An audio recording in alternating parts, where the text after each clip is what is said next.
Alicia Wilson could not finish the three-point play. Well, Alabama A&M could not finish the three-point play the old-fashioned way on the last possession.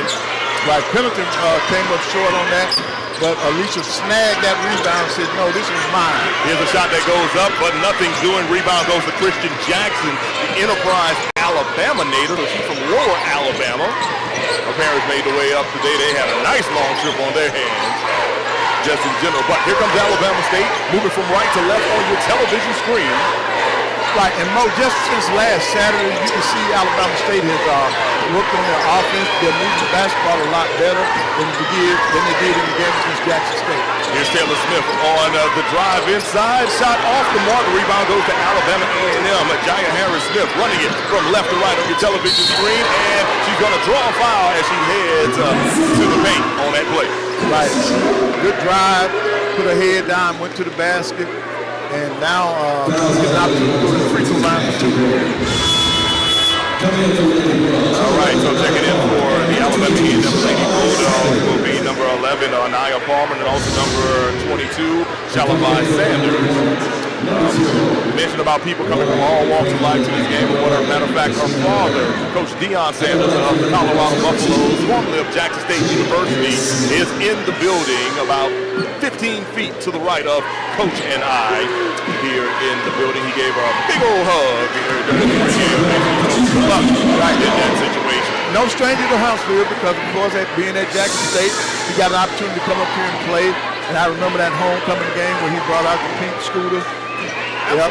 You know, I meant to ask Coach Connell, man, what happened to it? I know they picked it up. Right. But, like, you know, did he go get an autograph? Or did I always did wonder that. I'll have to drop a text to Coach Man to see about that one day.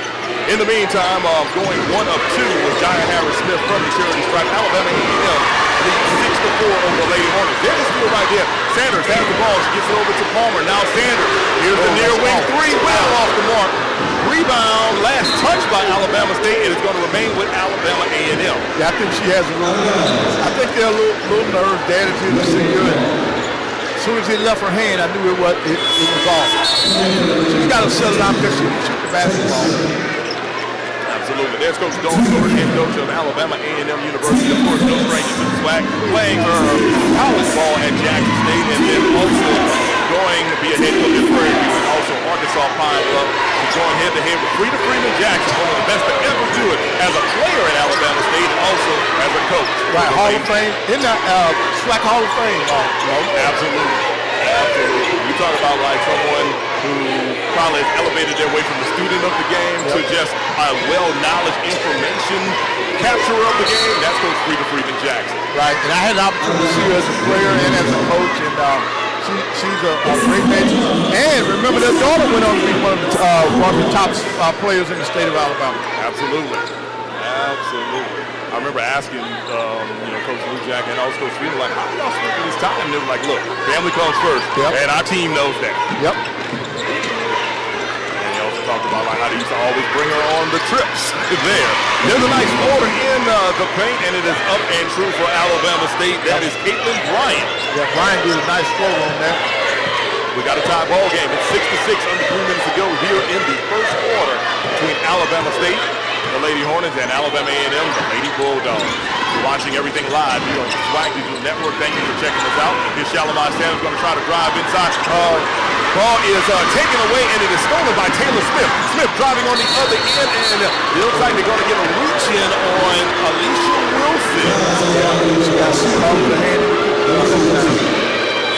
Wilson trying to bleed her game, but I don't think there's going to be anything to it on Sarah. Yeah, that's a foul. She should have kept. Say that for later is what I'm saying, because that was pretty good defensive position. All right, so checking in the game right now, like Cambria Shakespeare, 6'4" senior from out Atlanta, Georgia. She's a legacy player. And Coach, you coached her father. Yes, he was on the SWAC championship team, Jermaine. He's in attendance. He and his parents, they come to a lot of the games. He's here. I saw him before the game. So he's in attendance to support his daughter. Taylor Smith at the free throw line. She's an 87% free throw shooter, but only goes 1 of 2 in that stretch.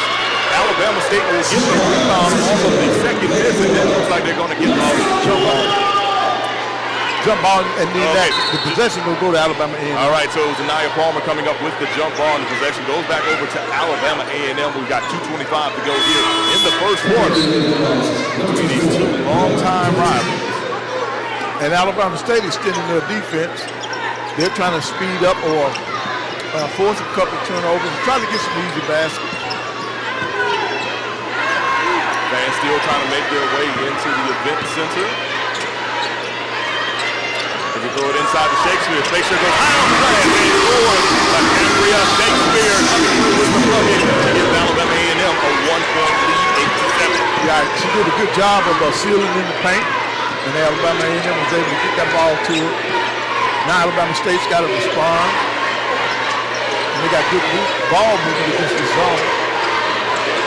And the ball is tipped away, and it is stolen right there by Lauren Pimpleton.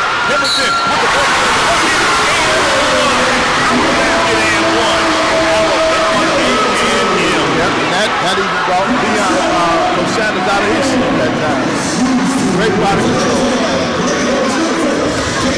Take another look at that replay. First of all, you tip it, and then you get it under control, and after that, everyone, coach, it's just a matter of just using that right hand to get away from the defender before you get the bucket. Right, she did a good job of using her body to shield off the opponent, and that's what you got to have.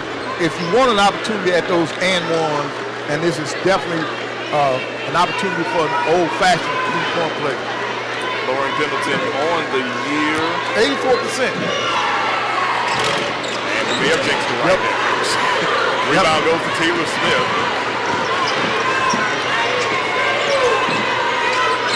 Here's Alabama State moving the ball around. The four-corner three, in and out for Alabama State. Ball goes out of bounds. They're going to say last touch by the Lady Hornets. Lady Hornets rocking their traditional gold unis with black stripes, black numbers, and a white trim around the numbers and the name. That's a beautiful uniform if you're an Alabama State person. Yes, sir. I'm sure Dog Pound has would say something differently about that. Yeah, Dog Pound is full too. I don't think you can get another puppet in there. Here's Sanders pulls up, cannot hit the bucket, but Lisa Wilson got high for that one. She'll pick it back out over to Sanders, into the hands of Darian Bird. She thought about a three-pointer, then she took a second. All goes back over to Alabama State. Lady Bulldogs rocking their new uniforms, the all-white uniforms with the maroon trim down the side. They Bulldogs on both sides. Instead of Alabama A&M, it is the Hill. Anyone that does not know what the Hill is, that's the location of Alabama A&M. Right. Now, I would love to see Alabama State with a uniform that says the Gump. You know, I wouldn't mind seeing that either. But, you know, we'll have to ask Dr. Jason Cable about that at another point in time. But, hey, if the students say they want it, then they may be able to get it. I remember when the students said they wanted the gray uniforms here at Alabama A&M, and eventually it came to fruition. Oh, yeah. Here's a missed shot right there by Alabama State, and then the putback is also no good by Alabama State. Trying to put it back was Alana Pooler. And once again, Alabama State's going to get the ball back. And they're going to get Sanders for stepping on the sideline.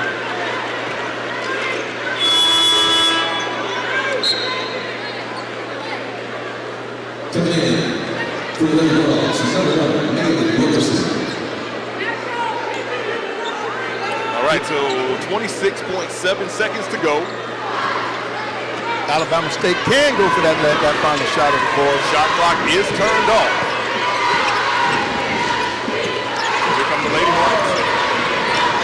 Pooler throwing it inside. Here's a shot off the glass and in for Alabama State. That'll be Justina Graham. Right, so now I don't know if I don't think she understands that the clock is running down. 2 seconds to go for Alabama A&M. Here's a three-pointer and the buzzer.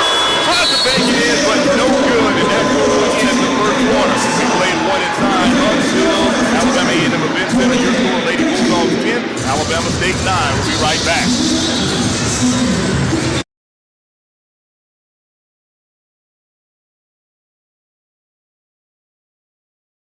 The Home Depot Retool Your School program has been championing HBCU's vision of unity and purpose. We've been right there with campus grants, scholarships, and career opportunities. Schools have seen their visions for upgrading their campuses and communities come to life through sustainability projects, as well as new places to connect, like innovation lounges and outdoor pavilions. As we celebrate, we're excited to keep the momentum going. Retool Your School. We're powered by purpose. Fun, memories, friendship. We're here for all of it. Here for the big moments and the small ones too. We're here for unforgettable triumph, momentary misfortune, and the impromptu throwdown. We're out here each day, chasing something great. Call it adventure, call it play, we call it fun. Academy Sports and Outdoors. Have fun out there. We are exactly what you think. We are not at all what you think. We are past, present, and future, all in one. Because the best way to honor our history is to make history. General Motors, honored to sponsor the Southwestern Athletic Conference. Today we celebrate the young, black, and fearless. You are the creator, envisioning new worlds and making them real. You are seen as a storyteller, weaving tales that inspire and connect on a whole new level. You are a motivator. Your passion hits different and ignites purpose in others. You are an activist, fighting for justice and equality. You are a change maker, and the future is yours. Be bold, drive change. That is me, but I was able to listen to the Alabama State timeout. She was just talking about making sure that they get into the game, making sure that they box out. They're missing the shots out on the perimeter, but Coach said it's only a matter of time before they fall, so let's make sure to get out of the shooters. And while I have the mic, I have to say, we have Coach Sanders in the building. And you know what he says, when you look good, you feel good, you play good, and I guess that works for coaching too, because if you look at Coach Freeman and you look at Coach Thornton, they got the drip, as the kids would say, looking very good with their fashions. Back to you guys. All right, thank you so much, Ty. No, you're absolutely right. Coach Freeman Jackson and also Coach Dawn Thornton. Known for their great coaching skills, great basketball skills on the court, but yeah, their styles have always been second to none. Right, Coach Freeman Jackson, she was always the best, one of the best dressed coaches in the SWAC. And then, of course, Coach Norton or Coach Brown, she's always been particular about her dress also. So they look the part, they do the part. Yes, sir. And I'm going to be honest, Mo, I wish he goes back to that. I don't necessarily, it's okay, the warm-ups for games, but I came up during a different time, and I never went on that sideline without a coach time. I totally understand, Coach. Hey, let's get back to the action. Jaya Harris-Smith at the free throw line right now. She misses the first free throw attempt. Second one coming up for the young lady who's a transfer from Little Rock. Right. Right now, Alabama A&M is 1 for 6 on the free throw line. 1 for 7 now from the charity stripe is Alabama A&M University. That's something that our coach Thornton will not be happy about. Right, and Alabama State, they've been very deliberate with their offense. They're trying to get that ball in the paint. Going inside, here's Justina Graham going off glass, cannot get the bucket. There's a scrum for the rebound, and they're going to get number 10. They're going to Tucker over the back that time. Yes, Samaria Tucker coming up with the ball foul. Alabama A&M will take over the next possession. There you see head coach Freeman Jackson, Alabama State University Hall of Famer, SWAC Hall of Famer. Like the list of achievements for her, goes well beyond what many in this profession will actually do. And they're going to get Alicia Wall. Get Alicia Wilson for a walk. Saying that she picked up that pivot foot as she tries to go into that spin. Right, she did the spin, she stopped halfway and she was off balance.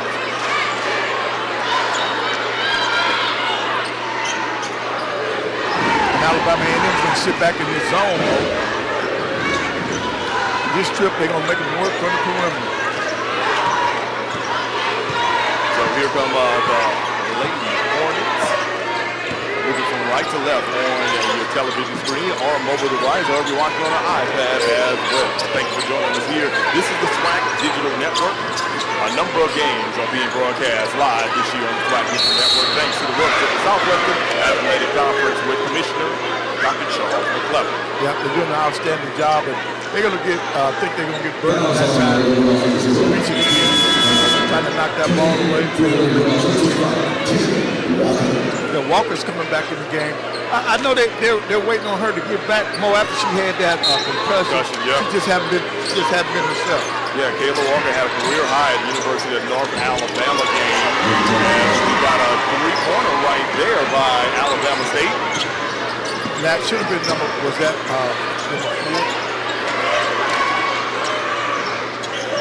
I think that was Caitlin Bryant with the three-pointer. Sorry, everyone, we had somebody literally in our vision of it. We'll get back to it in just a second. In the meantime, this is blocked. We got things getting a little chippy, but the officials hopping in between the quick pass and in a hurry right there. Being held back is Kamariana Tavares.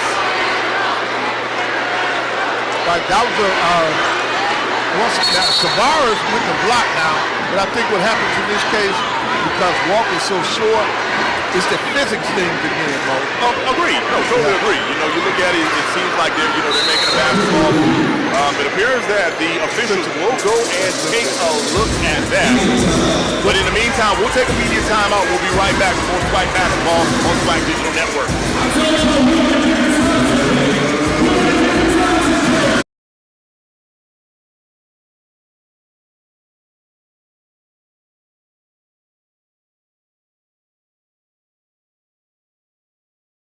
The game is changing, but what drives the game never will. What you have inside.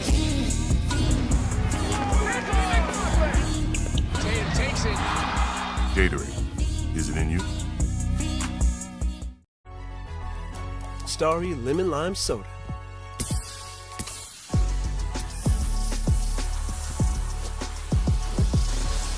Music to my ears. You don't have ears. Starry, it's different. Gatorade, the world's most superior sports drink, designed to rehydrate, replenish, and refuel. It fuels the best because it is the best. Gatorade, is it in you? Today we celebrate the young, black, and fearless. Whether you are a creator, a storyteller, a motivator, or an activist, you are a change maker, and the future is yours. Be bold, drive change.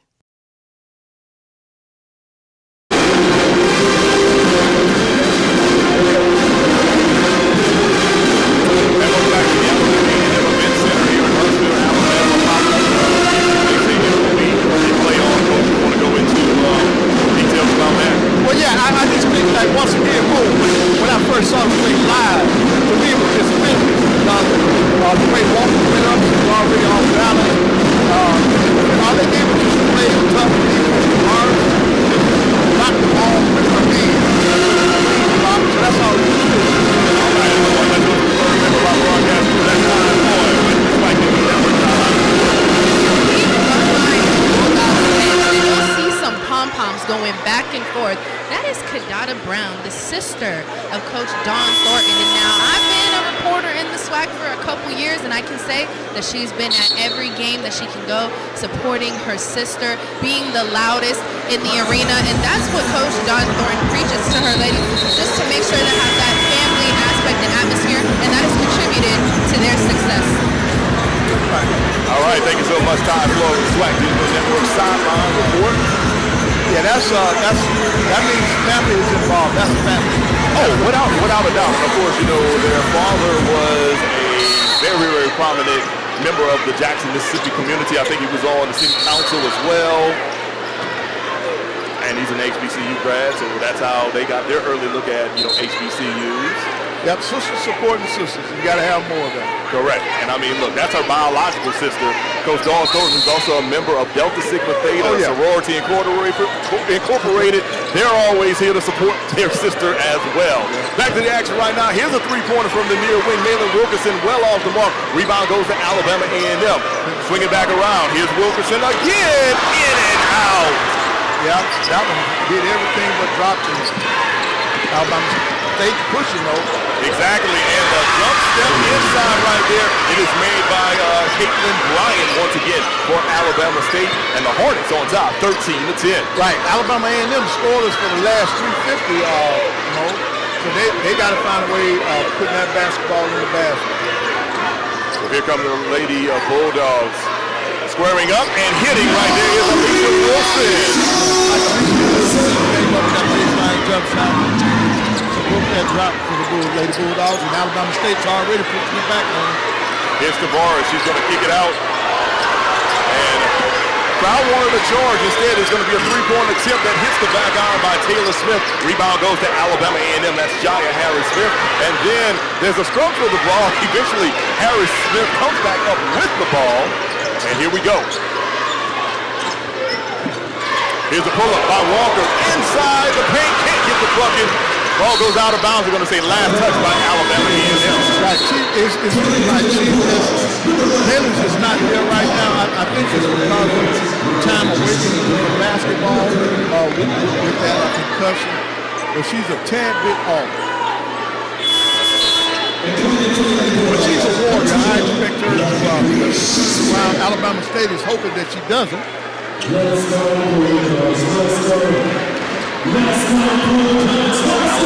State with the possession now. Bringing the ball up court once again is former Alabama A&M Bulldog, Taylor Smith. And Alabama A&M has gone to this big zone this time. I said big. You put Palmer at the point, and then you got Shakespeare in the middle.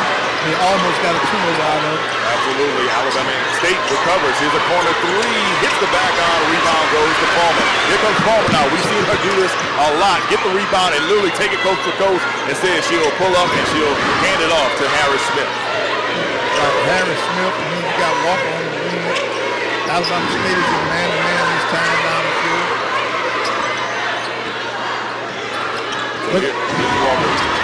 But the game is definitely, the tempo of the game is in Alabama State's favor now. Here's a jumper from the baseline. Nothing doing. Shakespeare gets the rebound. She can't get the bucket, but it looks like somebody got Shakespeare on the wrist, and Shakespeare's going to get to the free throw line for Alabama A&M. Yes, if that's going to be Smith, that's going to be a second foul. Yeah, Taylor's going to have to sit out now. A couple of Lady Hornets coming into the game.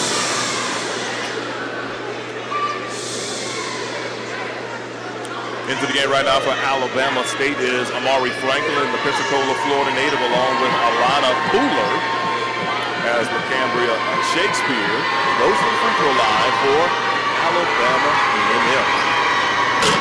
Shakespeare can't make the first free throw. Alabama A&M has struggled at the charity stripe today. Right now,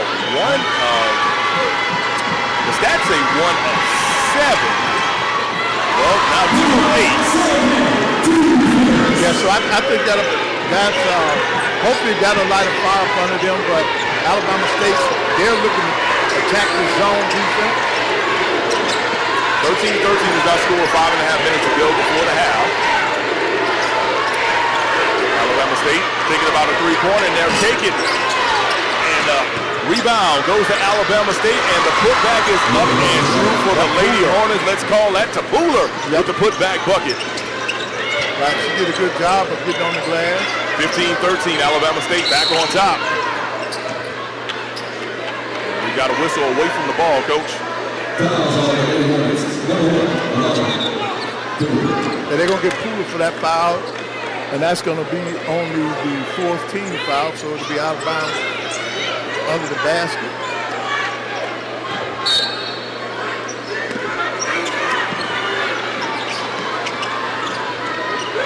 Here's Palmer. The cross crossover. She'll swing it back over to Wilkerson. Wilkerson's going to dribble it out. She's got 15 seconds to go on the shot clock. 5 minutes to go on the game clock. 10 seconds to go shot clock now. Here comes the screen from Shakespeare. Wilkerson pulls up. Can't hit. Rebound. Tapped out of bounds. Last touch by Alabama State. So Alabama A&M will get possession. Right, they couldn't run that one down that time. So that ball is stay down here with Alabama A&M. Checking back into the game right now is Alicia Wilson. And Shakespeare will head to the bench. Yeah, Alabama A&M is 1 out of 7 for the last field goal. Here's a deep two-pointer off the mark by Alabama A&M. Good rebound, though, by Giant Harris Smith. We got a three-pointer by Khalil Walker. It is from downtown Huntsville. Alabama A&M leads 16-15. Right. And so now they change defenses again. They're in a man-to-man, and they're going to get somebody for a hole in there.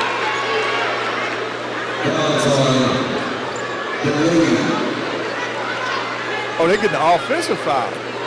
Yeah, they're getting an offensive foul on Alabama State, so Alabama A&M will get another possession coming up, Coach. And if that's Cooler now, that's back-to-back fouls for her. I missed who they said the last foul was on.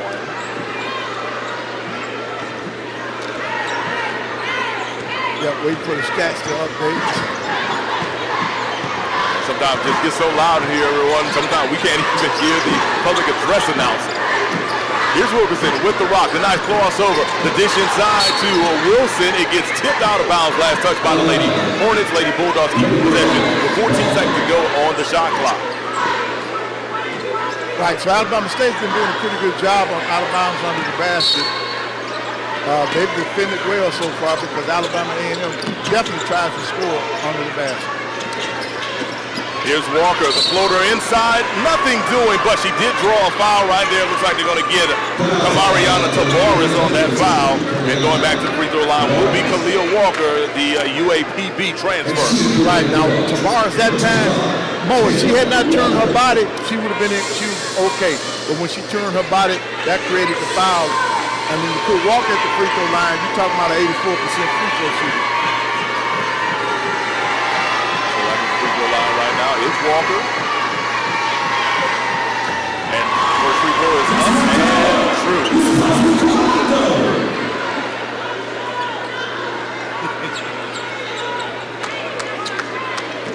Second free throw coming up for Walker. As you hear some Alabama State fans trying to, get her out of her zone.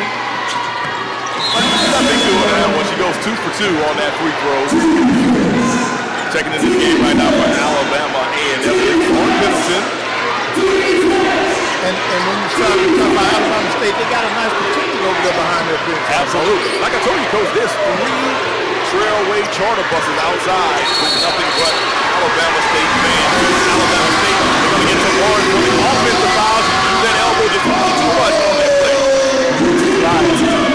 So the Alabama A&M transition defense was pretty good that time. They got the mismatch, but she lowered her shoulder. And every time you do that, the defense is going to get you on that. Anaja Hall checking in now for Alabama State. She'll replace Tavares. And that's the next foul on Alabama State to put the Bulldogs in the free throw line.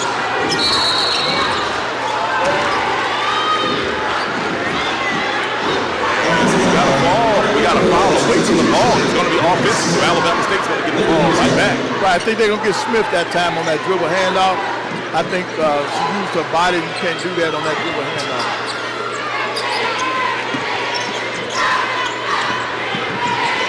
And Alabama A&M's back in the man-to-man defense this time. There's a drive inside, and Alabama State draws to within 1 thanks to the easy layup right there by Ashley Gray. Yep, she put it on the floor, did a good job of getting to the basket. Ashley Gray, the native of Washington, Georgia. Had to Google that one. Wow, where's it near, Mo? I'll get that answer for you in just a second, Coach. Yeah. There's a steal right there by Alabama State. Franklin on that steal. Good job. So here come the Lady Hornets, moving from right to left on your television screen or mobile device. being patient on the offensive end. They're running their offense. Setting up the screen right now is Hall. Driving inside is Franklin. She'll kick it out. Here's a three-pointer from the far corner. In and out. Last touch, though, by Alicia Wilson, so it will remain Alabama State's ball. Right now, Alabama State's 0 for 8 from the three-point, and on the season, they only shoot it at 18% clip. So I can see why the Bulldogs are playing zone, because you don't have any, you don't feel threatened by the three-point shot.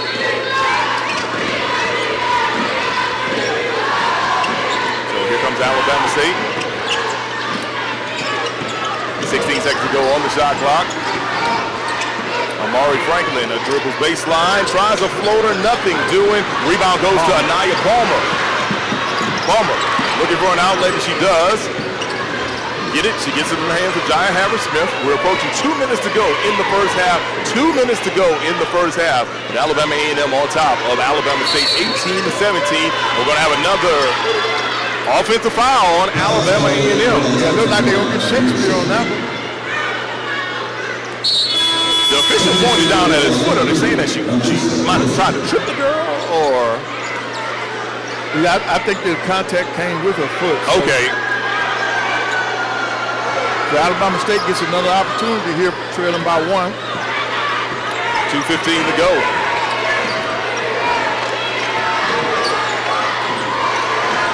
Here's a throw to the far corner. Now going inside. And being double teamed is Caitlin Bryant. And I think they're going to get a jump ball out of that. That ball is going to go to Alabama A&M. Yep, jump ball it is. And the possession will go to Alabama A&M University. Yeah, Mo, see, once again, the Bulldogs, they changed their defense. Coach Thornton went back up to that zone defense that time, and then they doubled down on the post. And now Alabama State, they're going to play man-to-man this trip down the floor. Here's a three-pointer by Walker. Actually, they're saying a fool's on the line. So a long two by Walker on that one. Alabama A&M now extending their lead to 3, making it 20-17. Right. Here come the Lady Hornets. They're going to try to respond. And can they? Nothing doing. But good hustle play right there by the Lady Hornets. Right, and that was Justina Graham. Yeah, I think that's greatest down on the ground, though. I'm sorry, leaning up against the basket support. Well, I can't see that number, so I better hold up. And they call it for the train. Well, you got 2 people down because you got somebody from Alabama A&M down on the court too. Correct, because Coach Dawn Thornton made her way over there to make sure that everybody was A-okay in that situation. Yeah, that was number 12. That was Jackson for Alabama State that was down on the floor. Yeah, so Jackson rebounded the missed three-pointer. And that's Harris Smith for Alabama A&M. She threw it off of one of the Alabama A&M defenders, and then in the mix of a scrum, Harris Smith also gets tied up, and she has the limp off of the floor right now. Right, I think both of them end up in the basket support. Right next to our camera guy, as a matter of fact. Right. Camera guy's okay. Both young ladies seem to be fine as well, and we'll keep play going on. Oh, yeah, and now Alabama State's out of bounds under the basket. Here's a three-point attempt by Alabama State, well off the mark right there by Tucker. Rebound goes to Alabama A&M. 1:22 to go in the first half. Lady Bulldogs on top, 20-17. Right, and Alabama State's got to feel pretty good where they are in this basketball game because they're controlling tempo. Because Alabama A&M comes into this game averaging 69 points a game. Another offensive foul. There's a lot of offensive fouls. Lots of offensive fouls today.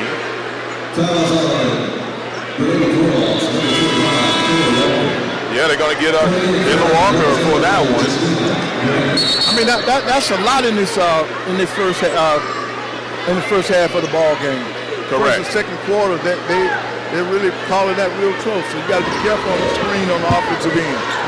Very much so. Coming up at the half, we'll talk to one of the head coaches as they get ready to go into the locker room, and then coming out of the locker room, we'll catch the other head coach to give their thoughts on the game thus far. Here's a pull-up jumper in the paint. Nothing doing for Alabama State. Rebound goes to Alabama A&M. They're running it up court right now. This is Wilkerson. Yeah, Alabama State did a good job in transition defense, Mo. Wilkerson swings it over to Walker. 32 seconds on the game clock, 14 seconds to go on the shot clock, about a difference of about 15 seconds. Here's Walker, the crossover, the bucket, nothing doing though on that one, and then there's a scrum for the ball, and then the rebound goes to Alabama State.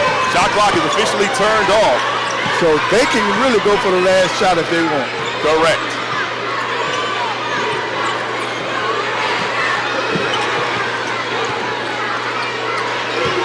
1 second to go. They don't know what's going on, and that's where we will end the first half. We played 2 quarters here in Huntsville. It's Alabama A&M 20, Alabama State 17. Quickly, let's give you some stats. Khalil Walker is the leading scorer for Alabama A&M with 7. She's 2 of 5 from the field for Alabama State. It is Caitlin Bryant. She leads them with 6 points. Alabama State 7 of 27 from the field for 25%. Alabama A&M 7 of 24 from the field for 29%. All right, let's go over to Ty Floyd with Coach Dawn Thornton. Ty? Coach, it's a close game. What have you seen that you liked from the ladies in the first half? You know, one thing about it, we just hadn't been in a flow. We don't look like we're playing Lady Bulldog basketball. But they're competing, and they're playing really, really hard. A lot of things that we worked on all week, we just got to buckle down, focus, and get that done. Worked on boxing out, worked on free throws all week. So, you know, we just got to calm down a little bit and be able to play this type of atmosphere. What adjustments are you looking to make going into the second half? Well, I think the biggest thing is we have to try to get more scoring offensively. Our defense is our best offense, so we got to get stopped early so we can create transition opportunities offensively. We haven't been able to get that. All right, that's Ty Floyd with the SWAC Digital Network sideline report, talking with Coach Dawn Thornton. Her team only up by 3 at the break. And they're reviewing that shot now, Mo. They're trying to see if it's a 3 or a 2. That's what the officials came up to tell us. All right, yeah, so it sounds like it will be a 2-pointer, which I think that's what they called on the floor. So because of that, our score will remain 20-17. Real quick, Coach, what do you think is going to be said between both head coaches in the locker room? Well, I'm going to be honest. Coach Jackson's got to feel pretty good, other than that last possession now, because the tempo is definitely in her favor. I mean, if you can hold Alabama A&M to 20 points in a half, I think you got to be pleased with that. And in the A&M locker room, Coach Thornton just said it. They're not playing A&M basketball. She thinks that they need to pick up the tempo. They got to do it with the defensive end, and they got to be more creative in the transition game by running on miss, makes, and turnovers. All right, everyone. We will take about a 12-minute break, and when we return, we will hear from Coach Freeman Jackson right before the end of halftime, and we'll get you ready for the third quarter between Alabama State and Alabama A&M. You're watching College Hoops right here on the SWAC Digital Network.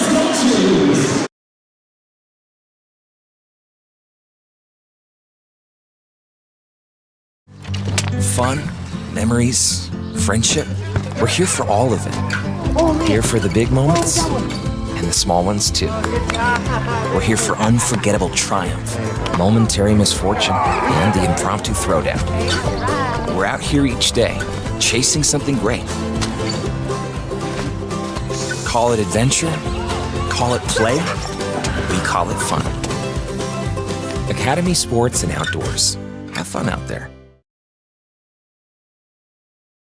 The Home Depot Retool Your School program has been championing HBCU's vision of unity and purpose. We've been right there with campus grants, scholarships, and career opportunities. Schools have seen their visions for upgrading their campuses and communities come to life through sustainability projects, as well as new places to connect, like innovation lounges and outdoor pavilions. As we celebrate, we're excited to keep the momentum going. Retool Your School. We're powered by purpose. We are exactly what you think. We are not at all what you think. We are past, present, and future, all in one. Because the best way to honor our history is to make history. General Motors, honored to sponsor the Southwestern Athletic Conference. Today we celebrate the young, black, and fearless. You are the creator, envisioning new worlds and making them real. You are seen as a storyteller, weaving tales that inspire and connect on a whole new level. You are a motivator. Your passion hits different and ignites purpose in others. You are an activist, fighting for justice and equality. You are a change maker, and the future is yours. Be bold, drive change. Starry Lemon Lime Soda.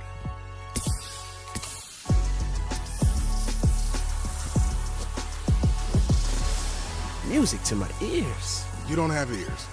Starry hits different. Gatorade, the world's most superior sports drink, designed to rehydrate, replenish, and refuel. It fuels the best because it is the best. Gatorade, is it in you? Some people deny the power of Flamin' Hot. Spicy deniers. They try to deny it to everybody. Not hot at all. But sometimes it's just impossible. So why deny it?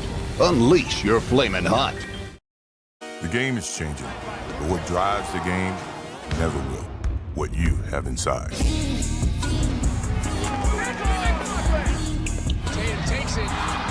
Gatorade, is it in you? Today we celebrate the young, black, and fearless. Whether you are a creator, a storyteller, a motivator, or an activist, you are a change maker, and the future is yours. Be bold, drive change.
Jackson. Now, Coach, you're down only 3 points.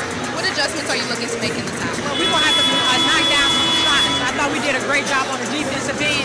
Anytime you can hold a team to 20, although we just had 17, we just have to get off to a great start the first 5 minutes. Had some ladies in foul trouble, specifically Cordeja Harris. You can get her back in now. How can you get her activated for the second half? Yes, we didn't get an opportunity to get her the ball in there. She picked up 2 quick fouls, so I'm hoping that we can get her going and we can probably pay the stretch. All right, thank you so much, Coach. All right, that was Ty Floyd with the SWAC Digital Network sideline report. Coach Frida Freeman-Jackson practically saying the same things that you were saying, Coach Pettaway, about that they just got to make the open shots because they've had a lot of opportunities to get some shots made, but they just have not been falling. But you can kind of say that for both sides, honestly. Right, but when you look at tempo and style, it's all the way Alabama State. She's doing a magnificent job of controlling the tempo, so that's why Alabama State's only 3 points down, and she's got to feel good about that because when you look at it now, she's the one that only averages 46 points a game. So she's closer to her goal of 46 a game than Alabama A&M is closer to their goal of being in almost 70 points a game. Coach, you know where we're almost close to as well? What? A sellout crowd here. I'm looking around. People are really, really trying to find the last seats that they can get with inside the event center. And you've already got people who are just standing around, just be like, I'm going to look and watch the game from this portion because they know they're either not about to cross over somebody or they think they can get a better seat from just standing up. Right. This is a great atmosphere, and the people from Alabama A&M have done a great job of creating a nice atmosphere. But it's not bother Coach Frida Freeman and these Lady Hornets because they're doing an outstanding job. Second half underway, and Alabama A&M is going to come out in that zone, Mo. Correct. Let's see what the adjustments were made from both sides. That's a jump shot. Now Alabama A&M's got to clear that rebound. That was Franklin with that J, and look down the floor is Alicia Wilson trying to go with the Euro step. She cannot finish on the shot, but she'll head to the free throw line coming up. And you didn't see that often in the first half, so that means that they are putting emphasis on getting the ball down the floor. Alicia was able to get back, and Alabama State was a little slow that time in their transition defense. Alicia Wilson going to the free throw line right now. If you're just joining us, prior to this game, she was rewarded a ball for not only having 1,000 career points, but also 1,000 career rebounds as well. She is a double-double machine, and she's been doing it throughout her entire career here in Huntsville, and it was nice to see Dr. Paul Bryant and also Coach Dawn Thornton recognizing her for that as she goes 1 of 2 on her trip to the free throw line. Right. But Alabama State was like, I don't care about any of that. We in this to win, and they're doing a pretty good job of controlling tempo right now. And on the offensive end, they got to move the ball against this zone. 21-17 is our score. Here's a three-point attempt way off the mark for Alabama State, and the rebound goes to Alabama A&M. This is Jaya Harris-Walker. Jaya Harris-Smith. There's also a young lady named Walker on this team who also plays point guard on the squad as the three-pointer off the mark. Rebound, though, goes to Alabama State. Just checking it out the sky was Tucker. On the other end in the transition, Alabama State cannot finish with the coast-to-coast layup for the Lady Hornets. So here come the Lady Bulldogs, this time moving from right to left on your television screen. Right. On the offensive, the step-back jumper by Wilkerson, in and out. Rebound, Alabama State. Right, Alabama State tried to catch A&M napping that time, and they almost got a layup out of it because their transition defense was not where it should be. So here's Alabama State running their offense, moving from left to right on your video screen. Square up on the baseline. Nothing doing, though, for Alabama State's Cordeja Harris. And that's who they want to get the ball to, Mo. They want that ball to go inside to Harris. Here's the kick out over. And before we even get something done, we've got a travel. Right. Ball will go back over to Alabama A&M University. Shalimar Sanders checking back in for the Alabama A&M Bulldogs. Right, and that was Virgin that time, shuffling her feet. But right now, A&M is they're 1 for 4 for their last field goal attempt, and 1 for 8 on the three-point shot. I mean, neither team is shooting the ball decently well today. I know you said it might have been nerves early on, but now they're gonna get Wilson. They're gonna get Wilson for the reach-in. as the Alabama State offensive player tried to square up. Wilson swatted the ball, but she may have swatted and caught another piece of the body. Right. I really like what Alabama State is doing. They're moving the basketball, trying to get the ball into different spots on the floor. And that's what you have to do, especially when the team is going to play you zone. You got to attack it at different angles. So here come the Lady Hornets, 10 seconds to go on the shot clock. Drive on the baseline right here. Here's a nice pass inside and finishing with the bucket in the paint for Alabama State, Justina Graham. She gets the bucket coming through, and all of a sudden it is a 2-point game here inside of the Alabama A&M Event Center. Right, and so they're pushing the ball down the floor. A&M got it inside that time, Alicia, but she fumbled it out of bounds that time. Correct. As we mentioned, a whole lot of folks are joining us here inside of the Alabama A&M Event Center, including the new head football coach of the Alabama A&M football team. That's Coach Sam Shade. He is literally sitting right next to Coach Van Pettaway. Yep. I'm in the presence of royalty. Yep. Absolutely. On the shot right here, a missed layup by Alabama A&M. Rebound goes to Alabama State. And they tried to get it inside that time. They really did. They tried to get it back over to Deja Harris. Nothing doing, so they'll dribble it back out. 16 seconds to go on the shot clock. 7 minutes to go in the third quarter. It's a 2-point game. Alabama A&M on top until that outside jumper is up and true, and we are tied at 21 apiece. Right. That was a great baseline jump shot. They moved the basketball once again. They made that zone shift. So here come the Lady Bulldogs. On the three-pointer, it's up and true right there. Malin Wilkerson, the straightaway three is good from downtown Huntsville. 24-21, Alabama A&M back in front by 3. Right, both teams trading baskets, but now Alabama State's on the attack again, Mo, but they've got to continue to move the basketball against his zone. And that's what they want inside. Harris once again trying to work her way against Walker. Nothing doing against Wilson, excuse me. On the other end, it's Malin Wilkerson. She'll get it back over to Jaya Harris-Smith. Approaching 6 minutes to go in the third quarter, 24-21. Alabama A&M up by 3. Right, Alabama State's going to stay in the man-to-man defense. It's been working pretty good for them. Wilkerson with the near wing 3 off the mark. Rebound goes to Harris of Alabama State. Right, Harris does it on both ends of the floor. She rebounded that ball in traffic, and then that's Taylor. Smith with the push that time. Quick jumper, didn't go. Nothing doing for Alabama State. Back comes Alabama A&M. Wilkerson thought about pulling up for it. That one would have been real deep, Mo. Very, very deep. Almost from the logo, as a matter of fact. Yeah.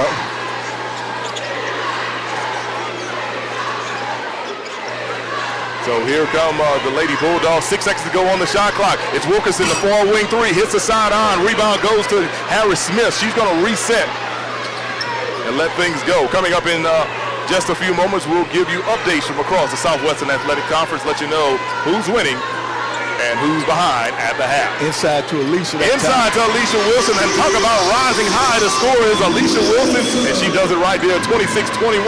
Lady Bulldogs up by 5. Right, when she shoots that thing above her head, and now you're going to get a foul down on this end. They're going to get Sanders, I think, with that foul. Yes, they will get Sanders on the foul right there as you take a replay at Alicia Wilson skying high to get that jumper in the paint. We've got a media timeout. Let's take it with them. 4:50 to go. Lady Bulldogs on top by 5. We'll be back here on the SWAC Digital Network.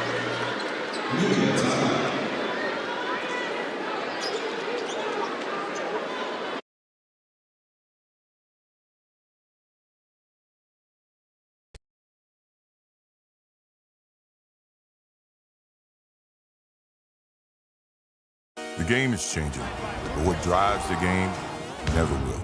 What you have inside.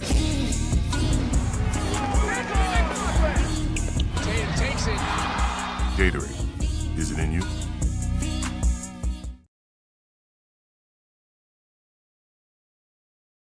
The Home Depot Retool Your School program has been championing HBCU's vision of unity and purpose. We've been right there with campus grants, scholarships, and career opportunities. Schools have seen their visions for upgrading their campuses and communities come to life through sustainability projects, as well as new places to connect, like innovation lounges and outdoor pavilions. As we celebrate, we're excited to keep the momentum going. Retool your school. We're powered by purpose. We are exactly what you think. We are not at all what you think. We are past, present, and future, all in one. Because the best way to honor our history is to make history. General Motors, honored to sponsor the Southwestern Athletic Conference.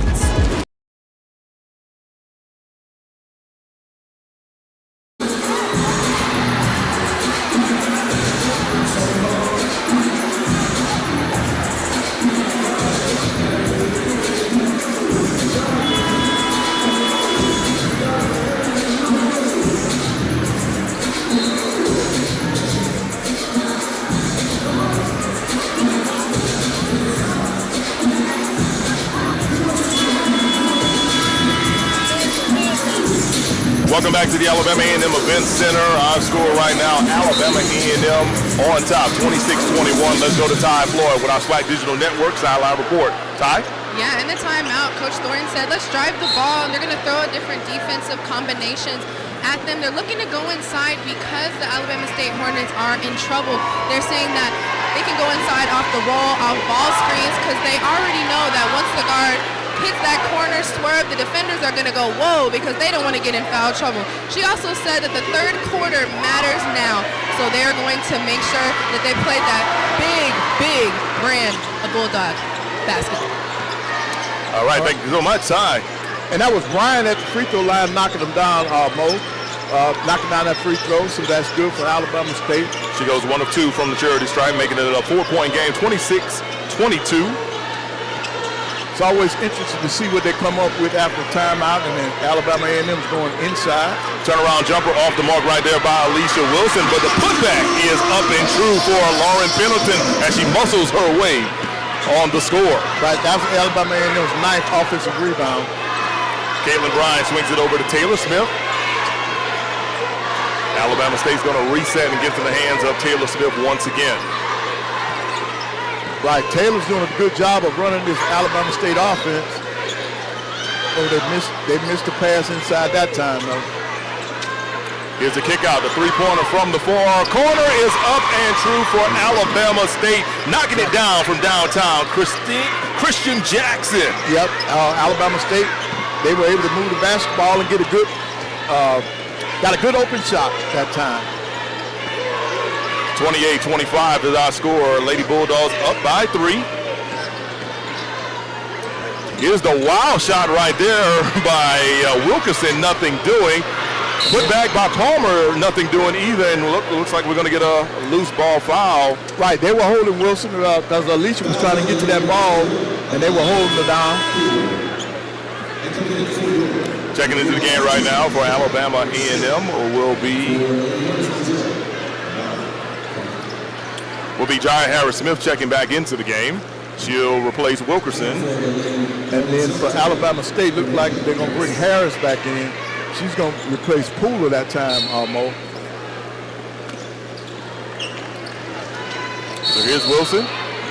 And we've got a whistle away from the ball. Looks like the whistle's going to be on Alabama State. They're going to get Jackson on that foul. She was impeding the progress. She was holding Walker up. Her first personal foul. Coach, here's something to keep an eye out on. Pooler from Alabama State already has 4 personal fouls. Yeah, that's why she's off the floor. That's why they had to bring Harris back in. And now her. And we've got a start for the ball on the far baseline. Yep. Both schools going for it. Goes out of bounds. Last touch by Alabama State University. Yeah, you don't think these ladies want this game. Both teams are really going after it. They're playing aggressive, but it's good, clean basketball. Correct.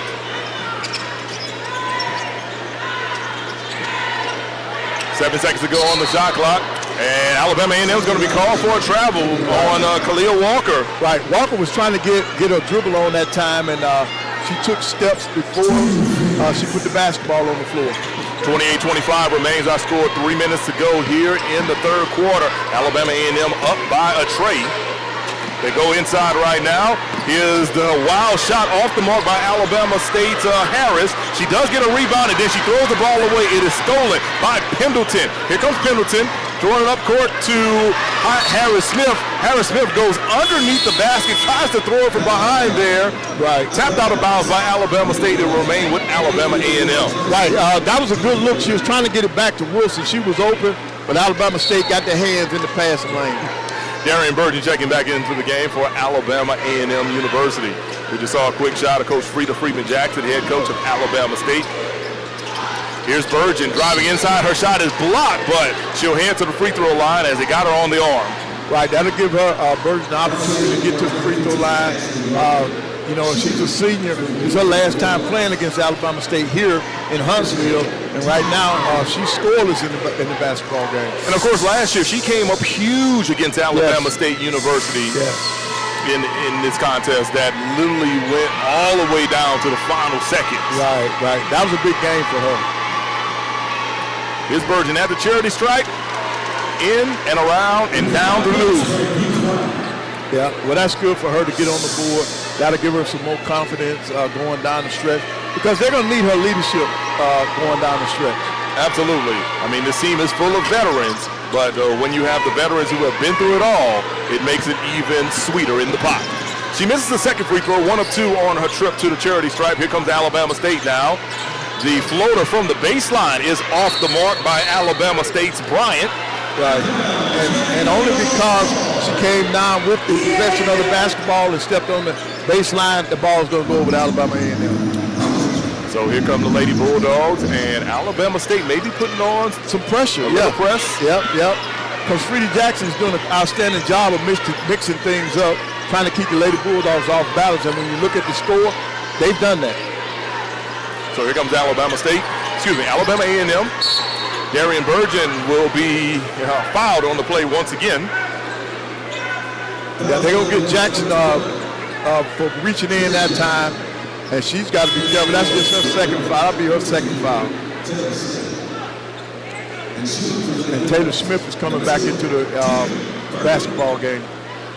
So going back to the charity stripe once again will be Darian Burgeon, the young lady from Cincinnati, Ohio, the senior. She's been a part of this Lady Bulldogs team for a number of years. Only 3 holdovers from the previous regime. That includes herself, also Alicia Wilson, and LaCambria Shakespeare. Right, and then I think the team that she left at Pine Bluff, I think her leaving there allowed a lot of those players to jump in the portal. Absolutely.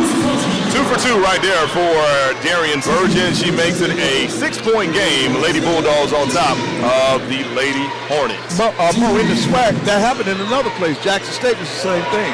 When Coach Reed left, the players that didn't go with her jumped in the portal and left. Correct. And you have to give your props to that staff over at Jackson State. We saw them last week, and that's a completely built team. And they look good early on. Now, they did have a big defeat on the road against Texas Southern on Thursday. Right. Coach Margaret Richards and company. In the meantime, Alicia Wilson coming up with the steal. Gets tied up. It'll be a jump ball and goes over to Alabama A&M University. Great footwork by Alicia. She created that tie-up by moving her feet. They were trying to get it inside, and she used her quickness to tie that one up. As they get ready to take it out from underneath the basket. Look in the background. I was trying to get everyone to look in the background. As you can see, yes, there you go. See right there? Look, there's standing room only here in the Alabama A&M Event Center. If you have not bought your tickets already, you might as well just keep watching it right here on the SWAC Digital Network. There's a great shot right there. Kudos to the camera crew for making that happen, and the directors in the back as well, to show the people at home how big of a game this is here in the city of Huntsville between the Hornets and the Bulldogs. Right, we got a missed shot on that, and then on the offensive rebound, that A&M stepped on that baseline. That was Harris Smith. She got the offensive rebound, but she ended up stepping on the baseline. And now Alabama A&M, once again, they're back in this zone. It looks a little bit better when Palmer's at that point. And see, Bama State did an outstanding job. They exploited the size on the inside. Absolutely. Going inside right there was Anijah Hall, the 6'5" center from out of Atlanta. Right, 6'5" on 5'7". Yep. Great job, great recognition. Well, they list Walker at 5'7". She might be a hair shorter than that. Just saying. Yep. Just saying. Back to the action, though, 31-27, and we've got a whistle away from the ball. Looks like Hall and Shakespeare might have got tangled up, and they're going to get Hall on that one. No, yeah, but see, Shakespeare, she using her size to her advantage this time. Yeah, Hall has the height advantage. Shakespeare has the overall body size advantage. Yes. And that's going to put her at the free throw line. Coach Rita Freeman Jackson's kind of like, hey, they're playing ball in there. So here's LaCambria Shakespeare, the senior from out of Atlanta, Georgia, 6'4". Right, her daddy was about 6'6".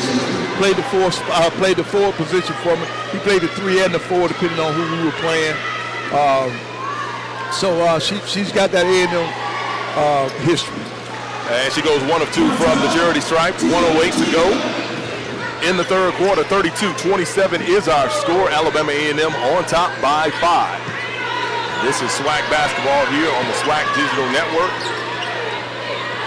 And I know Frida Jackson is glad that she was able to get Smith in the portal, because after losing their top 2 people at the guard position, she's really come in and helped this team out, Moss. Baseline jumper off the mark. Good ball fake. Good ball fake, and then nice pass inside, and Hall comes through with the finish. Yeah, Taylor Smith does a great job of penetrating and finding the open person.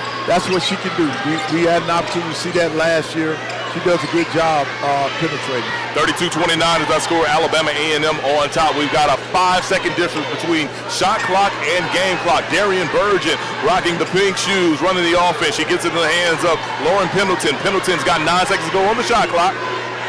7, 6, 5, 4. Pendleton driving high off the glass, cannot get the bucket, but she'll head to the free throw line. Right, now as a coach, you hate to see your team play defense and then get a foul at the end, because that was going to be a tough shot, and I know Coach Jackson didn't want them to foul in that situation.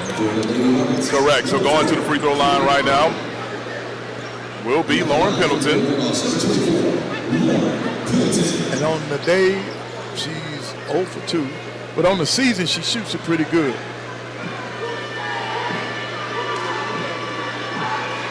First free throw is up and true.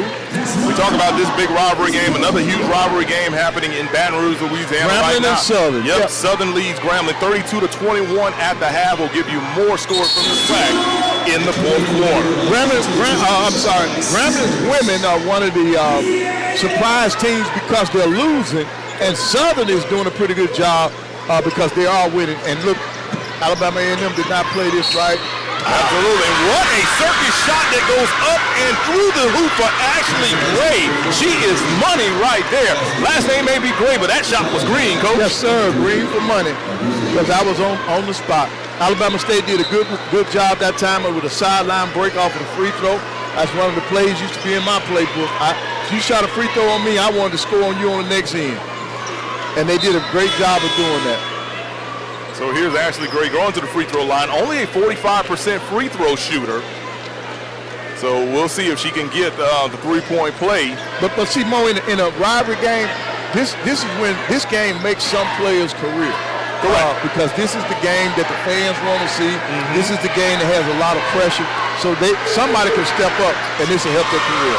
Absolutely. So Gray comes up with the free throw. 5 seconds to go. Here's Darian Burgin. Burgin bringing it up court. Darian Burgin pulls up for 3. It's good if it goes off the mark. So we play 3 here in Huntsville. Alabama A&M 34, Alabama State 32. We're getting ready for the fourth quarter right here on the SWAC Digital Network.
We are exactly what you think.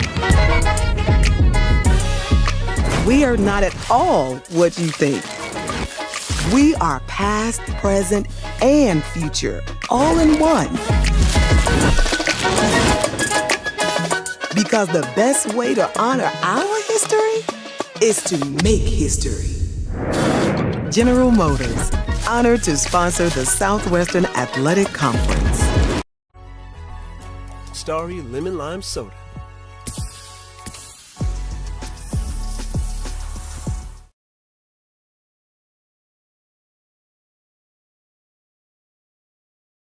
Lady Hornets, we got a tight one.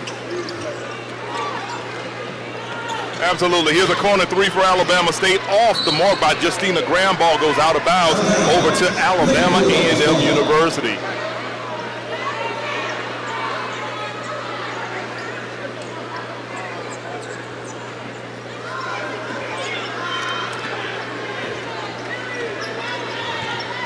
So bringing the ball up court right now, Khalil Walker for Alabama A&M. Lady Bulldogs get it over to Darian Burgeon, and Burgeon loses the ball out of bounds. Last touch by Alabama State.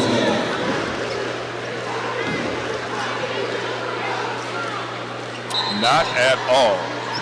As I mentioned, everyone, we'll get you these SWAC scores in just a few moments. Believe me, I got them right here on my screen. It's just every time I want to talk about it, we have great action here on the floor, so I don't want to take that away. Here's a crossover right there by Malin Wilkerson. Gets in the hands of Walker. Walker with the floor to nothing doing. Good rebound by Alabama A&M. Here's a three-pointer from the near wing. It is up and through by Malin Wilkerson from downtown Huntsville. Right, when you get that three-point shot, offensive rebound, it opens it up for a three. Then you're going to get a travel. You're going to get a travel on Hall that time. They got it in there tour mode, out of transition, but she shuffled her feet. All right, here are your SWAC scores from right now on the day with the women. Jackson State leads Prairie View 67-44 late in the fourth. Also in the fourth quarter, Bethune-Cookman leads Mississippi Valley State 47-36 at the half. Southern University 32, Grambling State 21. In the second quarter, it's Texas Southern 28, Alcorn State 20. Texas Southern, the only undefeated team in SWAC play for women. And down in Tallahassee, it's Florida A&M 30, Arkansas Pine Bluff 13. That was midway through the second. Right, and then they're going to get Walker that time on that dribble handoff. Mo, when you make that pass, you cannot use your body to defend that, to set a screen, and that's what they got Walker on that time. 37-32 is our score. Alabama A&M on top by 5.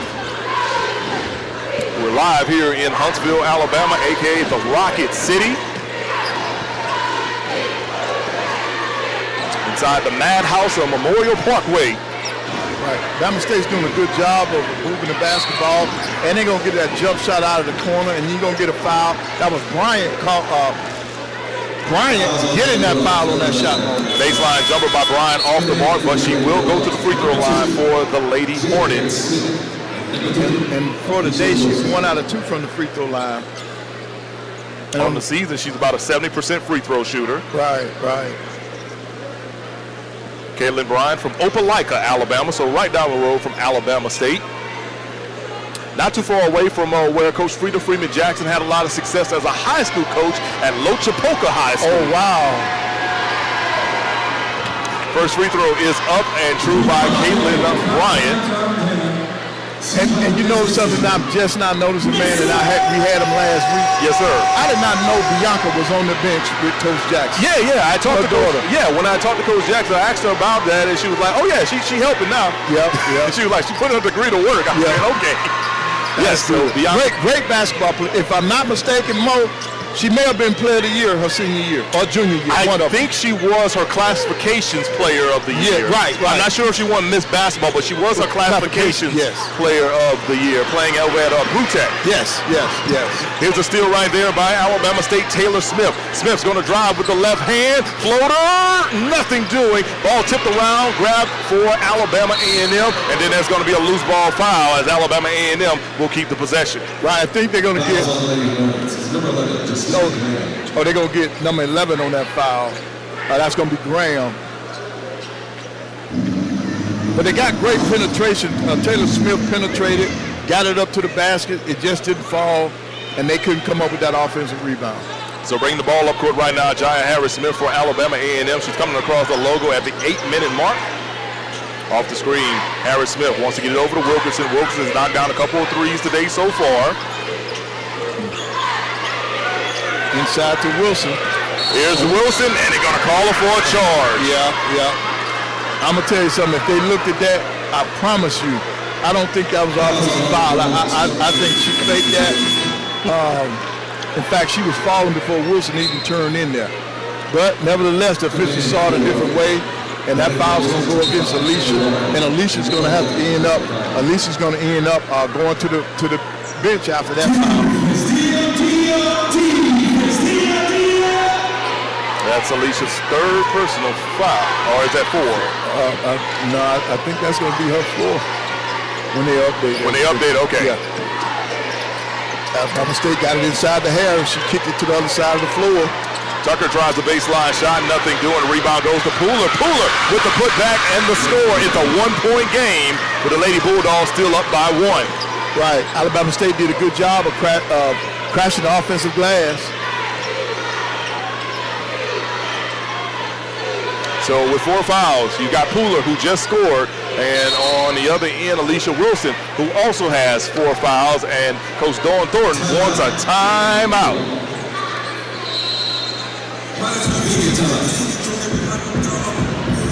That's going to be a 30. Okay, it's only going to be a 30, so we will keep it right here.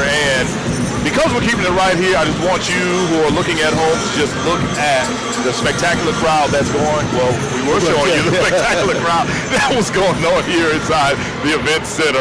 We got to get the donations and all that stuff too. But yes, this is the crowd that has showed up for both Alabama A&M and Alabama State. A lot of black and gold around the building, a lot of maroon and white, and just a lot of this. You just got a lot of people who want to come to see how intense this rivalry was. And then Mo, with these two schools, it's always intense, but one of the things that I know during my time, we were very intense on the floor, but off the floor, we liked each other. I mean, the coaches, we intermingled with each other because we don't see each other on the recruiting trail, that kind of thing.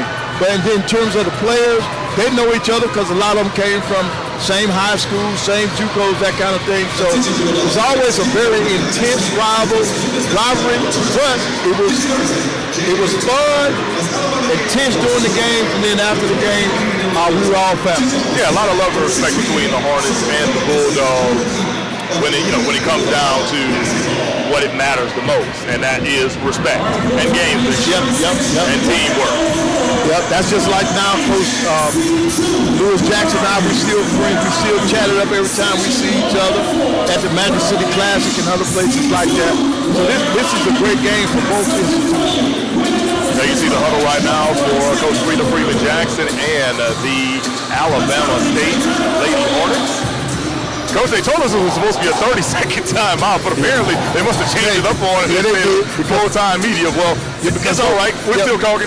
Right, because both teams went to the benches. But this is a great rivalry. When you think about the Aquadome in Montgomery, the Oliver Dunn now, when the two teams played, they would fill that up, Mo. So seeing full capacity when these two teams play is nothing new. All right, so we're back here, ready to go and ready to roll. We'll catch Ty Floyd at a later moment, but we'll hop back into the action. 7:07 to go. Right, Alabama A&M, they have 14 seconds left on the shot clock. So let's see what Coach Thornton has worked up for these ladies. Here's a baseline drive, nothing doing right there for Walker. Rebound goes to Tucker.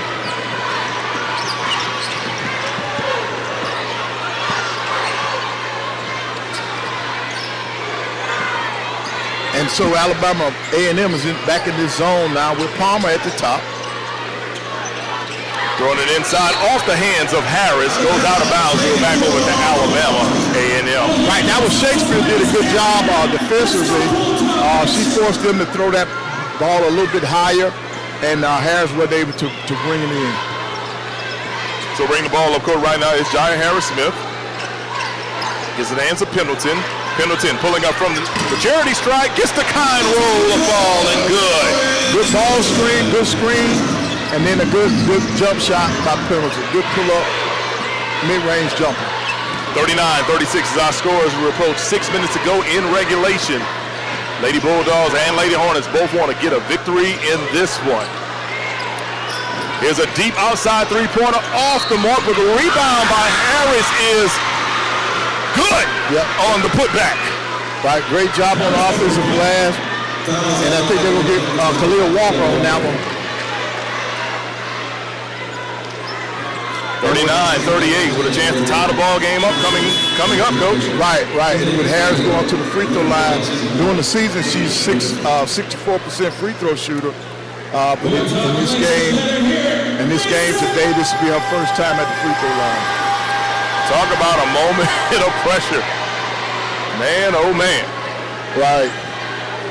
It's still a 1-point game with 6:03 to go, so this game could still go either way. Harris from right down the road of Montgomery by way of Haynesville. Know that area very well, not far from Selma. No, sir, not at all. Kind of like in between somewhat. Yes, it is. She does get the three-point play to go the old-fashioned way with the made free throw. So we got a tie ball game at 39. On the other end, it's Lauren Pendleton cannot make the outside jumper. Alabama State has a chance to take their first lead since the first half. Right. And they've been doing a pretty good job of moving the basketball against this zone, or it's a little too much. Out of bounds, Alabama A&M will get the ball back. Right. Coach Jackson was telling Taylor Smith that was not the pass she wanted. 5:34 to go here in regulation. We were tied at 39. Here's a Cambria Shakespeare. She's going to dribble it out. Wants to hand it off to Wilkerson. Wilkerson's going to try to drive. Shot partially blocked right there by Harris. Good weak side help by Harris. Here come the Hornets. It's Caitlin Bryant. She's going to kick it out over, back in the hands of Tucker. Yeah, they were looking to get that ball inside to Harris, but Alabama A&M did a good job of fronting on the post. So Alabama State's going to reset. 13 seconds to go on the shot clock. 4:56 to go on the game clock. And Palmer comes up with a steal. Here comes Anaya Palmer. Can she finish with the steal and the bucket? She can! And Harris had to let her go that time because she didn't want to pick up a cheap foul that time. She was too right before a team. And Coach Jackson's going to have to get a timeout on that one. Absolutely. We'll take a timeout with them. 4:41 to go. We'll be right back here on the SWAC Digital Network.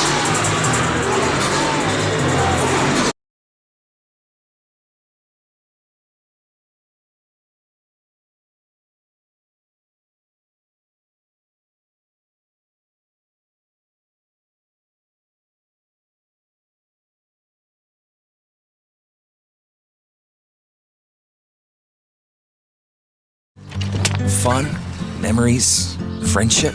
We're here for all of it. Here for the big moments and the small ones too. We're here for unforgettable triumph, momentary misfortune, and the impromptu throwdown. We're out here each day, chasing something great. Call it adventure, call it play, we call it fun. Academy Sports and Outdoors. Have fun out there. The Home Depot Retool Your School program has been championing HBCU's vision of unity and purpose. We've been right there with campus grants, scholarships, and career opportunities. Schools have seen their visions for upgrading their campuses and communities come to life through sustainability projects, as well as new places to connect, like innovation lounges and outdoor pavilions. As we celebrate, we're excited to keep the momentum going. Retool Your School. We're powered by purpose. We are exactly what you think. We are not at all what you think. We are past, present, and future, all in one. Because the best way to honor our history is to make history. General Motors, honored to sponsor the Southwestern Athletic Conference.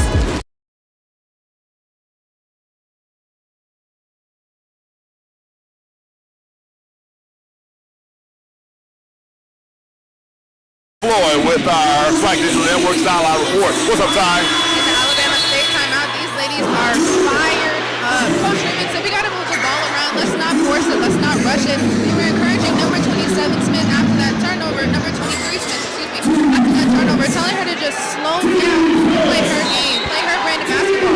They said they're right there in striking distance, and they're going to play their best basketball for the next 5 minutes. They are amped and ready. Thank you so much, Ty Flora, with the SWAC Digital Network sideline report. 41-39 is our score. Lady Bulldogs on top of the Lady Hornets by a deuce. The Lady Hornets have a chance to tie it up with a 2 or take the lead with the 3. 9 seconds to go on the shot clock, and the ball is stolen away. LaCambria Shakespeare will get the stat. Right, and we're going to have a foul. Like Mo, Alabama State was going to try to get that ball inside, and Alabama A&M was able to knock it away. Then they ended up getting a foul out of that. So that's 14 fouls for Alabama A&M, only 2 for Alabama State. Critical turnover right there for Alabama State, especially coming out of the timeout. Yep. Everything that Ty Floyd Lilly just said, that Coach Frieda shared, did not go right there. And yeah, that was a mistake that time on the reach in on. That's going to be great. Yep, Ashley Gray. Luckily for both teams, really neither team is in foul trouble, with the exception of Alicia Wilson with 4 and. Right, but that's a big foul. No, that's a huge foul, absolutely. Yeah. You know, one of your top players and an all-SWAC selection. Right, and they've done a great job. Alabama State has done a great job against Alicia because she's only had 4 points, and then she doesn't have her usual high rebounding game either. Correct. Ball knocked out of the hands of Wilkerson. No, they're going to say that ball went off. Oh. Yeah, they're saying last touch by Alabama State. Right. So Alabama A&M, 4 seconds to go on the shot clock, Coach. So court awareness right now. Right, that's big. That's big. So Walker got to make sure everybody on that floor knows that it's only 4 seconds left. So they get it in, and drawing the foul right here will be Lauren Pendleton, the Arkansas State transfer. Right, Pendleton did a good job of penetrating in. You could tell that she knew that the shot clock was going down because she was very intentional about trying to get to the basket. Correction. On the line, for your Lady Bulldogs, Lauren Pendleton. Now today, Pendleton's 2 out of 4 from the free throw line. Very big free throws coming up for Pendleton. Try to make this a 2-possession game. Does knock down the first one.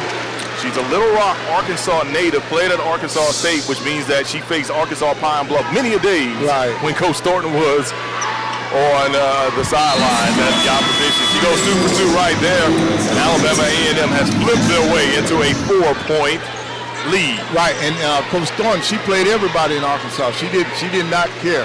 Nope. In fact, she had a major upset when she beat the University of Arkansas. Correct. So here comes Alabama State. They're going to swing it all the way across the court right here to Caitlin Bryant. Bryant shot off the mark, but we got a rebound, and there's going to be a loose ball foul. Looks like to be on Alabama A&M. Right, they were trying to keep Harris off the glass, and that should put A&M in the penalty. So Alabama State should be going to the free throw line, and that's going to be Pooler at the free throw line. Team foul number 5 for Alabama A&M. Alabama State's got 14 fouls, so the next foul on the Hornets, everybody's going to be shooting. Right. But it's only 3:35 left in the game. This juncture of the game, Mo, you want the ball in the hands of your best free throw shooters. Here's Alana Pooler, the Hoover native, misses the first free throw. Also played some ball at Shelton State Community College. 73% free throw shooter on the season. Second free throw up and true. 1 possession game, 43-40 is the score. And they're coming with full court pressure, or at least showed it. Yep. And then backed out of it. Whatever the play, Alabama A&M had called up. Coach Dawn Thornton says run it. Yep. As Alicia Wilson making her way back into the game, the handoff goes to Pendleton. Pendleton pulling up from the charity stripe, hit and one. Lauren Pendleton coming up with a huge bucket, and a three-point opportunity will be in the near future. Lauren Pendleton now with 14 points to lead all scorers in this game. Right, just a few minutes ago we told you we didn't have anybody in double digits. Now she's in double digits, and then of course Bryant's in double digits for Bama State. Wilkerson's 1 point shy of double digits. She's got 9. As we approach the 3-minute mark. And then Coach Thornton, she's serving offense for defense. Shakespeare's back in the game. She don't want Wilson to pick up that 4th foul on the defensive end. And the free throw is good by Pendleton, her 15th point of the night. She gives Alabama A&M a 6-point lead with 3 minutes to go here inside of the A&M Event Center. Right, the way this game is going, this is a big trip down the floor for Alabama State. Here's Taylor Smith.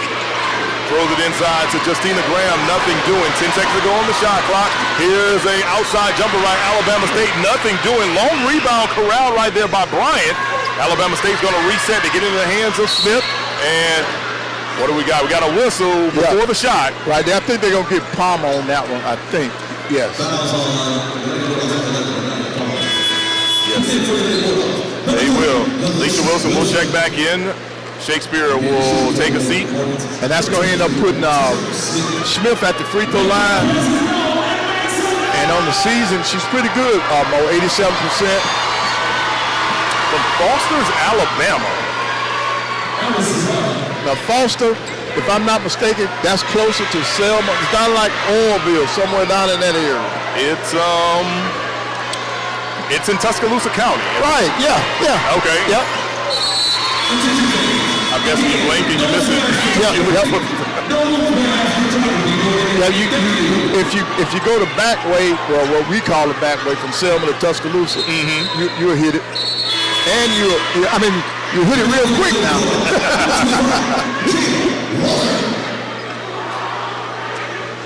46-42 is our score. 2 minutes and 40 seconds to go in regulation in front of a capacity crowd here in Huntsville, Alabama. We want to thank you for joining us here on the SWAC Digital Network for this huge rivalry game between the Bulldogs and the Hornets, a rivalry that goes back well over 100 years, no matter what sport they were playing. Right. It'd be underwater toenail clipping. They want the win. Toenail clipping. That's a good one, Coach. 6 seconds to go on the shot clock.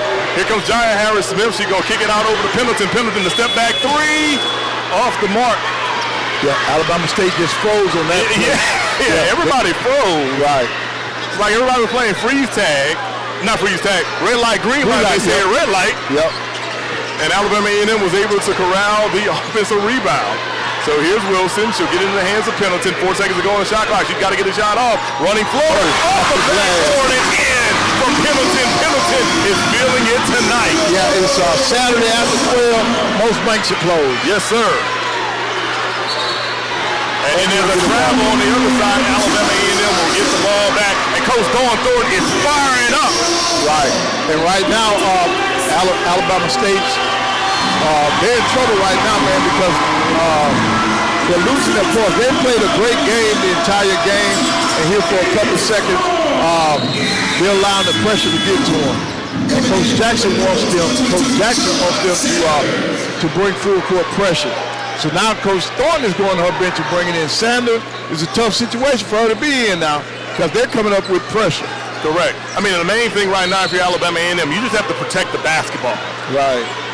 And there's a quick foul right there on Tucker. So going to the line will be Jaya Harris-Smith. 5'6" senior from out of Miami, Florida, the Little Rock transfer. And see, Alabama State's 1 for 4 on their last 4 field goal attempts. And on 3-pointers, man, they're shooting a cold 1 for 15. Yeah, it's not the typical day if you've been following Alabama A&M women's basketball, but they're still finding a way to get it done. Right. As Harris-Smith at the free throw line hits the back iron. Right, it's still a 2-possession game, so Alabama State's still in it.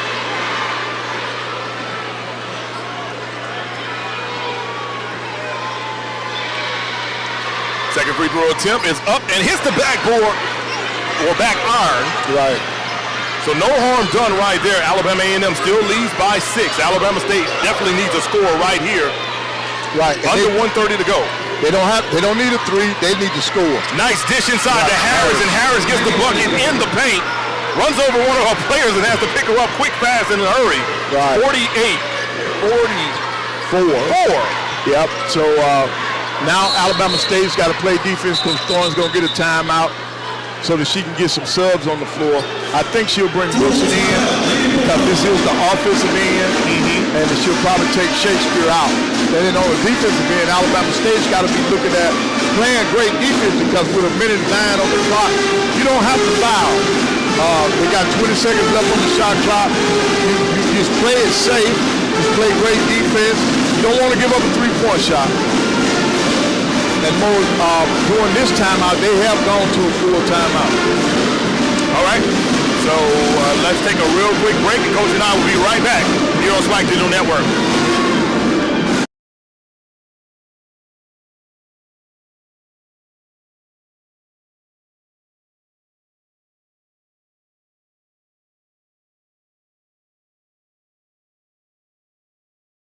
Today we celebrate the young, black, and fearless. You are the creator, envisioning new worlds and making them real. You are seen as a storyteller, weaving tales that inspire and connect on a whole new level. You are a motivator. Your passion hits different and ignites purpose in others. You are an activist, fighting for justice and equality. You are a change maker, and the future is yours. Be bold, drive change.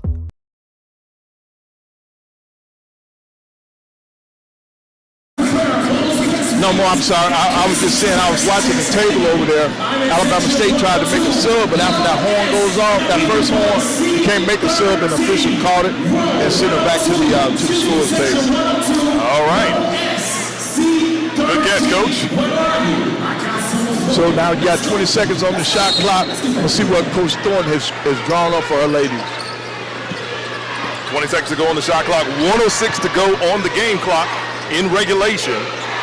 Here's Walker. Yeah. Walker looking for the screen coming from Alicia Wilson. There it is. Here's Walker driving inside the layup. It's good for Alabama A&M. Right. Taylor Smith, she wanted to take a charge, but she was too far above the goal. 50-44 is our score, and Coach Rita Freeman-Jackson wants a timeout. Right. But you know what? To be honest, she should have gotten that. See, that's what she's talking to her now about, taking that charge. She was too far up under the goal. She should have stepped out more on it. She was in the right position. She just didn't execute it the way it should. Just couldn't shuffle the feet quick enough over there, right? Right. Now, here's the other thing now. I wonder from Coach Jackson, why not take the time out after the basket? Because you can advance the basketball. Because you gave up valuable seconds then by dribbling it up the floor and then taking the time out. That's a very, very good question, Coach. And, of course, that's a great observation coming from a guy who has played in his rivalry and coached in his rivalry as well. Yeah, you got to take advantage of every little thing that you can get.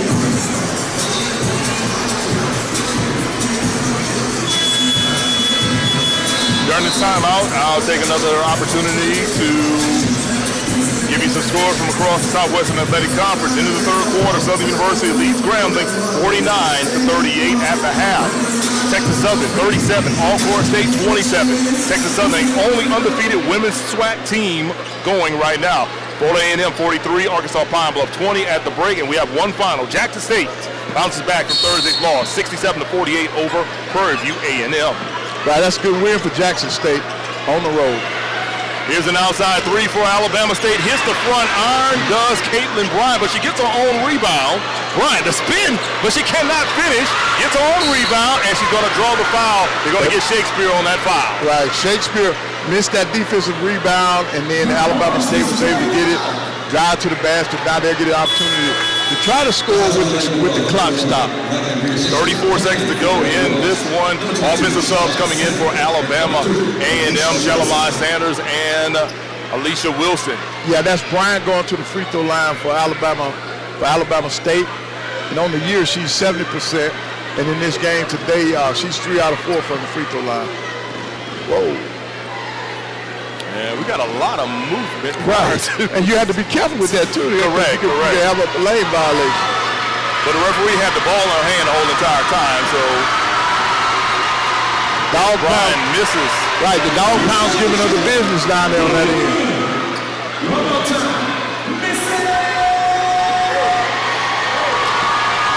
Yes, this is tough. Caitlin Bryant shooting right into the clutches and claws of the dog pound, and we got a whistle. Violation because she stepped over that free throw line.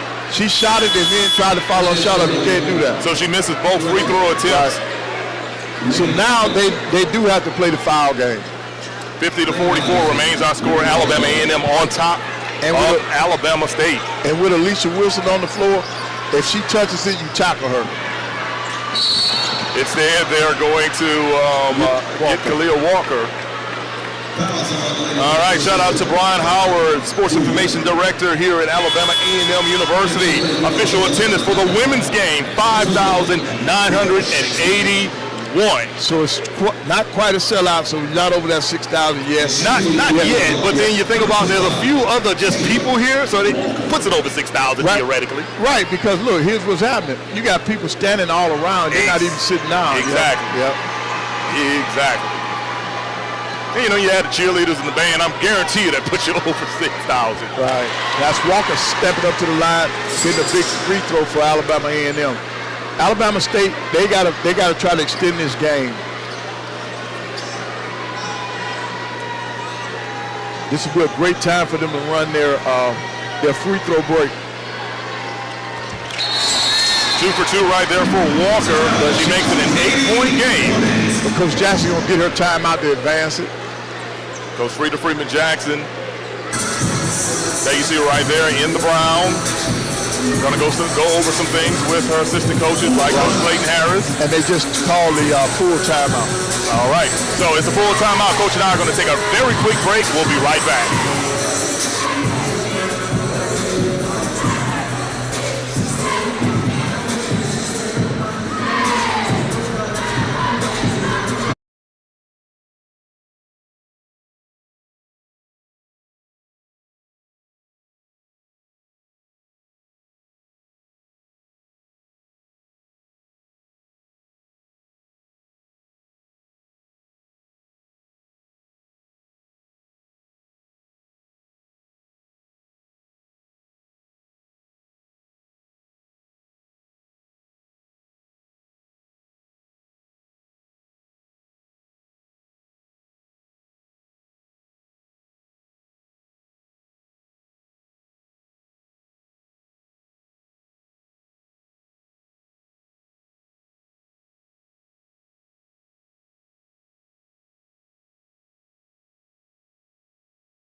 And I'm going to scoot over so y'all can see us. I'm Mo Carter. He's Coach Van Betterway. And what a game we've had here inside the Alabama A&M Event Center. 30 seconds to go. Lady Bulldogs on top, 52-44. Right, both teams have really played well, played hard, Mo. Alabama A&M has this lead right now. But coming out of the timeout, they've got to come with a quick hitter. Looking for Taylor. Here's Taylor Smith. She wanted to take a three-pointer. She cannot. Instead, the step-back three by Christina Jackson. Well off the mark. And then there's a scrum for the rebound. And looks like it's going to be a loose ball foul. Possible. Well, ball went out of bounds, first of all. Right. And trying to see if they're going to call a loose ball foul or they're just going. Well, I know this. Walker lost her shoe. Yes, she did. Oh, yeah.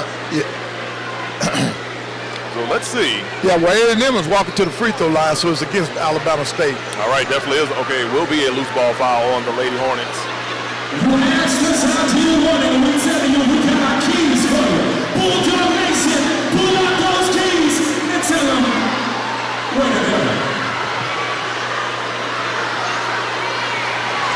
And a tradition that continues, not just here, but also at Alabama State, too, because I've seen it happen before, was talking about low, you know. Now, I'm going to be honest now.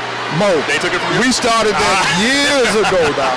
We started that back in the 80s. Okay. Yeah, we started that in the 80s.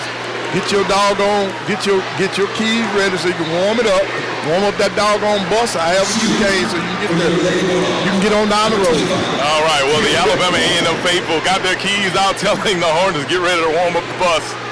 Yeah. But here's the thing. But you're right. They do it at Bama State. Correct. But they got it from us. I got you. Yep. I understand, Coach.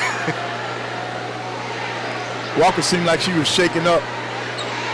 She did take a hard drop to that floor in the corner in front of the Alabama State bench. Right, and the trainer was trying to see if she was okay, if she even needed to take the shot.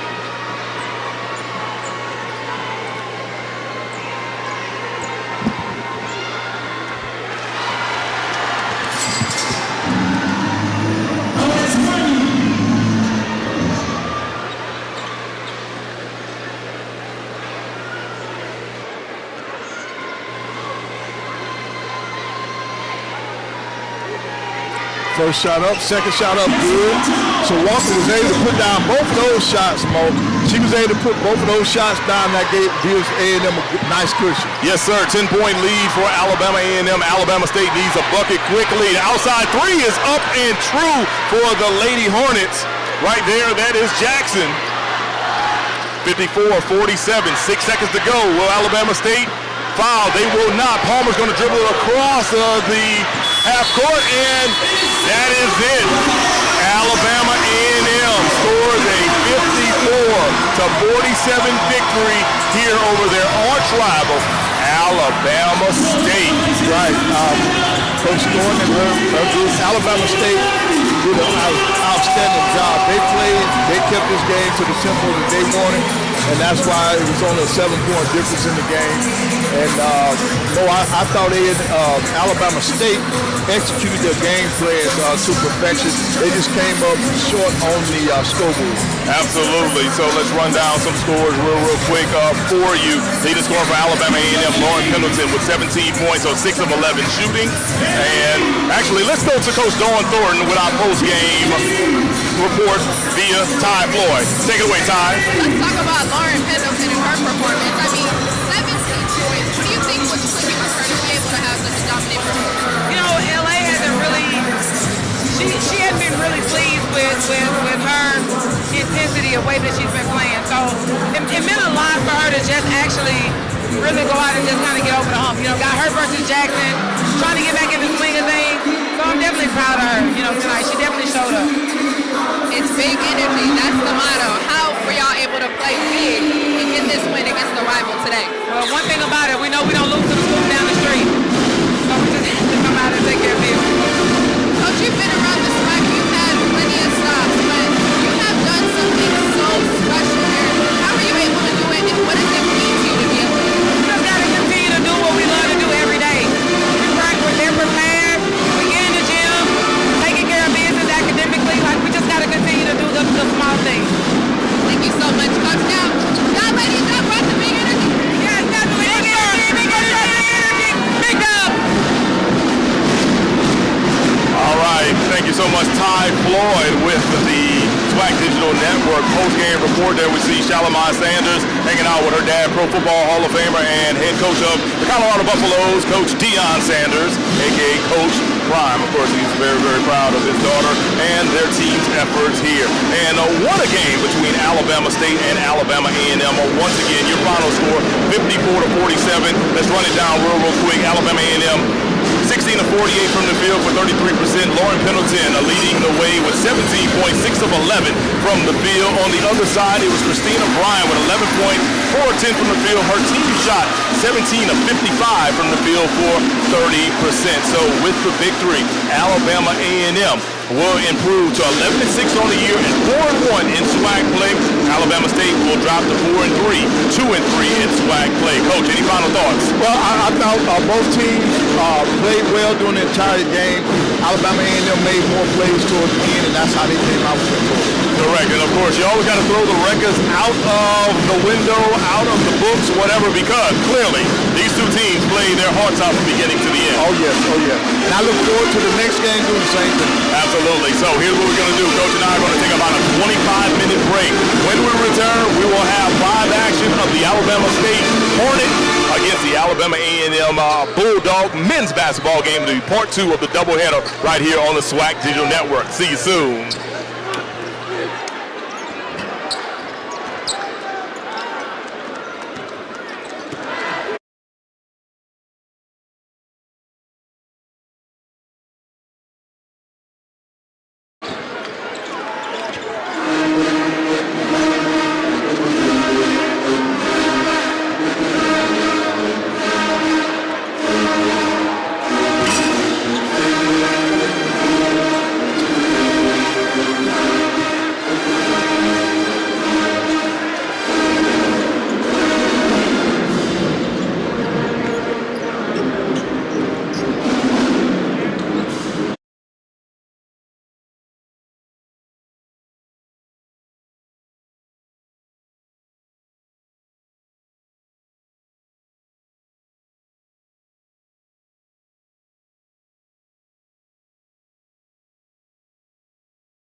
You wanna play that new 2K game?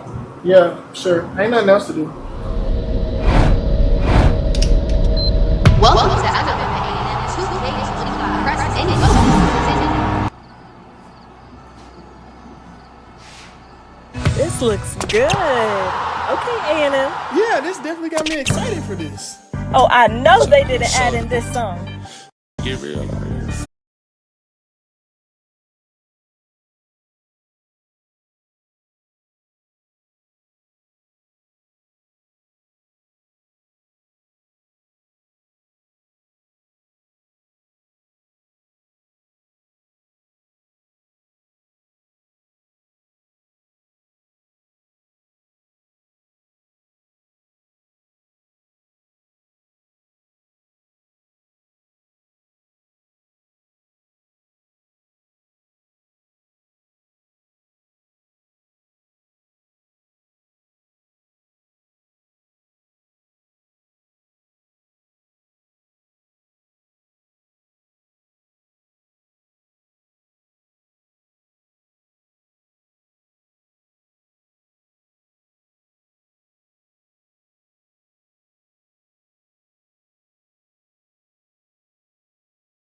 exciting atmosphere during the pregame festivities inside the Alabama A&M Event Center. And of course, it was going to be balls to the wall here today. Alabama State in town taking on Alabama A&M. That's Coach Van Pettaway. I'm Mo Carter, and this is college basketball right here on the SWAC Digital Network. Coach and I talked about this, prior to all the starting lineup, but now it's time to play some ball. Right. And it's a great production, both for the men and women's team before tip-off. But this crowd, man, this is what college basketball is all about. Playing for these kids to play in front of a crowd like this with all the energy that's in the building, and then you're playing against your rival. So you couldn't ask for anything more. And one thing, Mo, that we need to point out now, Alabama A&M has a change in their lineup. Absolutely. We'll talk about that in just a second. But, hey, let's locate Ty Floyd real quick. She's got a pre-game report from the sideline. Ty, what's going on? Yes, I have some players to watch and a tandem to watch. C.J. Hines and Amar Knox, they both had double-digit performances against Longhorn and Jackson State. And Amar Knox having 24 points, 5 rebounds, 4 assists, and 1 steal. And then on the Bulldog side of the floor, you have A.C. Bryant, who just broke a single record for single game scoring with 39 points, 10 rebounds, 2 steals, and 1 assist. Like you guys have mentioned before, it's going to be a big and exciting game. So we have a lot to stay tuned and be excited about. All right, thank you so much, Ty Floyd, with the SWAC Digital Network sideline report. Alabama A&M already crashing the boards. Bilal Abdul-Rahman taking a three-pointer. He missed it. It was rebound by Saluse. Here's Abdul-Rahman. Now getting back over to Saluse. Saluse steps back for three. Cannot hit it. Rebound goes to Alabama State. But then it goes out of bounds. Dr. Paul Bryant of Alabama A&M does not play basketball anymore. So guess what? The ball's going to go back over to Alabama A&M. Right, and Dr. Bryant showed good hands on that play right there. He was able to corral that basketball without turning it over. He used to be a coach back in the day, too, for basketball. He knows a thing or two. Yep, he showed some good things. The A&M faithful are standing until A&M can score their first basket. Absolutely. And could be right here. And A.C. Bryant getting on the board right there. What did he say, Coach? He said, have a seat. And there it is. Bulldogs on top 3-0. The Louisiana native coming through with a huge game earlier in the week against Jackson State in a losing effort. Puts his team up early in this rivalry matchup. Right now, Knox has, I was wondering how these matchups were going to go.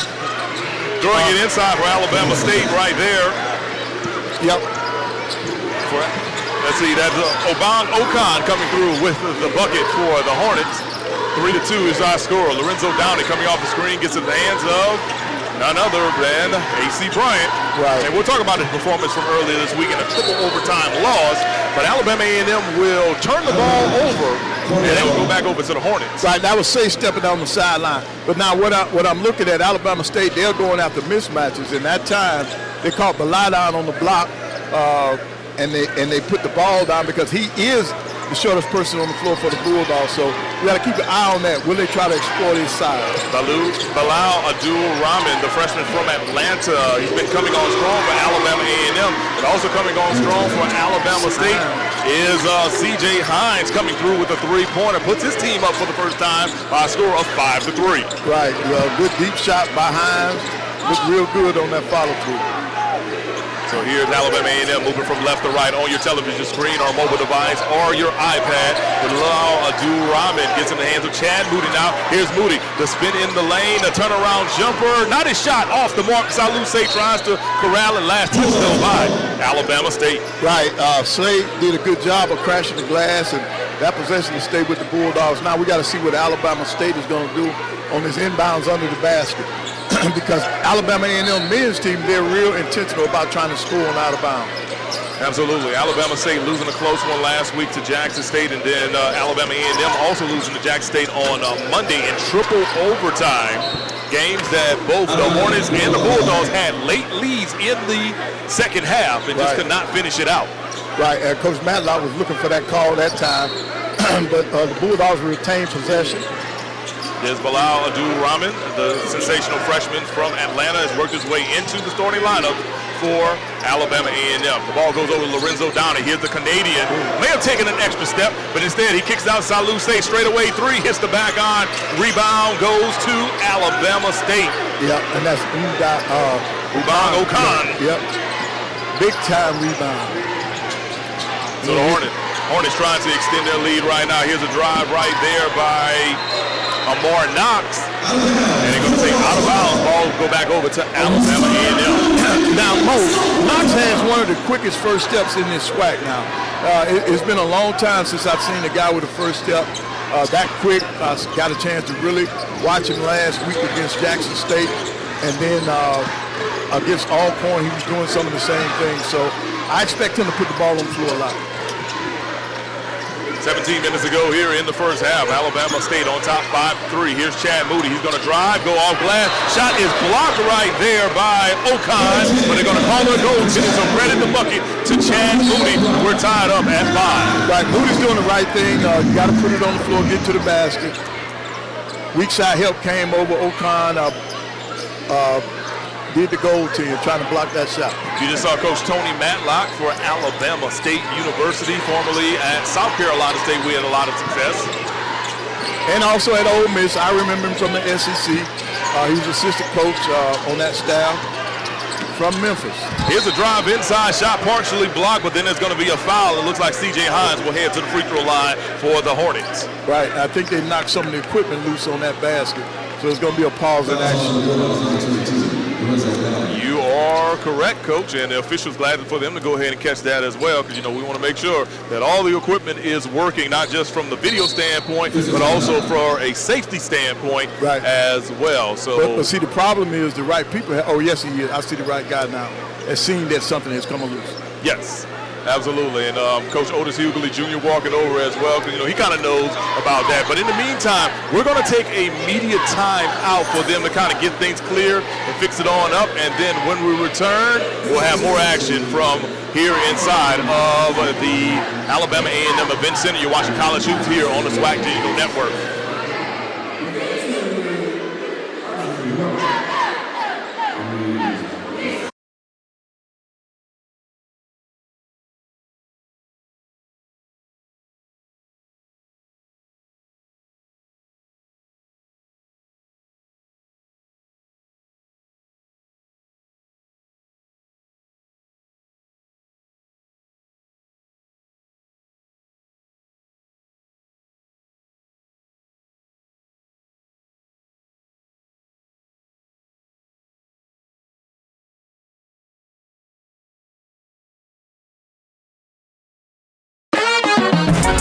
We are exactly what you think.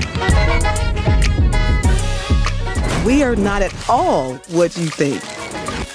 We are past, present, and future, all in one. Because the best way to honor our history is to make history.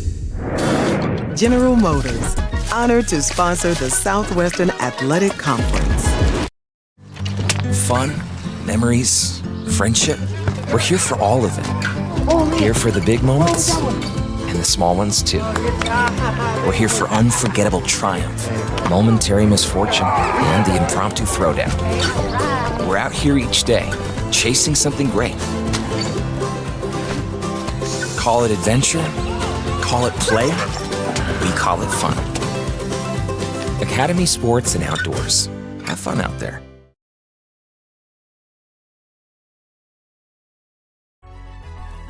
Starry Lemon Lime Soda.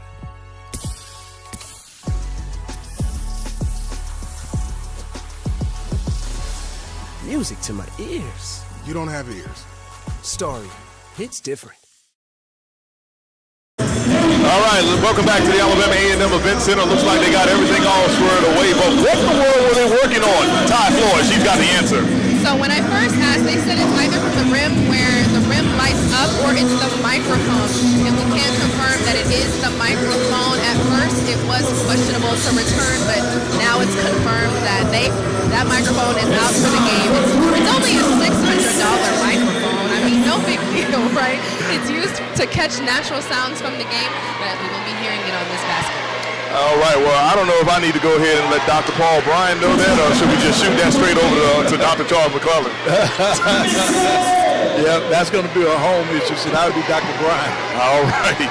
Well, it looks like a fundraiser is going to be put on for that one. As C.J. Hines was at the free throw line just now and knocking down one of the two in that situation. So here we go.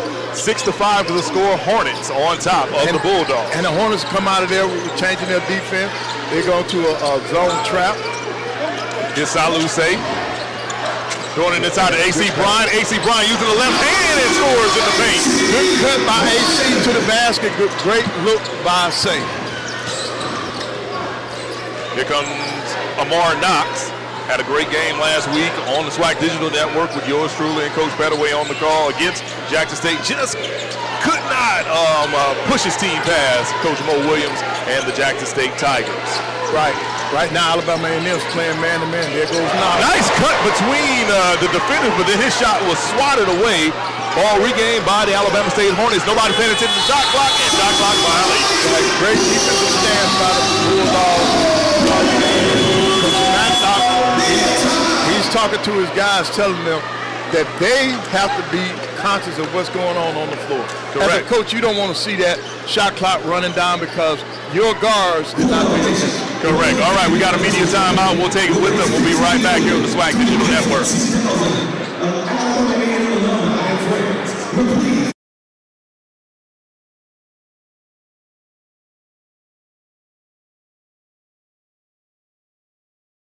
Today we celebrate the young, black, and fearless. You are the creator, envisioning new worlds and making them real. You are seen as a storyteller, weaving tales that inspire and connect on a whole new level. You are a motivator. Your passion hits different and ignites purpose in others. You are an activist, fighting for justice and equality. You are a change maker, and the future is yours. Be bold, drive change. Some people deny the power of Flamin' Hot. Spicy deniers. They try to deny it to everybody. Not hot at all. But sometimes it's just impossible. So why deny it? Unleash your Flamin' Hot. Gatorade, the world's most superior sports drink, designed to rehydrate, replenish, and refuel. It fuels the best because it is the best. Gatorade, is it in you?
To go here in the first half. Alabama A&M on top of Alabama State, 7-6. During the timeout, we noticed that the officials were going over some replays, I think probably on the goal tip. But in the meantime, let's check in with Ty Floyd. What did you learn from the Alabama State huddle? I learned that they're looking to make adjustments offensively and defensively. They're going to try to go backdoor. But the main thing that these coaches were talking about towards the end of the timeout is to calm your nerves. They know that this is a rivalry game. It's a big game, but they're not going to get anything accomplished if the nerves are too high. All right, sounds good. Thank you so much, Todd. Let's get back to the action here on the SWAC Digital Network. A.C. Bryant with the ball. Picking up his dribble, gets in the hands of Lorenzo Downey over to Saluse. Now in the hands of Bilal Abdul-Rahman. Rahman step back three. Hits the back iron. Rebound, Alabama State. And the Hornets, they've got numbers, Coach. Right, and they're cut pushing. That's Knox. Knox misses the off-balance layup. Ball corralled by Chad Moody.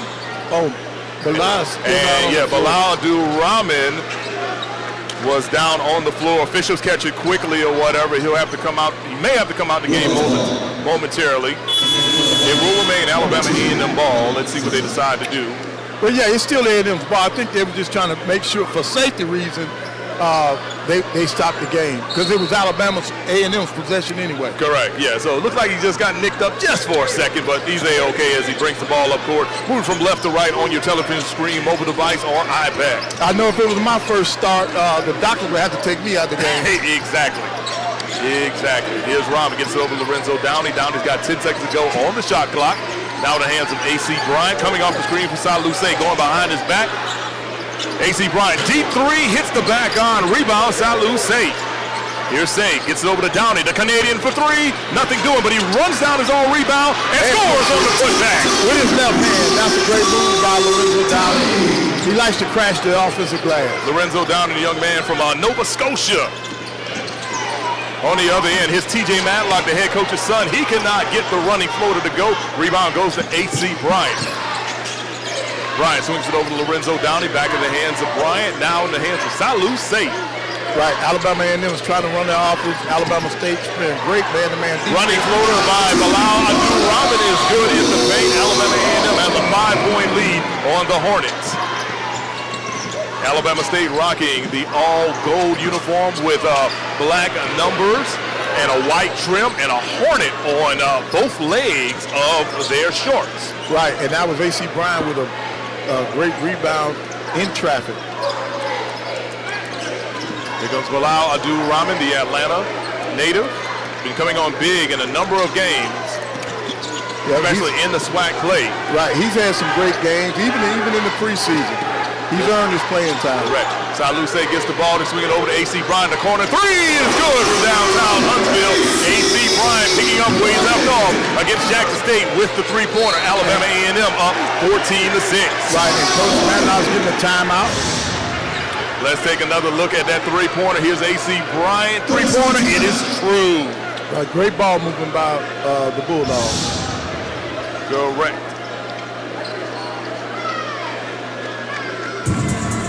Okay, hey, we've got a timeout here on the floor. Let's take it with them. We'll be right back here on the SWAC Digital Network.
Off the mark, A.C. Bryant coming down with the rebound. Here comes A.C. Bryant putting on the moves. Can't shake Matlock real quick. Gets inside the Chad Moody. Moody tries to use the left hand. Nothing doing. Rebound goes to Alabama State, and we're going to have a tie-up. Jump ball. Possession will go over to Alabama State University. Right. Moody did a great job with that left hand. It just didn't fall. Alabama State did a great job of crashing the glass. And then they got the tie-up. And with the change of possession to go to Alabama State. As you take a look behind TJ Matlock, that is the dog pound, a.k.a. the Alabama A&M student section. You talking about standing room only? That is literally the case. From the bottom floor of the court all the way up to the top of the rafters. Right, yeah, they want to be the officials. The officials have stopped action. They're going to put it back in play again. I think they want to adjust the shot clock. Of course, this is not the only rivalry game taking place today in the SWAC for the men. Down in Baton Rouge, Louisiana, you've got Southern taking on Grambling. That game will tip off in about 10 minutes from inside the F.G. Clark Activity Center, a.k.a. the Mini Dome. Right, Alabama State has a mouse in the house, but they can't exploit it right now. No, sir, they cannot. Going inside, though, this is C.J. Hines with the off-balance floater. He won't get the bucket, but he will head to the free throw line for the Alabama State Hornets. C.J. Hines on the year. He's a 72% free throw shooter coming into the day. He's 37 of 51 from the charity stripe. Right, they got Downing on that foul, and that's one of the things that Coach Hughley talked about. Was him getting in early foul trouble. That's going to put Hines at the free throw line where today he's 1 out of 2. And in the season, he's 72%. C.J. Hines, a senior from out of Atlanta, Georgia. His first free throw is up and true. Makes it a 7-point game between the Bulldogs and the Hornets. Coming up around the 8-minute mark, we'll give you updates from across the Southwest Athletic Conference on this great weekend of basketball here in the conference. Of course, it's a holiday weekend as America prepares to celebrate the life and legacy of the Reverend Dr. Martin Luther King Jr. Oh, yeah. And Alabama State's picking up full court now.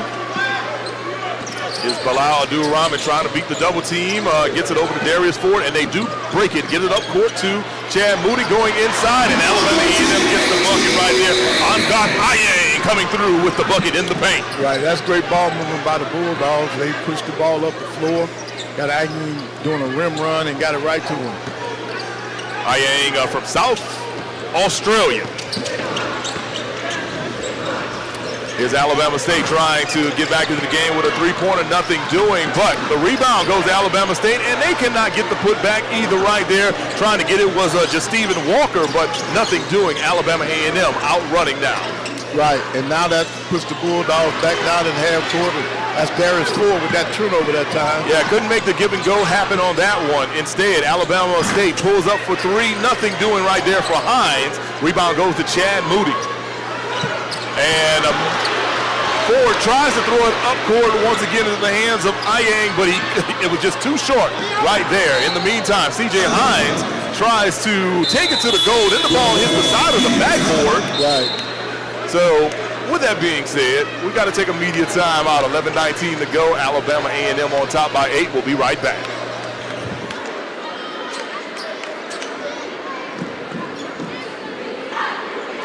Alabama A&M versus the Bulldogs of the Huntsville Alumni Chapter of Carolina Soccer Tournament Incorporated would like to welcome the Grandpa of Carolina Soccer Tournament Incorporated, Grandpa Jim McMichael to the hill. Please give him a warm welcome. You're welcome back at any time.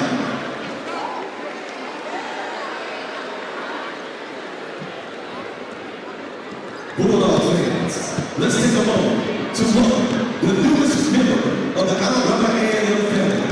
Please join in giving a warm Bulldog welcome to our new head promoter, Sam Shea.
Check in with Ty Floyd with our SWAC Digital Network sideline report. Ty, what did you learn with Coach Otis Hughley and company just now? One thing that I learned and one thing I know is for certain is that Coach Hughley is going to use that sports right, but he said the shop is going to be coming from Alabama State. So they're going to make sure to send people middle so that they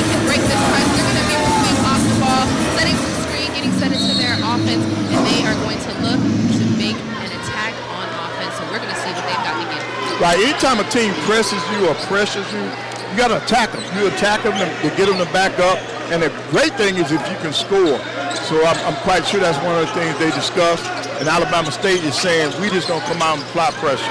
Here's Arias Ford with the pump fake. The step back jumper off the mark. Rebound goes to Alabama State. With the rock right now for Alabama State is Sean Fulcher. Right, and also into the game for them. Oh, that is Sean Fulcher, number 12. Fulcher thought about the three from the wing and said he's going to drive it inside, kicks it back out. Here's the pull-up from TJ Matlock, and Matlock hits the mid-range jumper. Right, Matlock used to shoot that shot a lot last year. His game is in the mid-range. He can extend out to the three-point line, but his biggest attribute is that mid-range game is his. 10:24 to go. Alabama A&M up 16-10. Here's a deep three-pointer from London Riley. Nothing doing for the Alabama A&M on that shot. And back come the Hornets right now. Dante Bass with the rock. And now we got a whistle. Ball goes out of bounds. Yeah, they're going to get somebody push Matlock that time on the drive to the basket. Fouls on the Bulldogs number 6, Jalen Cologne. And they're going to get Cologne for that foul. Right in the background, we see one of the associate ADs here at Alabama A&M, Ruben Perez. Yeah, Ruben and his group, they do an outstanding job. Absolutely. Ruben, no strangers to the HBCU community. He's been around a lot of HBCU athletic events and schools for a number of years, and now he's here working under Dr. Paul Bryant. Here's Alabama A&M now with the possession into the game for A&M is Clarence Crosby. Also, Bilal Abdul-Rahman back into it. Gets it to Ayang down in the hands of Abdul-Rahman, and he tries to get the floor to nothing doing. Ball tipped around, and Rahman gets the ball back. Now he gets in the hands of Ayang. 17 seconds to go.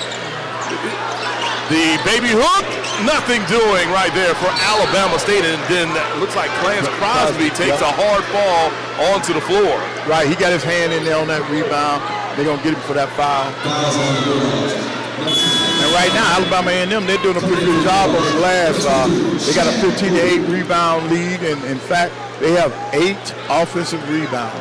Now, Coach, I will say this. On that last possession right there, as Ayang got the ball in the post, he made 2 spins. I felt on that first spin, maybe that's when he should have had the baby hook released. He did. You were absolutely correct, Mo. I mean, you know, from a wing standpoint, he is much lengthier than his opponent. And this is a good ball movement by Alabama State. Absolutely. 3-pointer from the corner by Sean Fulcher off the mark. The native of Brooklyn, New York, could not make the near corner 3. So here comes Alabama A&M. Gets in the hands of Chad Moody. Moody has the ball knocked away. And they're going to say last touch by Moody. Right, that's going to be a turnover on Chad that time. He was trying to get his footwork right where he can get to the basket for that shot. And Alabama State's going to walk it up the floor. They don't mind. Now, both of these teams are toward the top in the SWAC and scoring. In fact, they're 1 and 2 when it comes to scoring in the league. So we could be in store for a high-scoring affair if defense becomes an option. Right. We shall see. In the meantime, here's a running floater right there by Hines. He does not get the first shot. Second shot doesn't go down either, but he does draw the foul. Yeah, but when you work that hard and you force the team to miss the shot, you want to corral that rebound. And see, that's putting Hines back in the free throw line where he's making a living there. He's 3 out of 4 from the line today. And first free throw rims in and out for Alabama State. Lots of Bulldogs getting some action today. Coming into the game right now is Dylan McClain for Alabama A&M. Haven't seen him a lot this year, but right, he's been hurt. So he's just not getting back into the group. So that's another veteran for Coach Otis Hughley Jr. and the staff to now rely on. And Alabama State is bringing Octave back into the game also.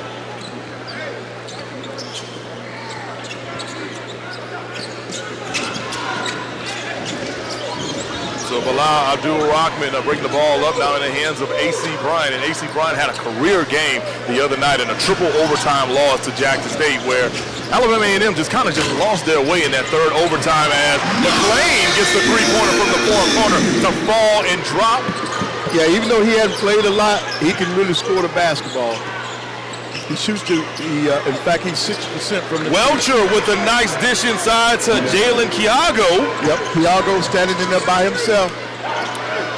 And Chad Moody has the ball knocked away. Here comes Welcher.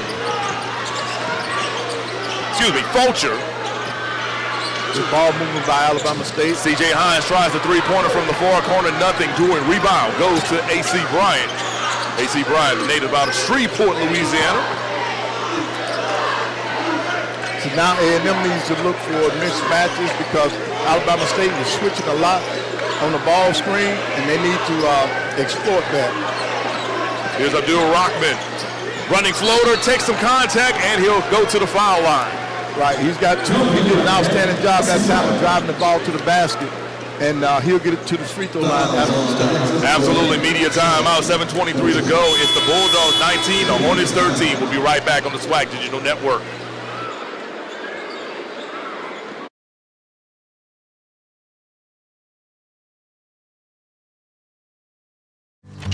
Fun, memories, friendship. We're here for all of it. Here for the big moments and the small ones too. We're here for unforgettable triumph, momentary misfortune, and the impromptu throwdown. We're out here each day, chasing something great. Call it adventure, call it play, we call it fun. Academy Sports and Outdoors. Have fun out there. Some people deny the power of Flamin' Hot. Spicy deniers. They try to deny it to everybody. Not hot at all. But sometimes it's just impossible. So why deny it? Unleash your Flamin' Hot. Gatorade, the world's most superior sports drink, designed to rehydrate, replenish, and refuel. It fuels the best because it is the best. Gatorade, is it in you? Today we celebrate the young, black, and fearless. Whether you are a creator, a storyteller, a motivator, or an activist, you are a change maker, and the future is yours. Be bold, drive change.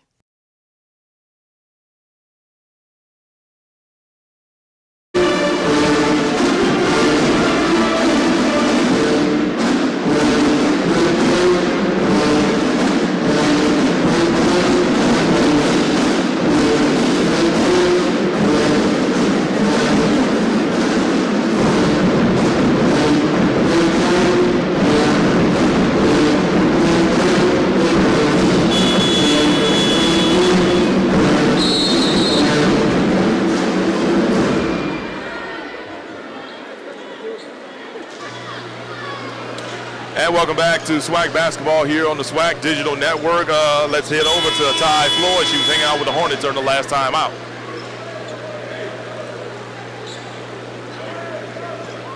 Hey, Ty, what you got? Right. All right, we'll check back in with Ty.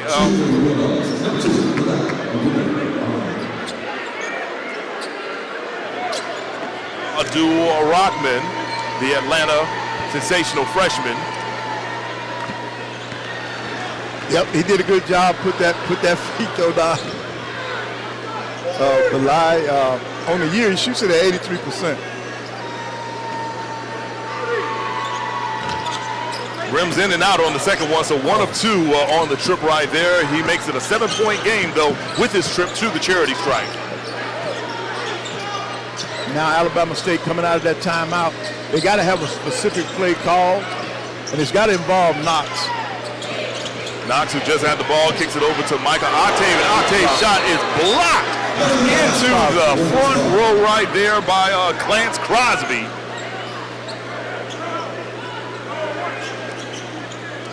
Right, that was a good weak side defense by Crosby. But see, that's the problem with when Alabama A&M goes for a block. A lot of times they have 2 people going for the block. That leaves the offense waiting to get the ball, to get the offensive rebound. Now Alabama State only has 6 seconds on the shot clock, Mo. Correct. So here's Alabama State taking the ball out of bounds.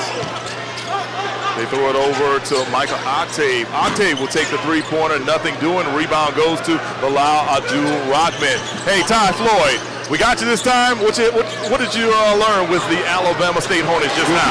Good interior pass in that time. Big bucket, but listen, I learned that it's extremely hectic right now. I'd have lost my earpiece and my microphone when it turned on.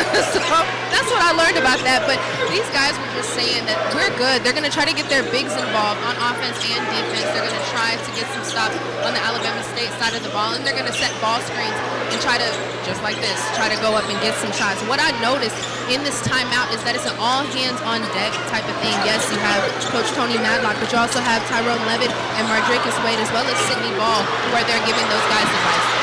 Right, and the Bulldogs are doing a great job of crashing the offensive glass. I think they got 3 tips that time. But nothing doing on that one. Ball did go out of bounds. Right. They're saying last touch. Yeah, I like that. Alabama State. Right, the officials got together on that call, Mo. So that's the right call. So Alabama State could not get the first shot, the second shot, or the third shot. But in the situation, they still got 3 offensive rebounds in that process. Right. Alabama State, in that next timeout, they got to talk about that. They got to address that. You got to get them off the glass. Here's A.C. Bryant driving with his left hand, nothing doing. Rebound goes to Chad Moody. Moody's going to try and power his way, and the ball is stolen right here by Sean Fulcher. Fulcher going to the rack, and good defensive play right there by Bilal Abdul-Rahman. Now on the other end, it's Alabama State trying the three-pointer. Michael Octave hits the back iron. Rahman coming through with the rebound. Right, that was good defense that time, and now they're going to get Alabama State as they try to keep Moody out of the paint. And that foul's going to come at 11. Octave, Michael Octave. There you see head coach Otis Hughley Jr. in his 3rd season with the Alabama A&M Bulldogs. He's been able to lead this team to the 2nd round of the SWAC tournament the last 2 years. Now he's saying this is year 3 in which we need to take the extra step. And they'll have an opportunity to try to do it if they play their cards right in Atlanta in about a month and a half. Right. Well, you got 10 teams going this year. Correct. So, all the teams are gearing up, trying to get ready. Alabama State's bringing the big guy back in this time to get a little more size in there, see if they can help on the glass. Yubon Okan, 7'1", 230-pound senior from out of Nigeria. Here's Abdul-Rahman going baseline. Instead, he'll kick it out to Dylan McClain. The three-pointer off the mark. Rebound goes to Alabama State University. Running the ball up court right now is going to be Amar Knox. Right, and Knox can get to the basket on anybody. That's why I don't understand why he's not attacking more.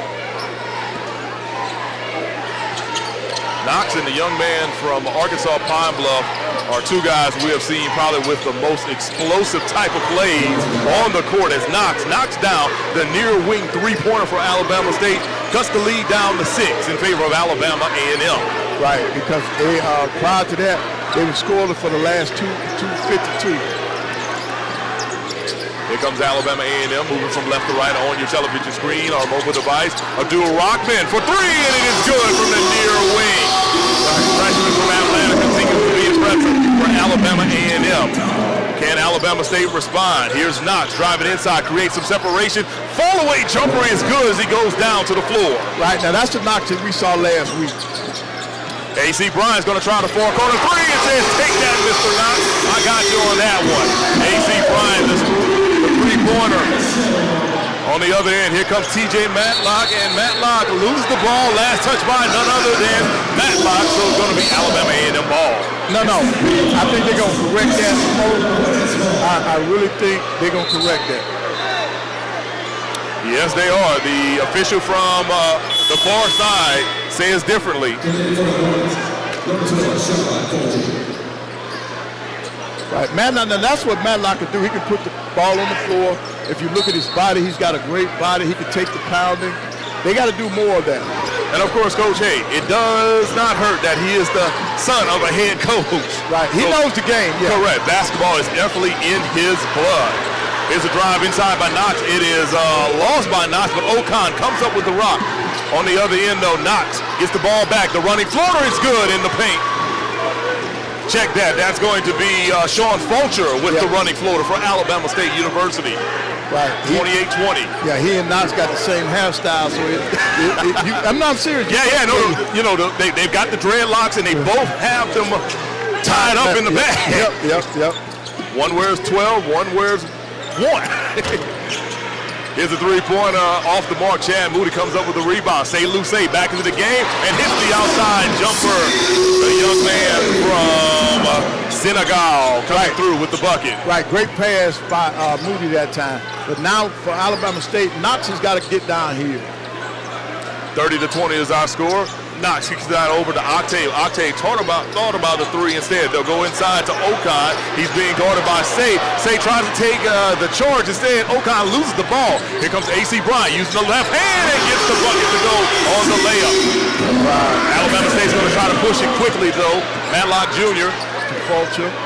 Over to Fulcher. Now in the hands of Okon, being technically double teamed by Abdul Rockman and Say Luce. The ball goes out of bounds, and we'll take our final media timeout of the half. Our score, Alabama A&M 32, Alabama State 20. We'll be right back.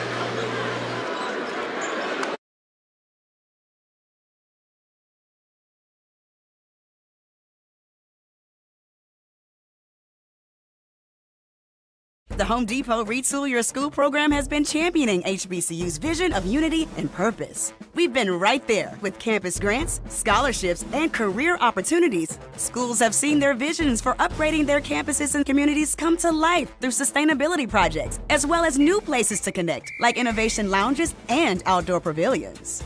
As we celebrate, we're excited to keep the momentum going. Retool Your School. We're powered by purpose. We are exactly what you think. We are not at all what you think. We are past, present, and future, all in one. Because the best way to honor our history is to make history. General Motors, honored to sponsor the Southwestern Athletic Conference. Fun, memories, friendship. We're here for all of it. Here for the big moments and the small ones too. We're here for unforgettable triumph, momentary misfortune, and the impromptu throwdown. We're out here each day, chasing something great. Call it adventure, call it play, we call it fun. Academy Sports and Outdoors. Have fun out there. Starry Lemon Lime Soda.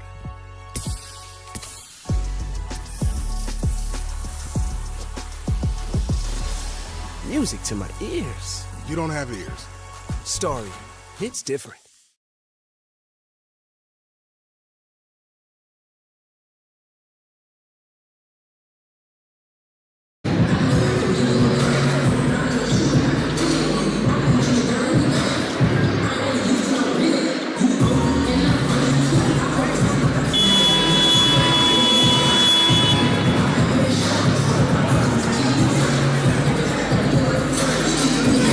To go here in the first half. Alabama A&M on top, 32-20. Let's check in with Ty Floyd with our SWAC Digital Network sideline report. What's up, Ty? Coach O was saying that you guys got to jump stop pumping and then get to the foul line. These guys are jumping, so you can get them up in the air, then you can get to the foul line. He also had a talk with star AC Bryant, told him to slow down and just play his game. Because, you know, when you come off of big games, you often want to expand on such a great performance. So he's just saying, AC, calm down, play your game, and all of that will happen. Right. And Mo, I like what Maddox is doing there. He's trying to settle his team down. Matlock, I'm sorry, trying to settle his team down. And he's being a leader out there on the floor. And he's got it, and he's getting to the basket. And he cannot make the shot right there. Alabama A&M throws it up court. However, they throw it too far up court, a little too much mustard on that one. Out of bounds, it'll go back over to Alabama State. But, Alabama A&M had numbers on that one, Coach. Right, and Coach Matlock he's upset. He thinks that it should have been a foul on Tony and TJ, I'm sorry. And I'm going to be honest now, Mo, I can't disagree with him on that one. I thought there was some contact. Oh, no, certainly there was some contact. See here, sure. as he's going downhill, as you see the replay. Yeah, he took a hard spill right there as he tried to go one-on-one with Say Luce. Right.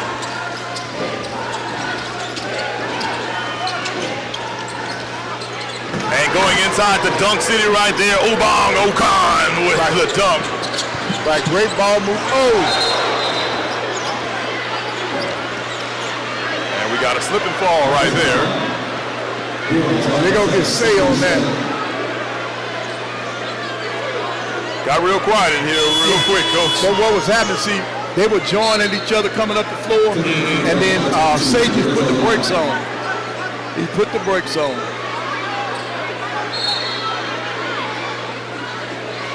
(32-22), Alabama A&M leads by 10.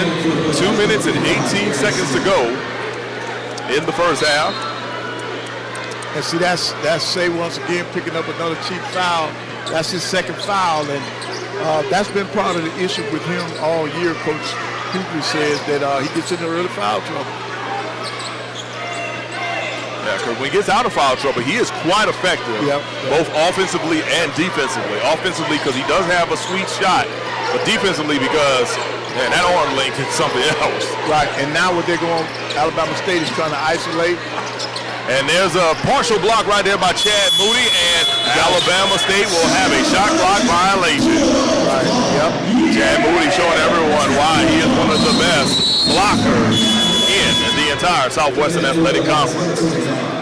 Right. Shot blocker. Yeah, I think what happened on that particular play, they was looking for the big man to come up and set that screen. He was late doing it, and that caused them to be late in the shot clock. Coming up after half, we will hear from one of the head coaches, and then coming out of the locker room, we'll hear from the other as we get ready for the second half. Right, now Alabama State sits back in the zone. Adil Rockman, step back three off the mark. High rebound right there by TJ Matlock.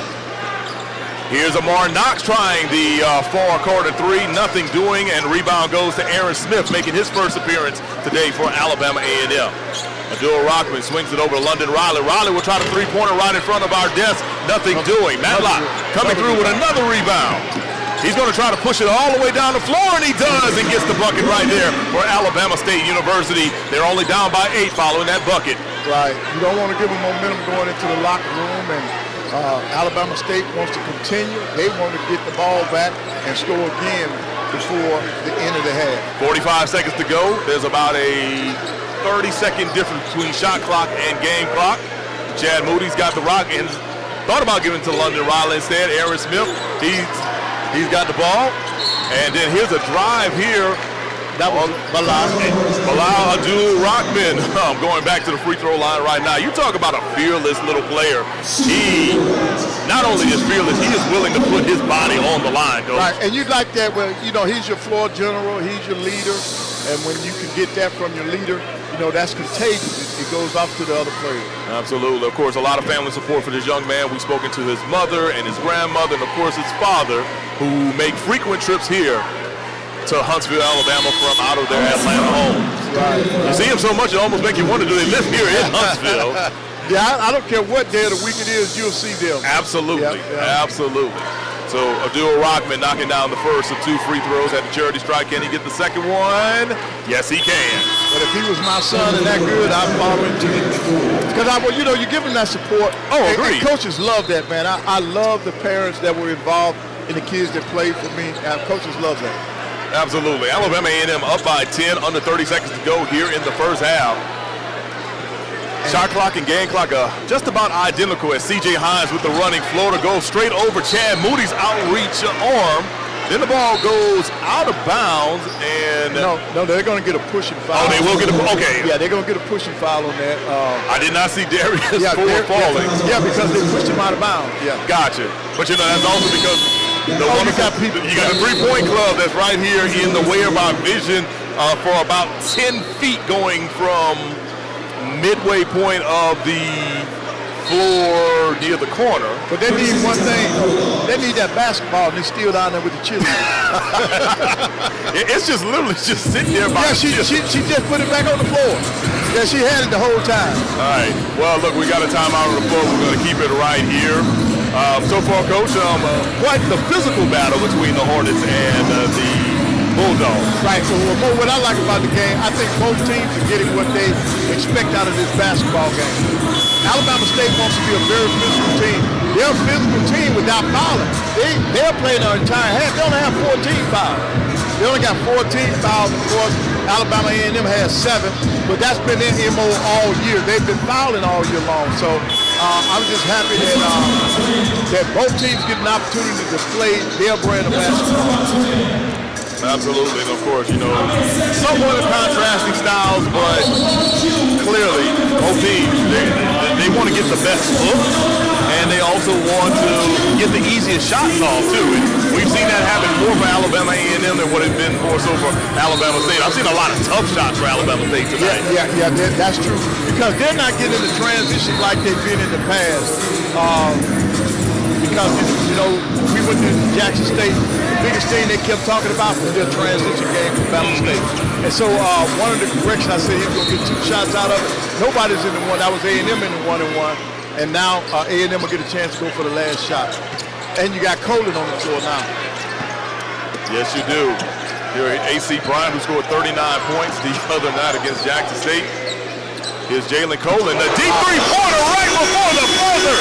Jalen Colin from way downtown Huntsville, and that's where we will end the first half. Alabama A&M on top, 37-24 over the Alabama State Hornets. Man, oh man, that thing was going on an outward trajectory straight into the hoop. Yeah, that was deep. That was a very deep shot. Very deep shot. Absolutely, absolutely. All right, everyone. Ty Floyd is going to catch up with Coach Otis Hughley Jr. right now. So let's go over to Ty. What you got, Coach? It's a pretty decent team, but knowing you as a coach, you're never satisfied. So what does the team have to do going into the second half? You gotta slow down that transition and ball security.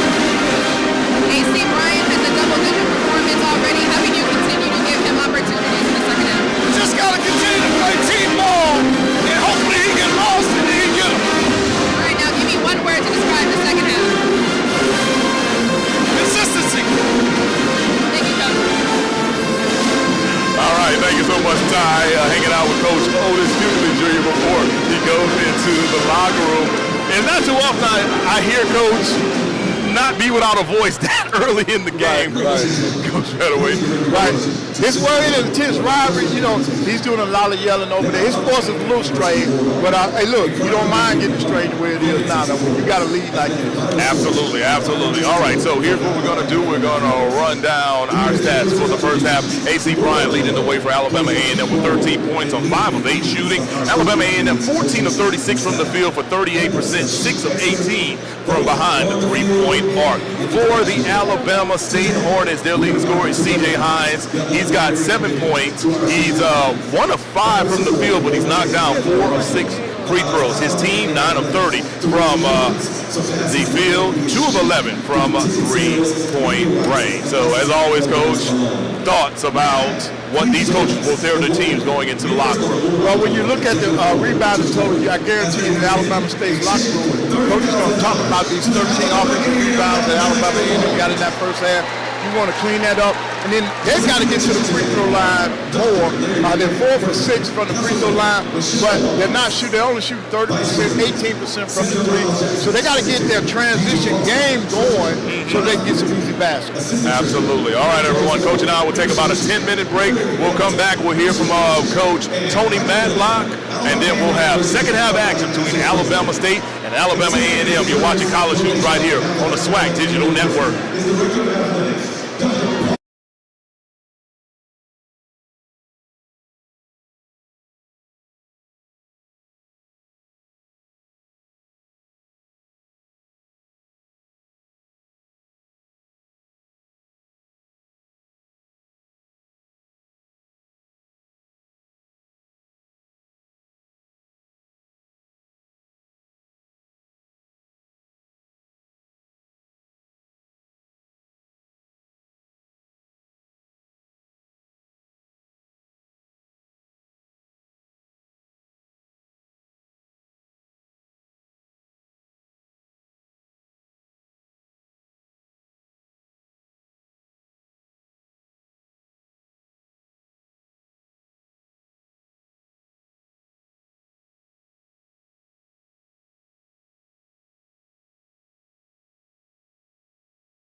Fun, memories, friendship. We're here for all of it. Here for the big moments and the small ones too. We're here for unforgettable triumph, momentary misfortune, and the impromptu throwdown. We're out here each day, chasing something great. Call it adventure, call it play, we call it fun. Academy Sports and Outdoors. Have fun out there. We are exactly what you think. We are not at all what you think. We are past, present, and future, all in one. Because the best way to honor our history is to make history. General Motors, honored to sponsor the Southwestern Athletic Conference. Starry Lemon Lime Soda.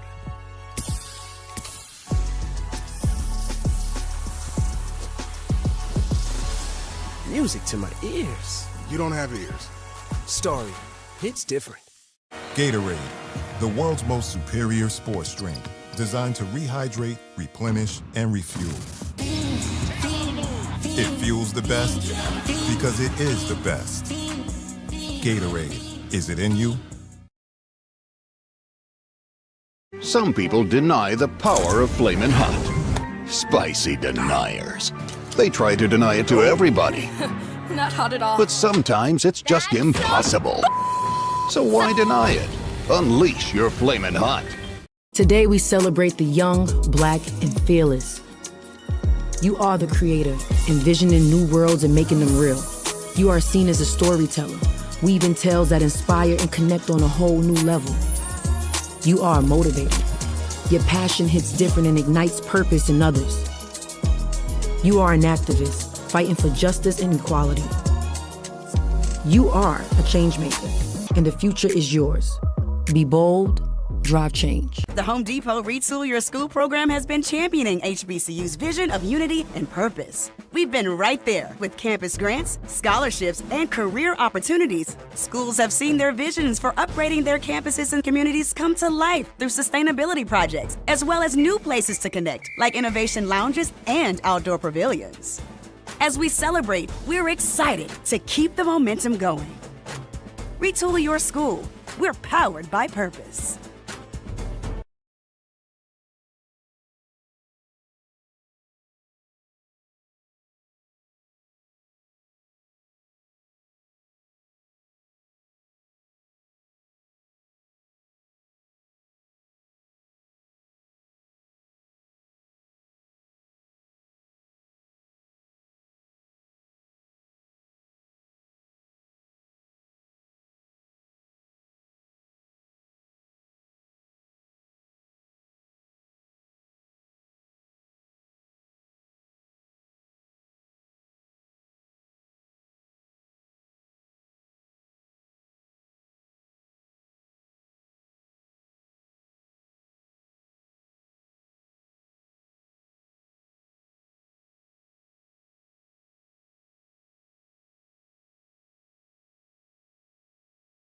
Hey, yo, SWAC fans! The 2025 Starry SWAC men's and women's basketball tournaments presented by Buick will take place from Tuesday, March 11th through Saturday, March 15th at the Gateway Center Arena in Atlanta's Airport District. The tournament will feature the top 10 teams from the SWAC competing for championship titles with 2 NCAA tournament berths on the line. All 14 games will be broadcast live on ESPN digital networks. For more information on the 2025 Starry SWAC men's and women's basketball tournaments presented by Buick, visit SWAC.org.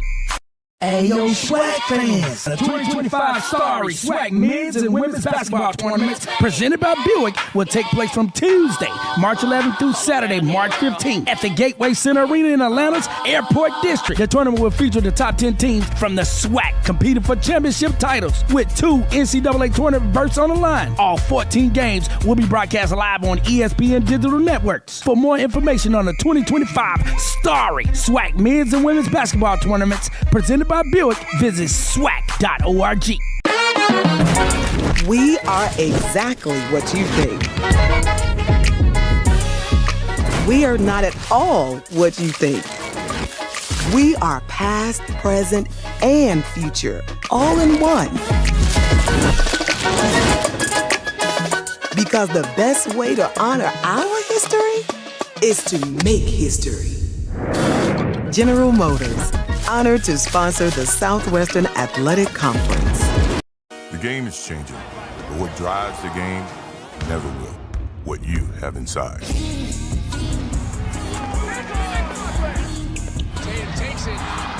Gatorade, is it in you?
Alabama A&M 37, Alabama State 24, and we should be checking in with Ty Floyd, who is about to hook us up from the sideline. Right, go. Okay, yeah. Ty, what you got? Told me that you gotta go. We gotta do some gambling, but he also said that he expects to play basketball. Okay, short and sweet, right, Ty? Short and sweet to the point.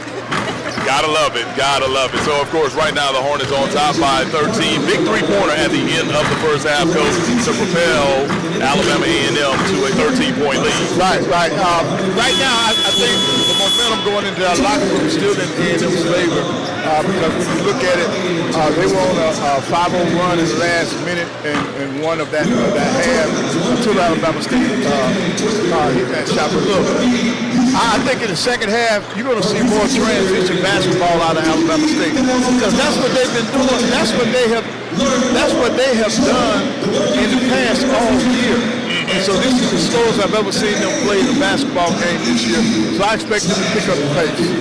All right, let's give you an update from across the Southwestern Athletic Conference. These are men's scores from this weekend. Down in Baton Rouge at halftime, Southern University leads Grambling State 31-27. Over in Prairie View, Texas. Prairie View 45, Jackson State 44. They're about midway through the second quarter.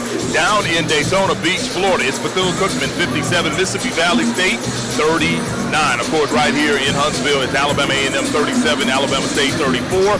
Down in Tallahassee, Florida A&M leads 29-22 over Arkansas Pine Bluff. And late in the first, it's Texas Southern 25, Alcorn State 9. Those are scores from across the Southwestern Athletic Conference. We're getting ready to get things started back here in the second half. It's Alabama A&M, it's Alabama State. It's a big rivalry. You know, football calls it Match City Classic. Every other battle, it's just the Hornets against the Bulldogs in one of the most intense and heated rivalries, not only in the state of Alabama, but really across the United States of America. Absolutely. So Alabama A&M will have the first possession. Is Bilal Abdul-Rahman coming off the screen. He tried to get it inside to Chad Moody, and the ball is knocked away and stolen by Alabama State. On the other end, it's C.J. Hines. He tries to take it coast to coast. He won't get the bucket, but T.J. Matlock is there for the tip-in, cutting the lead down to 11. Right, so what you had on that play, they didn't give up on it. You don't take it for granted that he's going to make that layup. So T.J. Matlock did the right thing by fogging it up. And now they're going inside to save, and they're going to leave the rifleman out there. He missed that three-point shot, and then he got a rebound by Octave that time. And now here comes Matlock on the push. Alabama State moving from left to right on your television screen. Here's a three-pointer by Octave. His shot off the mark. Tipped around right there. Chad Moody will eventually get it into the hands of A.C. Bryant, a young man that scored 39 points the other night against Jackson State in triple overtime. Right, he can score the basketball. He's not as soon as I say that, he takes a shot. I was going to say he's not as aggressive tonight, but he shot that one from downtown Huntsville. Oban Okon coming through with the rebound. On the other end, here's a shot that's off the mark by C.J. Hines, but the putback is good by Michael Octave, the young man from Boca Raton, Florida. And all of a sudden, it's a 9-point game in favor of Alabama A&M. Right, because now what Alabama State is doing, they're crashing the offensive glass. That's their second offensive rebound in this half now. So they're making a concerted effort to go after the ball. Bilal Abdul-Rahman kicks it out to Lorenzo Downey. Downey coming off the screen from St. Lucie, gets it inside to St. Nice pass, and Chad Moody will be fouled right there inside the paint. Alabama State trying to stop him before he takes it to Dunk City. Right. And that's a good foul. You don't want them to dunk in the basketball. You don't want to get the crowd into the game this early in the second half. So that's a good foul. Make him earn it from the free throw line. Yeah, absolutely. A lot of teams have been trying to make Chad Moody make it count from the free throw line. Some have been successful, some have not been.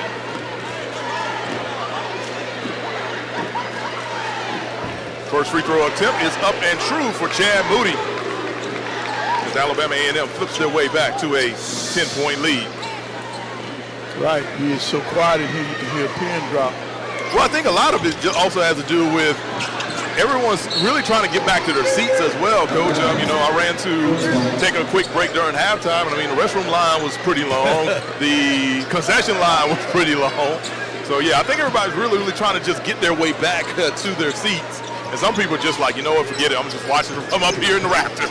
Yeah, beautiful crowd in here today. Absolutely. As a matter of fact, thanks to the one and only Brian Howard of Alabama A&M Sports Information Director and Assistant Athletic Director, title he has as well. Official attendance, 6,569 fans here inside of the Alabama A&M Event Center. Right, they got that foul that time on Bilal.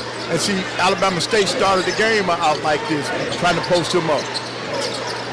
Here's Amari Knox with a crossover on Downey. Knox stops, pops, throws something up, can't get it, and it's rebounded by Alabama A&M. Right. Foot speed-wise, that's not a good matchup for Downey. And then the officials are going to try to keep this clean. They blowing a quick whistle right now in that post. So they got Udall that time. Okon that time in the paint. Because remember, you had that dust up in the first half. They're going to make sure it doesn't happen like that again. Agreed.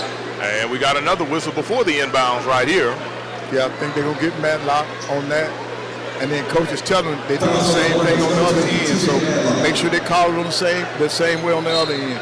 So that's 3 fouls real quick for the Hornets now. Going inside was Chad Moody. At least he tried to, but he lost the ball in the process. Ball stolen and into the hands of Amar Knox. Lost possession right there by Alabama A&M. Here's Knox. Kicking it out over to Hines. Hines will swing it over. Here's Octave. Thinking about the three-pointer, said he'll drive inside with the floater that does not touch a thing. Right, and then it's off the hands of Downey. Downey can't corral it, so Alabama State will keep the ball with 20 seconds to go on the shot clock. Well, it did hit the rim, so they shouldn't have reset.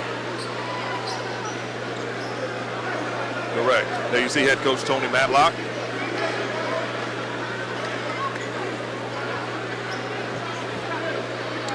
Yeah, so they're telling Coach Hughley to get back, but the ball did not hit the rim, so there should not be a reset. So they got to look at it to get the correct time. They're going to review that so that, yeah. All right, so yes, yeah, so the officials are taking a look at the last play.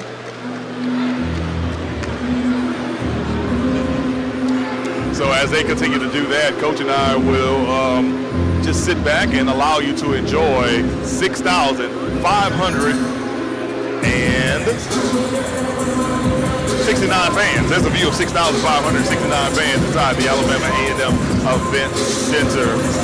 So see, they went with 15 on the shot clock. So they picked up, they lost 5 seconds. Absolutely. So shot clock was reset to only 15 seconds on that one. So here's the inbounds. Oban Okong gets the ball in and gets over to C.J. Hines. Hines going through the lane, loses the ball, but looks like they're going to give Abdul Rahman. Yeah, you know that from his reaction, right? Because, he swiped at the ball, had it grasped for about a half a second, but Sandy grabbed something else, so because of that, it'll be a foul on Alabama A&M. All right, and that's going to end up being his second foul. Second team foul also. Saluse guarding the inbounds, and nice throw in right there to Stephen Walker, who gets the bucket for Alabama State University. Yeah, Walker slips in the game, he gets a basket. 8-point lead for Alabama A&M as we approach the 16-minute mark. Here in Huntsville, Alabama, sold out crowd. Chad Moody driving inside, and Moody loses the ball going inside. Ball taken away. Amar Knox coming through with the rock. Here's Knox. Wow, shot and gets it to go. But see, that's what Knox does. That straight line drive, he's going to do that all day. Inside on the other end, it'll be Say Lucé, and Say cannot get the bucket, but he'll go to the free throw line. Right, he did a good job of coming down, getting his spot in the paint. They fed him in the post, and he was able to turn in on Walker.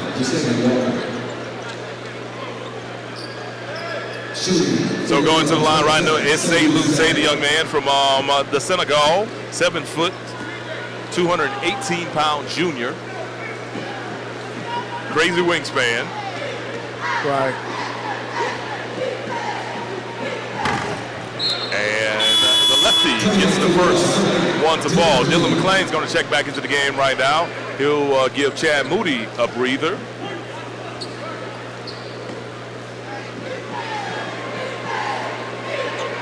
Now you see Say Lucé trying to get 2 of 2. And does. 40-32 is our new score. Alabama A&M up by 8. Right, and then they're going to come out in their full court pressure. Now Alabama State with Knox running the point is going to try to get into their offense. Knox coming off the screen. He'll pull up for 3 and hits. That's Amar Knox from downtown. And the young man from Memphis, Tennessee. That makes it a 5-point game. Right, he does a good job of surveying the floor. Here's Abdul Rahman. Kicks it out to A.C. Bryant. A.C. Bryant coming through the lane with the spin, going up high. Shot partially blocked by Alabama State. Ball tipped out of bounds. And we'll find out who has the rock when we come back. Media timeout, 15:39 to go. We got more basketball right here on the SWAC Digital Network coming up.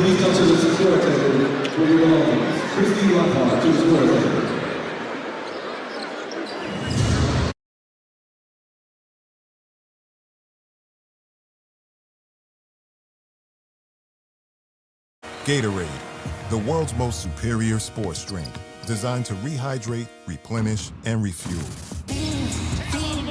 It fuels the best because it is the best. Gatorade, is it in you? Today we celebrate the young, black, and fearless. You are the creator, envisioning new worlds and making them real. You are seen as a storyteller, weaving tales that inspire and connect on a whole new level. You are a motivator. Your passion hits different and ignites purpose in others. You are an activist, fighting for justice and equality. You are a change maker, and the future is yours. Be bold, drive change.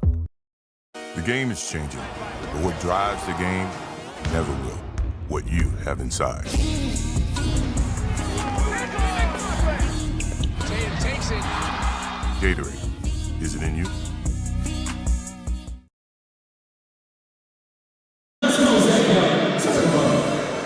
We have a silver hunter that is blocking the baseball ground field. A silver hunter, tag number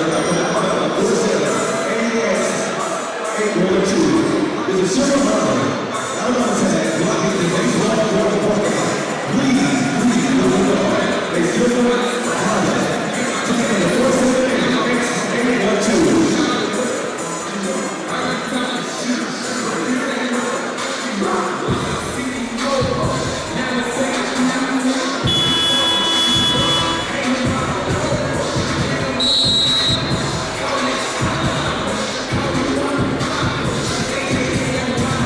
15:39 to go. Alabama A&M on top, 40-35. That's the Hall of Fame coach Van Pettaway. I'm Mo Carter. You're watching College Hoops right here on the SWAC Digital Network. Let's head over to Ty Floyd with our SWAC Digital Network sideline report. Ty, what did you learn during that last time out? You know, when Coach was going into halftime and I said, Coach, give me one word to describe the second half, and he said consistency. I would actually say that he meant to say accountability, because he is in these guys' faces, sitting there telling them what they did wrong, what they did or didn't do to make sure that they do it on the next play. They're looking to make some adjustments and start off the attempted comeback by the Hornets. Right, and then in the Alabama State huddle, they got to feel pretty good because they have chopped into this lead, Mo, and they're doing a pretty good job, and they turned it over that time. But defensively, they're doing a better job of staying in front of the Bulldogs. All right, the ball knocked out in the hands of Stephen Walker on that last play. So Alabama A&M on the offensive. Here's Lorenzo Downey going to drive inside, gives a shot blocked right there by Walker. Alabama State, they've got numbers. Here's Knox getting out in front of the pack, but Knox cannot finish on the layup. Right. Here comes Alabama State. They've got numbers now. Here's Dylan McClain spinning inside, and McClain gets the bucket for Alabama A&M. Right, McClain lost control of that, and he found control on the way to the basket and was able to put that one down.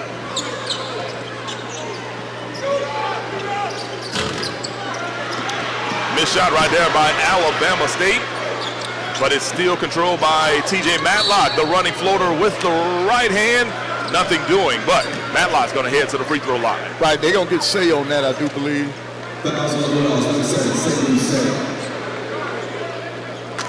Matlock on the year coming into today's game. He's a 70% free throw shooter. He's been to the free throw line and attempted 75 free throws this year. Right, yeah. See, he plays downhill. He plays a very physical game, so he's going to get to the line, and then when you can shoot over 70%, most coaches will take that. First free throw rims in and out for Alabama State University. Hornets trailing by 7 right now, and the thing that may matter in certain instances, the fact that Matlock's now shooting on the goal that has the dog pound, aka the Alabama A&M student section, rocking right behind it. Yeah, but he's so tough. He don't even see those people or hear them. Correct, and of course, you know that you credit that to that just basically being a savvy veteran and a guy that knows basketball. Correct. So he gets the second free throw to go. 6-point game in favor of Alabama A&M, and Darius Ford is going to be called for steps on that one in the far corner. Right, yeah, they're going to get 4 for that, and Coach Hughley looking at him like, I don't understand that. That's the look he has on his face. Right. Yep, and you know, it happens. It happens. Right, but you don't have to play fast. You can speed yourself up, but you don't do it to the point where you're going to turn the ball over. Yes, sir. Here's a drive inside, and the bucket is good once again by Hines. Hines makes this a 4-point game, Coach. Right, and see, I told you now in the second half, they're driving the ball to the basket. That's what Alabama State has done all year. They just didn't do a very good job of it in the first half. Here's Darius Ford running the PG. Kick out to Lorenzo Downing, the corner 3 off the mark. Chance McClain, though, with the putback, and Clarence Crosby will get the bucket thanks to a goaltending. Right, great offensive rebound by Crosby that time. Clarence did a good job of corralling and putting it back up. And then Alabama State, I think that was Walker with the goaltending. Well, I'm trying to figure out what was going on with Walker's mind, because that ball was like already in the cylinder. Right. And he could have missed it. It was exactly. That was the thing that really makes me wonder in that situation. In the meantime, here's Alabama State moving from left to right on your television screen. We're live here on the SWAC Digital Network. Coach Van Pettaway, Ty Floyd, along with Mo Carter here on the broadcast. And C.J. Hines will be tripped up, but they're going to get Alabama A&M's Clarence Crosby on the foul on that one. Right, that's the fourth team foul for Alabama A&M. So with the fouls, you're all tied up. Now in the first half, we made it out without Alabama State getting it in the 1-and-1, but Alabama A&M had their 7 or 18 fouls. So you don't want the fouls to start adding up. Correct. And considering how close this game is, it's a 2-possession game. Those fouls could make a difference coming up later in the contest. Right. Back to the action right now. This is Sean Fulcher. Gets it over to Micah Sampson, and before the shot, we got a reach and foul. Right, they're going to get London Riley on that one.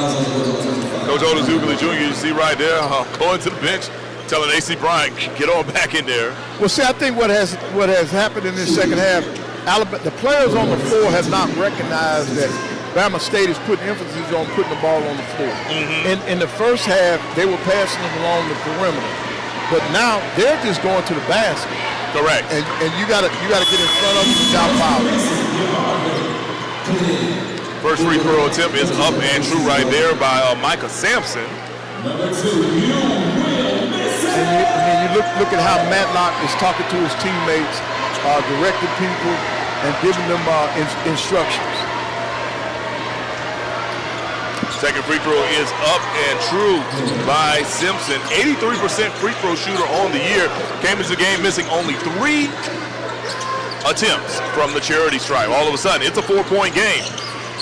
Can A.C. Bryant and the Bulldogs do something about that? We'll find out in just a second. Clarence Crosby going inside the Chad Moody, and looks like they're going to get a reach-in right there on Alabama State by way of Michael Octave. Yeah, Octave allowed Chad to get too deep that time, and he had to foul to keep him from getting the ball that close to the basket. And he was deep too, Coach. Yes. Very deep in the post. And we're going to have an offensive foul away from the ball. Right, they're going to get Clarence Crosby for that.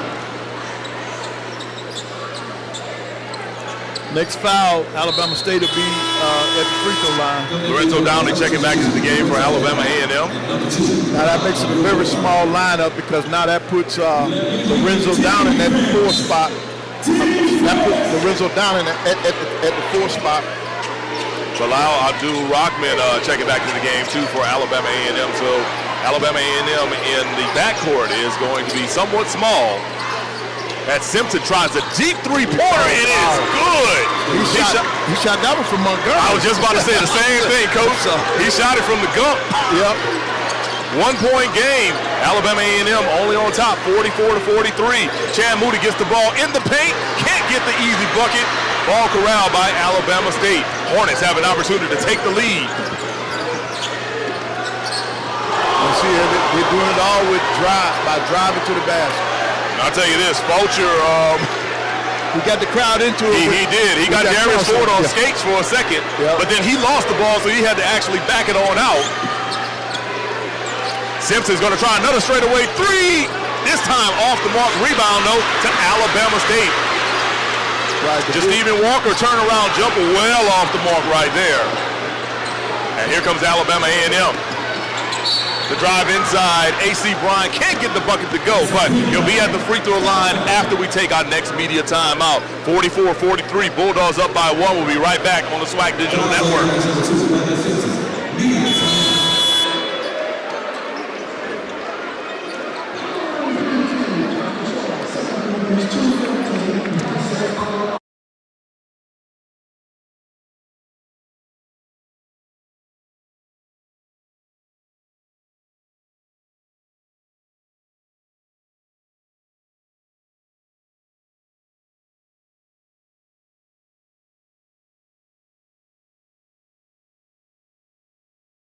The game is changing, but what drives the game never will.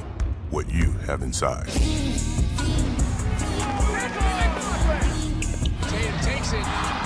Gatorade, is it in you? Fun, memories, friendship. We're here for all of it. Here for the big moments and and the small ones too. We're here for unforgettable triumph, momentary misfortune, and the impromptu throwdown. We're out here each day, chasing something great. Call it adventure, call it play, we call it fun. Academy Sports and Outdoors. Have fun out there.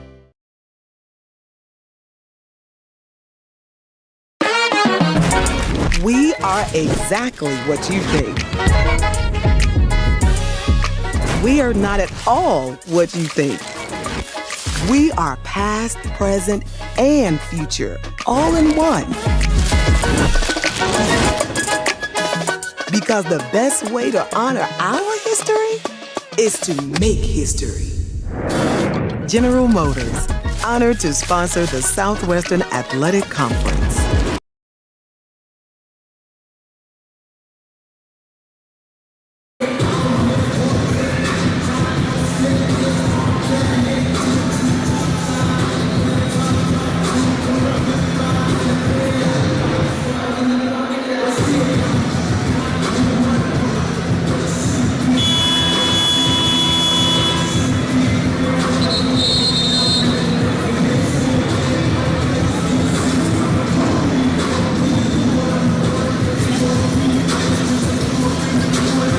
To go here in regulation. It's Alabama A&M 44, Alabama State 43. That's Coach Van Pettaway. I'm Mo Carter. Coach, a lot of people here in the building. We saw Coach Deion Sanders earlier in here looking at his daughter, and now the rapper Rich Boy also in here as well. I used to love his music when I was in college. Okay. Okay. I'm ready. Look, I'll tell you this. Look, the players that you had probably in that mid to late 2000s probably had it on their CD player. Okay. Because this old timer, I don't know anything. I've never heard the name before, and I don't know it. You're all right, oh man, yeah. So I figured out. But I knew he was somebody special. Too many people kept coming over there taking pictures. That's why I said, Mo, who is that? No, I got you, Coach. I know Ty Florida's heard of Rich Boy. And that's A.C. Bryant. He missed that first free throw.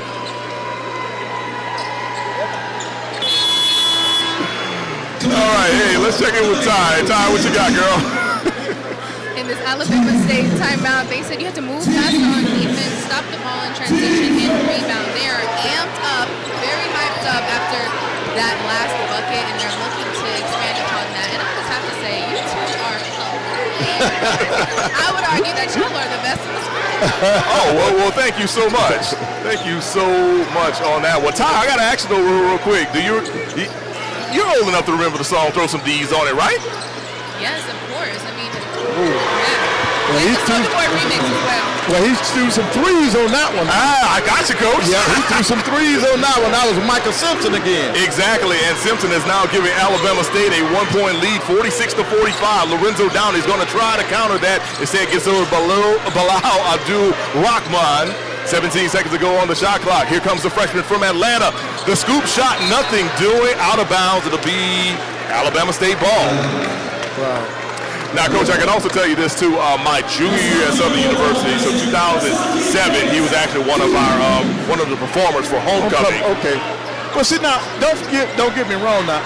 Back in the day, Master P, I knew about Master P. Look, you and I can talk all day. Yep. Because he was a big supporter of Southern Athletics back then. Absolutely was. Because, as a matter of fact, a bunch of guys that were on his record label had participated in the Southern University Human Jukebox. There's a nice block right there by Chad Moody.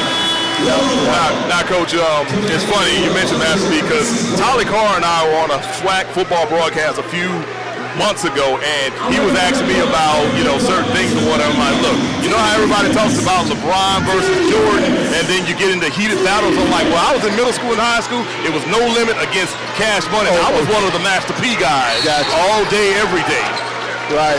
Yeah, now I do know they do the chronicles on about the rap battle. Oh yeah, so I've seen some of that, but actual rap songs and artists, that's not really my wheelhouse. I understand. Well, also here's the other thing too. Rich Boy is from the state of Alabama as well. Okay. Yeah, I think he's from Childersburg, if I'm not mistaken. I have to double check that, but he's somewhere from around the Birmingham area. Oh, okay. Yeah, and there's one of his singles. Look at here. The music video took place during Mardi Gras in Mobile, and he's got Tuskegee and their performance within the actual music video as well. All right, they missed that. Octave missed that, and Downing got the rebound on that one. Correct. Yeah, let's actually get back to basketball. No. That's good. That's good info. I'm learning. Bama State has picked up the defensive intensity. And Bama State also has taken the lead and kept it. Here's a straightaway three for Alabama A&M, and how about that? Jalen Poland knocking down another three-pointer. And Coach Tony Matlock. No, Coach Hughley called that. Oh, Hughley called the time. Okay. Yeah. The way Matlock was walking onto the court, I thought he had called it. No, he was upset that the defender wasn't up on that shot closer. You know, you defend the three-point shot first, and he didn't do that. So that's what Coach Matlock's upset about. All right, Coach, let's take a media timeout. We'll be right back with 10 minutes to go here on SWAC Digital Network.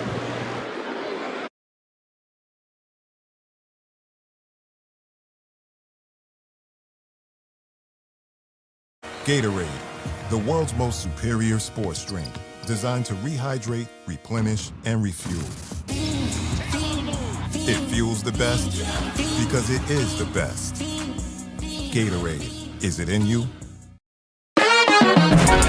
We are exactly what you think. We are not at all what you think. We are past, present, and future, all in one. Because the best way to honor our history is to make history. General Motors, honored to sponsor the Southwestern Athletic Conference. Today we celebrate the young, black, and fearless. You are the creator, envisioning new worlds and making them real. You are seen as a storyteller, weaving tales that inspire and connect on a whole new level. You are a motivator. Your passion hits different and ignites purpose in others.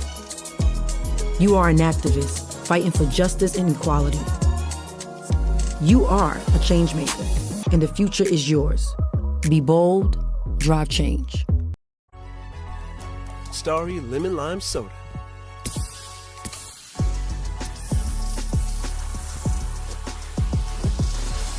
Music to my ears. You don't have ears. Starry, hits different.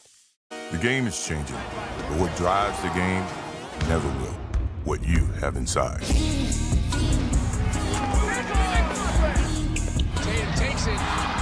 Gatorade, is it in you?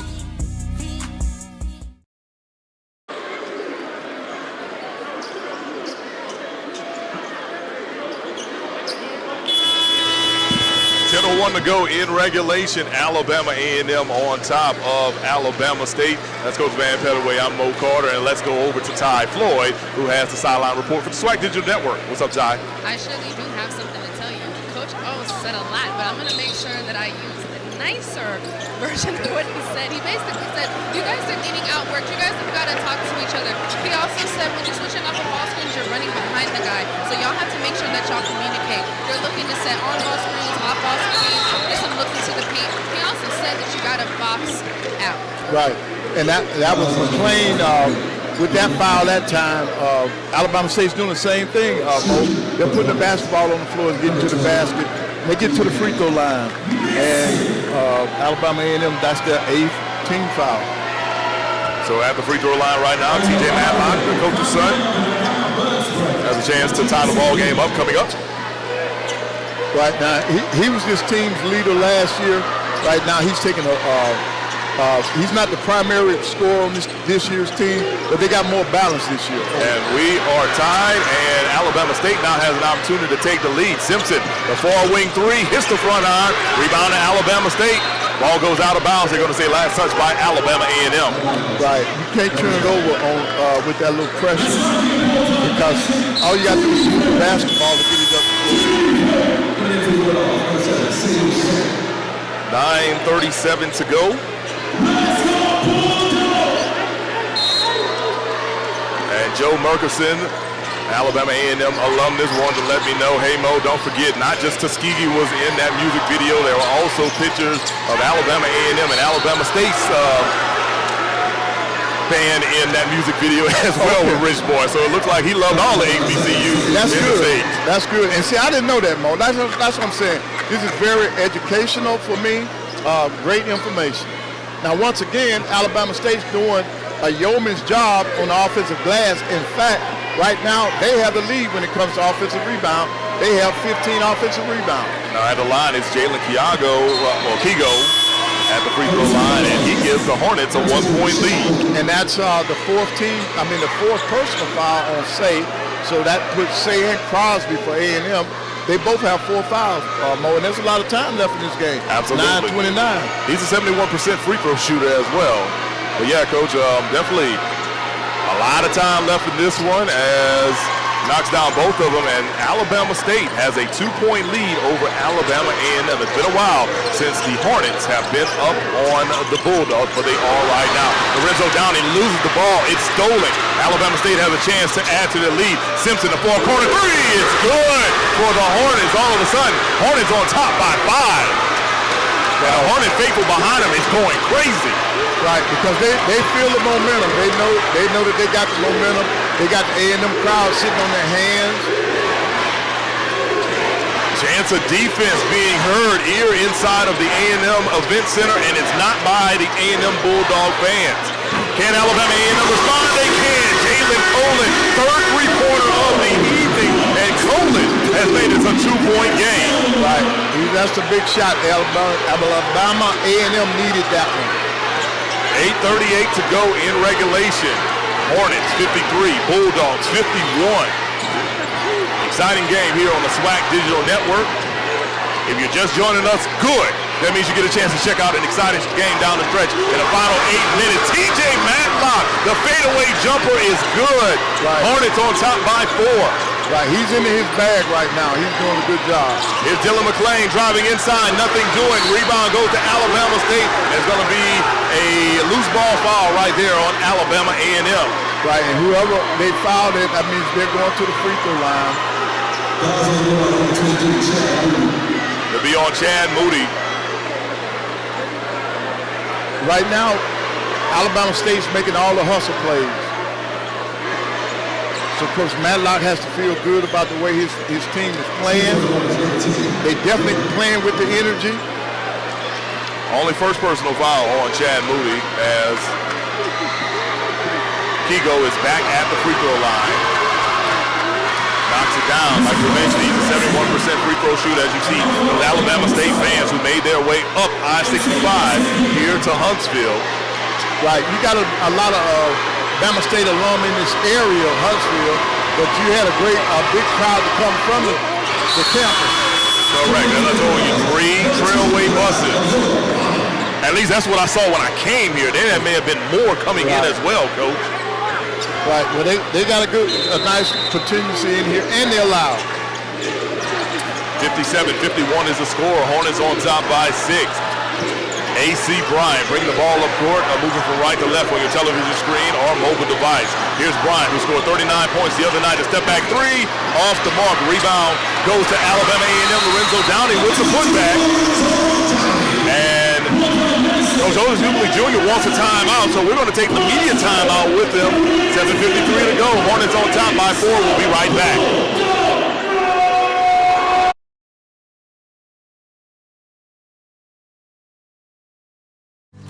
Fun, memories, friendship. We're here for all of it. Here for the big moments and the small ones too. We're here for unforgettable triumph, momentary misfortune, and the impromptu throwdown. We're out here each day, chasing something great. Call it adventure, call it play, we call it fun. Academy Sports and Outdoors. Have fun out there. The Home Depot Retool Your School program has been championing HBCU's vision of unity and purpose. We've been right there with campus grants, scholarships, and career opportunities. Schools have seen their visions for upgrading their campuses and communities come to life through sustainability projects, as well as new places to connect, like innovation lounges and outdoor pavilions. As we celebrate, we're excited to keep the momentum going. Retool Your School. We're powered by purpose. Some people deny the power of Flamin' Hot. Spicy deniers. They try to deny it to everybody. Not hot at all. But sometimes it's just impossible. So why deny it? Unleash your Flamin' Hot. Gatorade, the world's most superior sports drink, designed to rehydrate, replenish, and refuel. It fuels the best because it is the best. Gatorade, is it in you?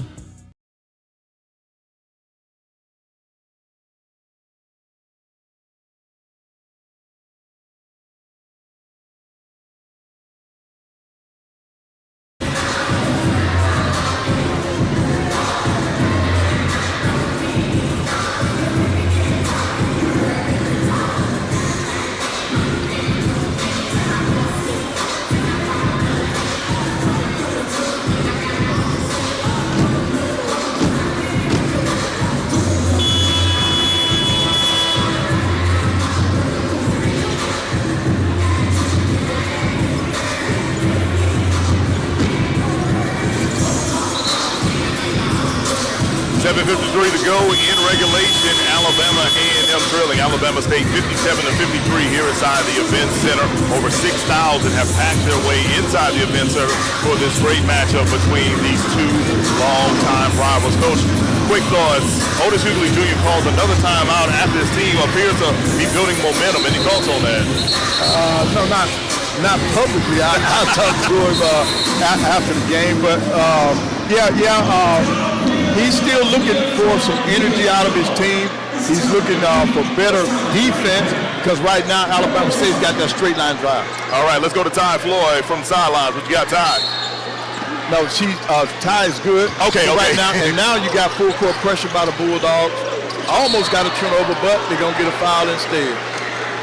And I think they're gonna get Colin. Oh no, they're gonna get Belay, I think, on that foul. Ty says she's going to catch us on the next trip. Right. They're going to get Belay on that foul, and they had him trapped. And I think at the last second he reached in, and that'll be his third foul. Let's give you some shooting percentages, everyone. Alabama A&M is 19 to 50 from the field for 38%, while Alabama State is 19 to 53 for 35%. Yeah, but the big difference is Bama State has gone to the free throw line 17 times, and right now they're 13 for 18 from the free throw line. While Alabama A&M is 7 of 10 from the charity stripe. Right. Because see, right now on the offensive end, Alabama State is being the most aggressive. They're doing the straight line drives on Alabama A&M.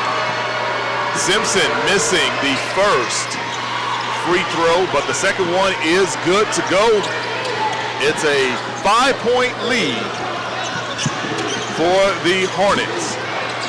Here's a corner three-pointer by Colin off the mark, and then out in front, it's Simpson. Simpson's got numbers, and Simpson will finish with the breakaway layup for the Hornets, extending the lead, making it a 7-point game. Right, and see that time you didn't have floor balance on that shot out of the corner.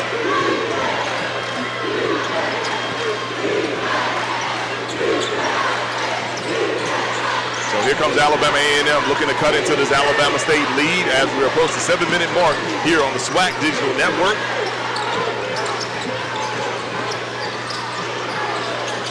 Jalen Colin trying to shake free out from TJ Matlock into the hands of Bilal Abdul-Rahman. He throws it inside to Tad Moody, and shot clock violation will occur. Yes. Right. Now Moody was looking for a foul, but I think the violation went first, right? Yeah, the violation came first, so that's not good. With the game, our possession in this game are very crucial. That was a big mistake. You don't need a shot clock violation. So now what you got to do, you got to get it back on defense if you're Alabama A&M. If you're Alabama State, you just keep doing what you're doing because it's obvious that their game plan is to drive the basketball, and they're doing a great job with it in this half. 6:53 to go. Alabama State on top of Alabama A&M by 7. Hornets with the possession, looking to add to it. They'll swing it around. Here's a three-pointer from the wing, off the mark for Alabama State. That was Jalen Kigo, and we've got a foul right here. Yeah, and AC is He's working. I think he came down kind of awkward that time. That's their 17th foul, so he'll be going to the free throw line. Alabama State has been living at the free throw line in this second half. In fact, A&M for field goals, they're 1 out of 4 on their last 4 field goals, whereas Alabama State is 3 out of 4 on their last field goals.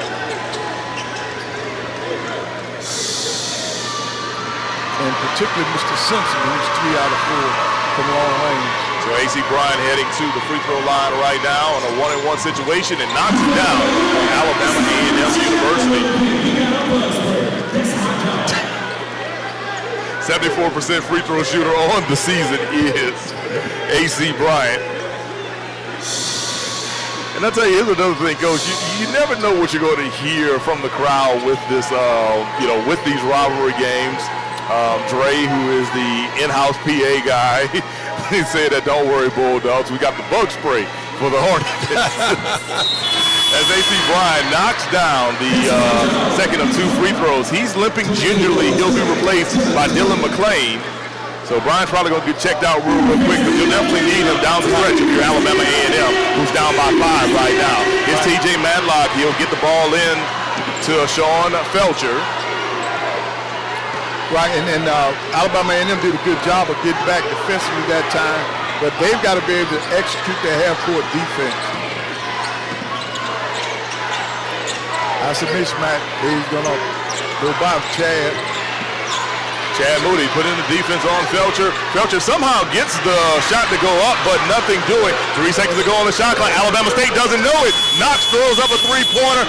Off the mark. Rebound goes to Lorenzo Downey. Downey's trying to get it over to Chad Moody, and he does. So here's Chad Moody running the floor with the spin. Moody cannot finish on the wild shot. Here comes Alabama State. It's T.J. Matlock driving inside, using the left hand, and scores for Alabama State. Right, 4-point swing that time. 62-55. Lorenzo Downey thinking about a 3-pointer. Instead, he's going to spin inside and draws a little contact, and Downey's going to go to the free throw line because of the 1-and-1 situation. Right. Well, that was a golden opportunity for Alabama A&M. Then they got the steal. It didn't work out for them.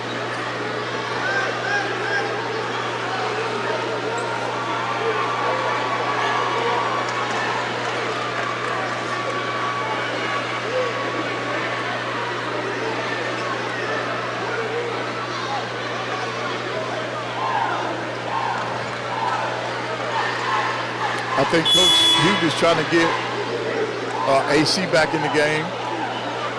Yeah, as we mentioned just a few moments ago, A.C. Bryant was limping gingerly.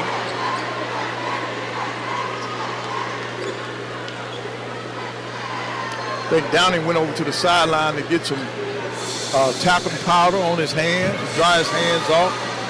He knows how important these free throws are.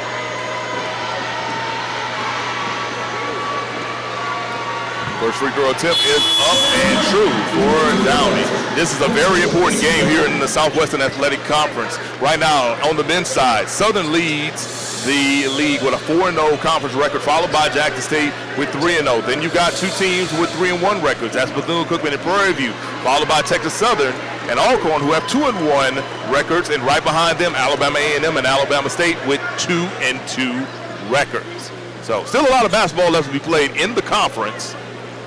Right, but you want to build some momentum at the beginning of the conference season to carry you through the mid portion and that final stretch of the season. You got an 18-game conference schedule, and you need some of these early games. Downey misses the second half of the 1-and-1, and then we've got a foul right here underneath the basket. Right, that's going to be on the Alabama State.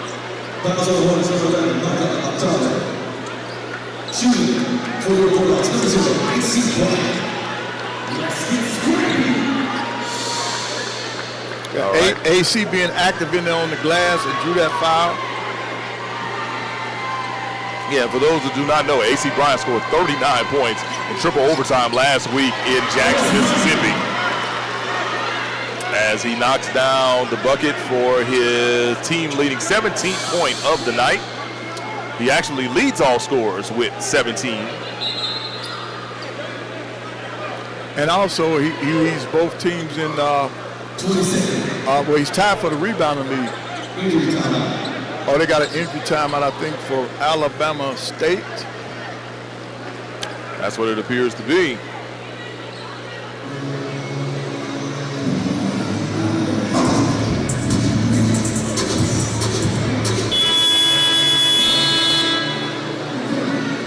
I don't think they understand that it's a 20-second timeout. Yeah, I don't think the cheerleaders understand that either, so no. They gonna come on waving and then wave right back off. Yep. Nah, it happens. It happens.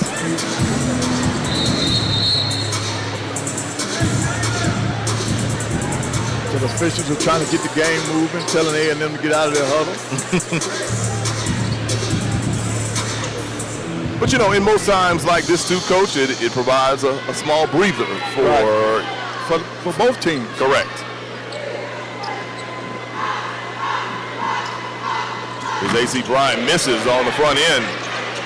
62-57 remains our score for Alabama State being out in front. So. Right, and they'll be looking for mismatches. They'll do the ball screen, see if they can get the switches.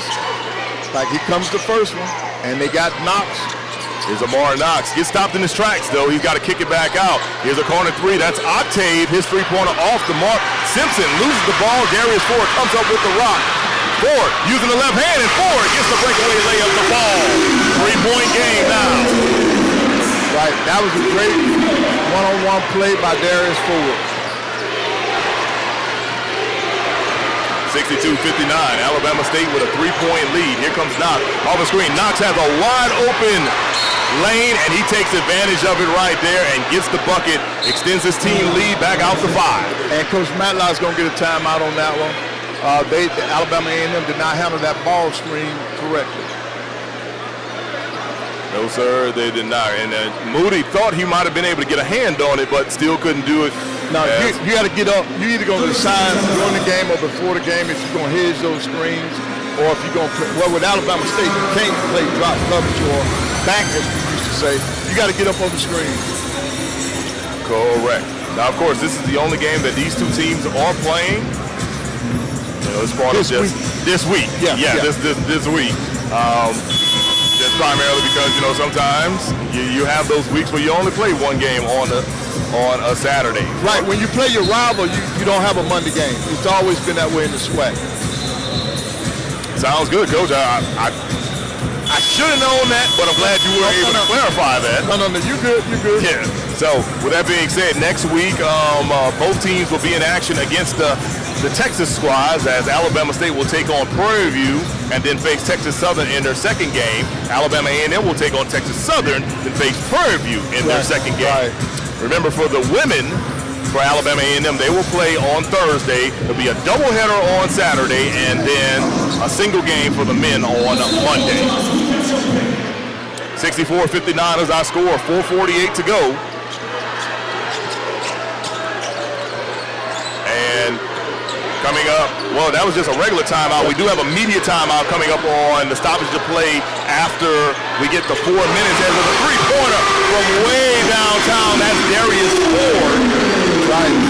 That was a jolt of energy for Alabama A&M. That even brought the crowd back into the game. Correct. So, with that being said, Alabama A&M down by 2. Alabama State looking to add to their lead. Chad Moody coming up with a huge block on the Hornets. Here comes Ford. Ford just gave Alabama A&M some life. Can Alabama A&M either tie the game or take the lead with a three-pointer? We'll find out on this possession right here as we hit the 4-minute mark. Next stoppage to play will be our final media timeout.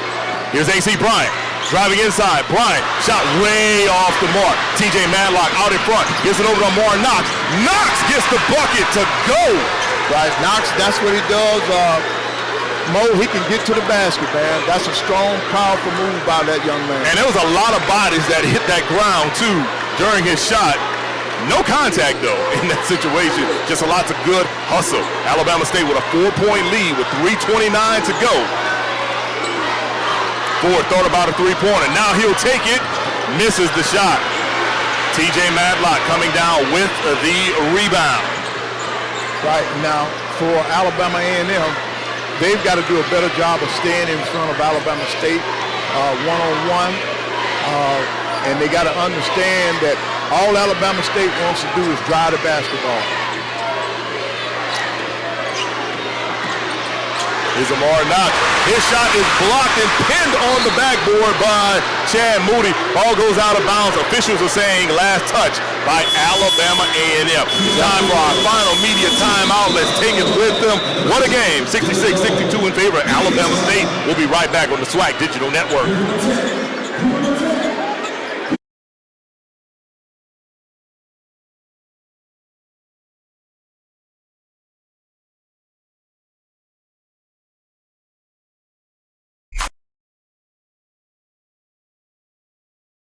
Ayo, SWAC fans! The 2025 Starry SWAC men's and women's basketball tournaments presented by Buick will take place from Tuesday, March 11th through Saturday, March 15th at the Gateway Center Arena in Atlanta's Airport District. The tournament will feature the top 10 teams from the SWAC competing for championship titles with 2 NCAA tournament berths on the line. All 14 games will be broadcast live on ESPN Digital Networks. For more information on the 2025 Starry SWAC men's and women's basketball tournaments presented by Buick, visit SWAC.org. We are exactly what you think. We are not at all what you think. We are past, present, and future, all in one. Because the best way to honor our history is to make history. General Motors, honored to sponsor the Southwestern Athletic Conference. Gatorade, the world's most superior sports drink, designed to rehydrate, replenish, and refuel. It fuels the best because it is the best. Gatorade, is it in you? Starry Lemon Lime Soda.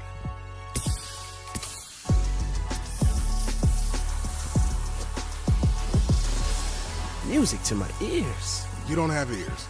Starry, hits different.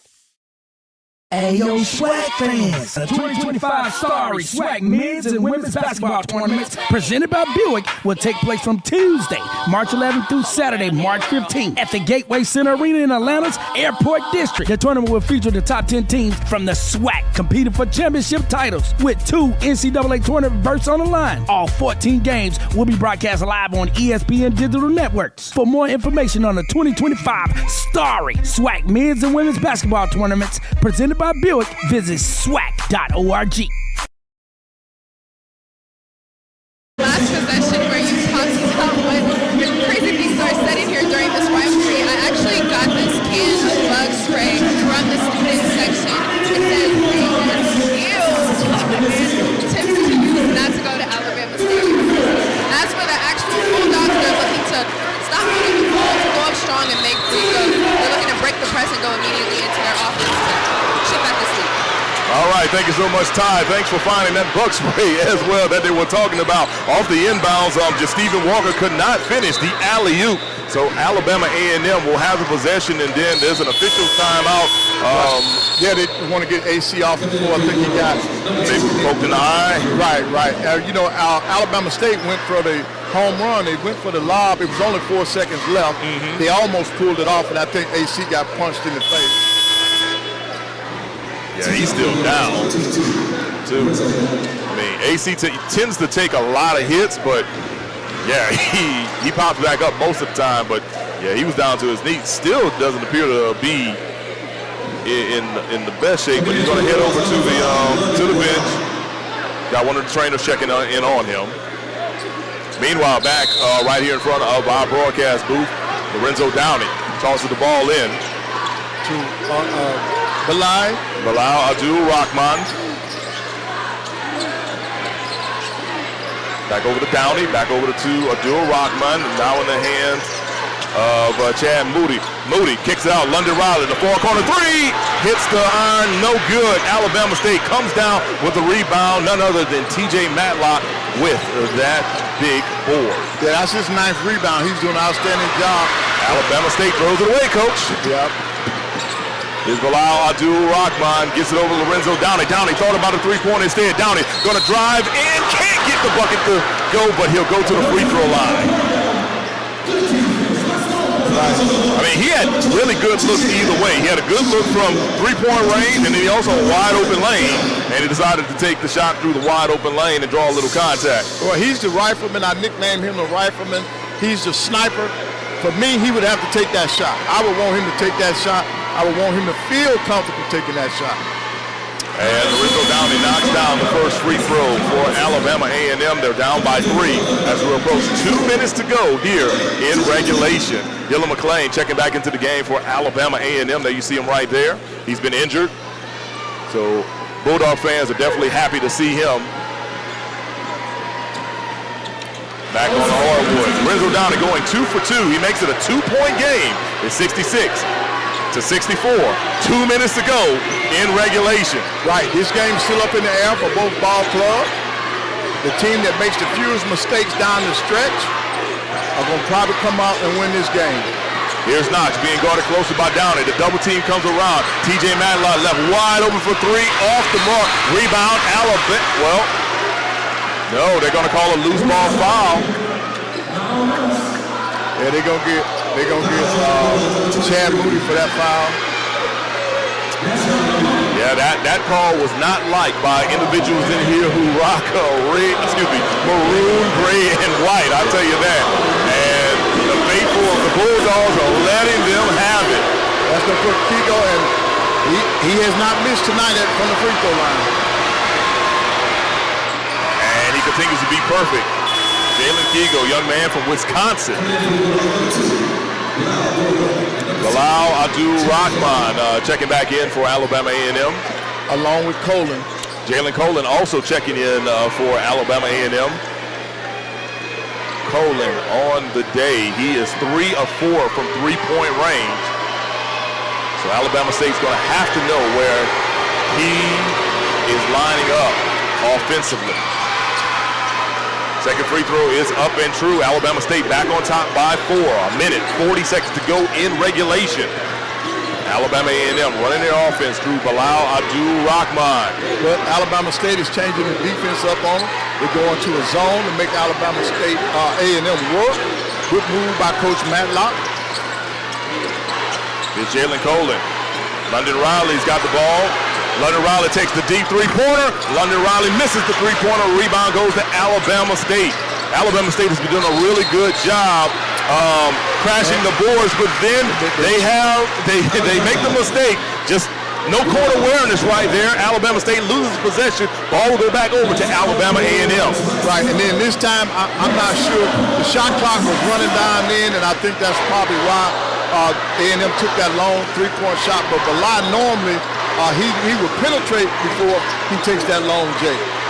Here's Jalen Colin.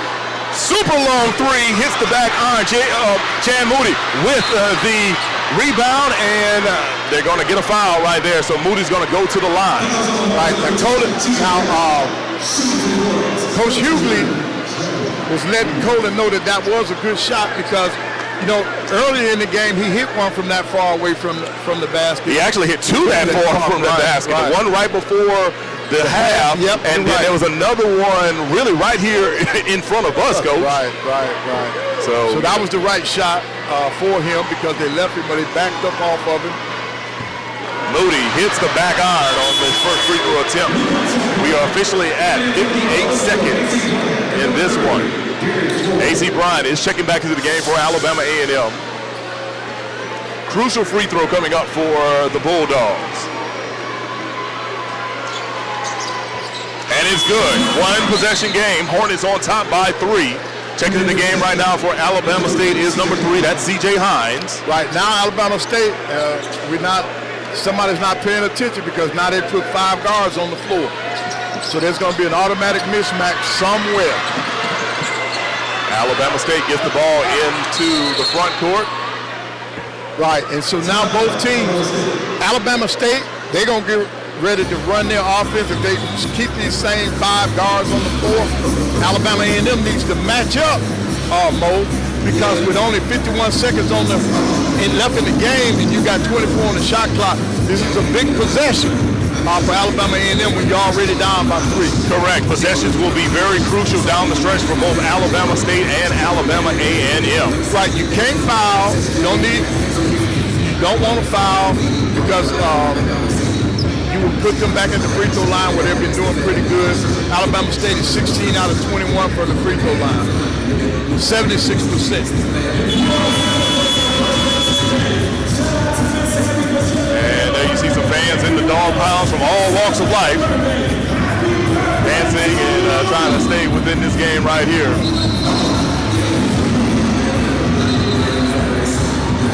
And there you see some Alabama State fans still getting down as well. As we told you, this was the game to be at here on the holiday weekend.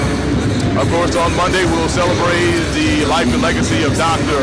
Martin Luther King Jr. Coach, you saw a lot of Dr. King when you were a young man growing up in Selma. Yes. My family, on my mother's side, they've hosted Dr. King in my grandmother's house, that kind of stuff. So I come from a family of ministers. So yeah. So they have nothing but great things to talk about in common, right? Oh yes. Here's Matlock Jr. right here in front of our broadcast booth, taking the ball out, throws it over to C.J. Hines in the backcourt. Right, you don't have to foul. You just got to defend for this one possession. Hines being guarded closely by London Riley. 13 seconds to go on the shot clock. About a 27-second difference between shot clock and game clock. Hines kicks it over. 5 seconds to go on the shot clock. Alabama State's got to get something off. And they do not. That's going to be a shot clock violation. So, Alabama A&M has another possession coming up. 27.3 seconds to go. Bulldogs down by 3 to the Hornets, 68-65. Right, now you got to make a decision if you're Alabama A&M. Are we going for the 3-point shot, or do we go ahead and score, take the first thing available, and rely on our defense? And I think that's what Coach Tony Matlock is telling his Hornets as well, just saying like, hey, be aware, they may go for a 3 or they may go for the 2. It just truly depends on the situation and the matchups. Right, but I do know this. If Alabama A&M, they need to speed it up. All right, here we go. 18 seconds to go. Lorenzo Downey tries the 4-3 off the mark. Rebound C.J. Hines, and Alabama A&M going to have to foul quickly. Right. Yeah. Downey had a great look at it. He just couldn't knock it down. Right. They ran the play.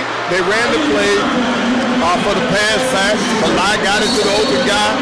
The shot just didn't fall.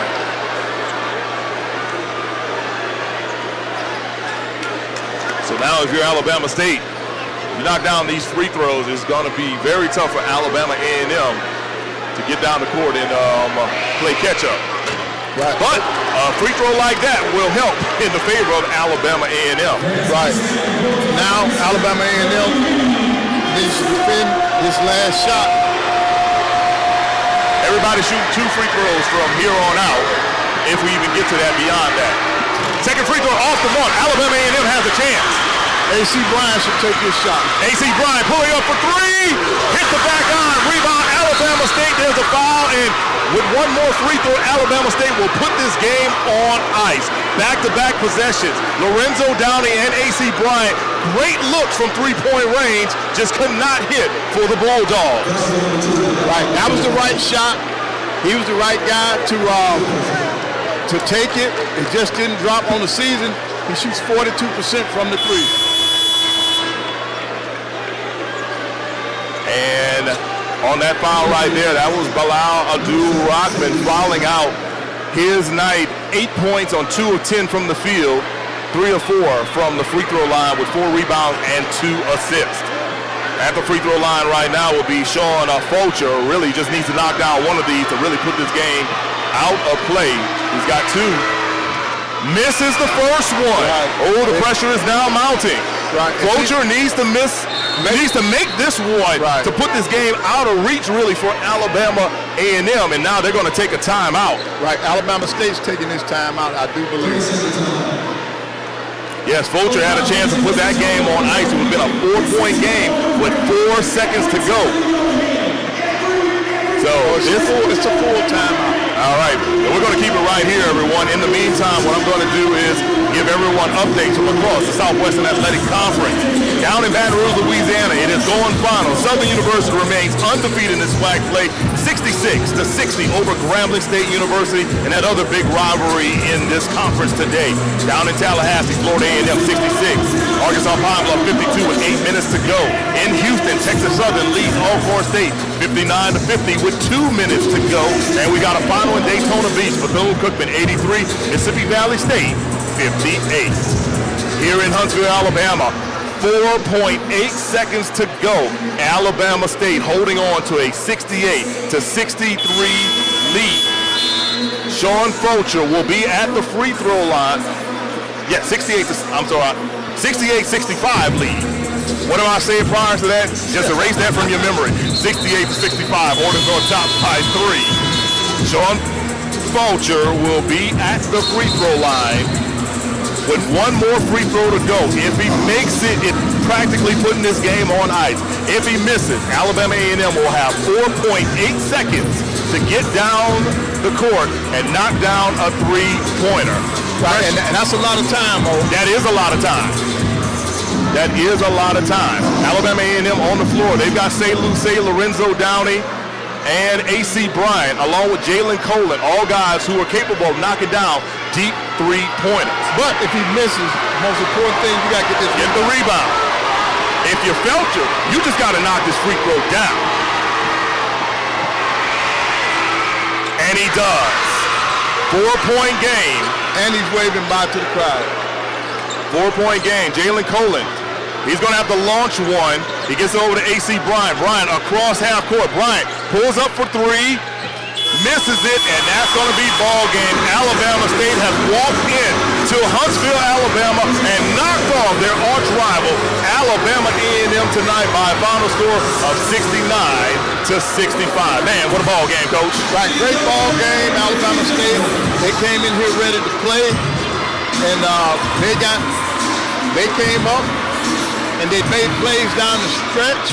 They hit free throws down the stretch. 17 out of 25 for the game. They shot it at a 68% clip. But the thing is, they got 25 free throws, and they were able to put some free throws down.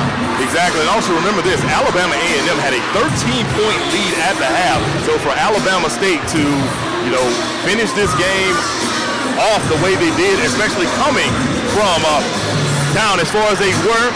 Shout out to them on the victory. Let's go to Ty Floyd. She's got Coach Tony Matlock, the winning coach of tonight. Ty? Coach Matlock, you faced some adversities in the first half, but you came out at halftime swinging. What was clicking? Well, everything. First half, we just weren't ourselves. We started the game off with offensive rebounds, and they gave them a lot of life. That's all we're talking about. Let's just be the tougher team we were in the second half. Coach, you were overcome with some emotion as the clock was winding down and you secured this win. What does it mean to you? Hey, you see what this is? Yeah. Alabama State, Alabama A&M, rivalry game. They don't like us, we don't like them. Yep. Coach, thank you so much. All right, back to you guys. Yep, Coach Matlock. Coach Matlock really said at that time, Mo, the two teams, the two schools rather, we don't like them, they don't like us. Drop the mic. Absolutely, and of course, you think about this too. We mentioned they were down by 13 at the half and was able to come back and win by a final score of 69-65. We're now getting our final stats right here in front of us. And what a game for Alabama State coming into Huntsville on the hill and knocking off their arch rival. And of course, a game like this not only, helps solidify the rivalry, but it can definitely go a long way, especially when the tiebreakers come up later on in the month of March. Yep. This is a big win for Alabama State. It's going to hurt Alabama A&M, and they got to regroup now because they got the Texas schools up next, so they got to regroup. Both of those teams are playing well, so you got to regroup real fast. Absolutely. Let's run you down some stats real quick. Leading scorer for Alabama A&M, A.C. Bryant, 17 points on 5 of 13 shooting. He was 3 of 9 from three-point range. He also had 10 rebounds, so he had a double-double on this evening. Alabama A&M as a whole, 21 of 62 from the field, 33%, 9 of 33 from three-point range. On the other end, 2 Alabama State Hornets scoring in double figures. That includes Micah Simpson, who had 14 points, and Amari Knox coming through with 14 points. 27 to 63 on the evening for 34%. 6 of 25 from three-point, but I think this was most important. Alabama State 17 of 25 from the free throw line, while Alabama A&M only 14 of 20 from the three-point line. Right. Big win for Alabama State. They came on the road. They did it. Absolutely. So, Coach Van Pettaway and I will bid you farewell. Thank you so much for joining us here on the SWAC Digital Network. For the entire crew, which includes Ty Floyd, he's Coach. I'm Mo. Have yourself a great night, a great weekend. We'll see you next time right here on the SWAC Digital Network, and also have a safe and enjoyable Dr. King weekend. See you later.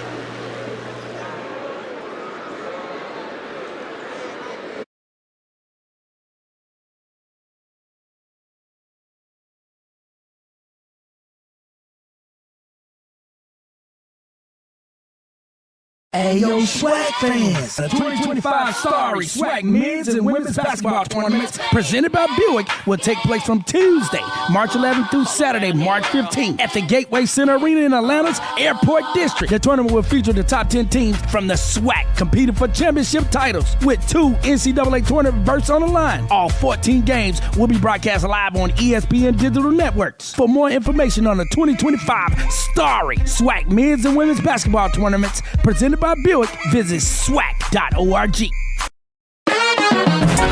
We are exactly what you think. We are not at all what you think.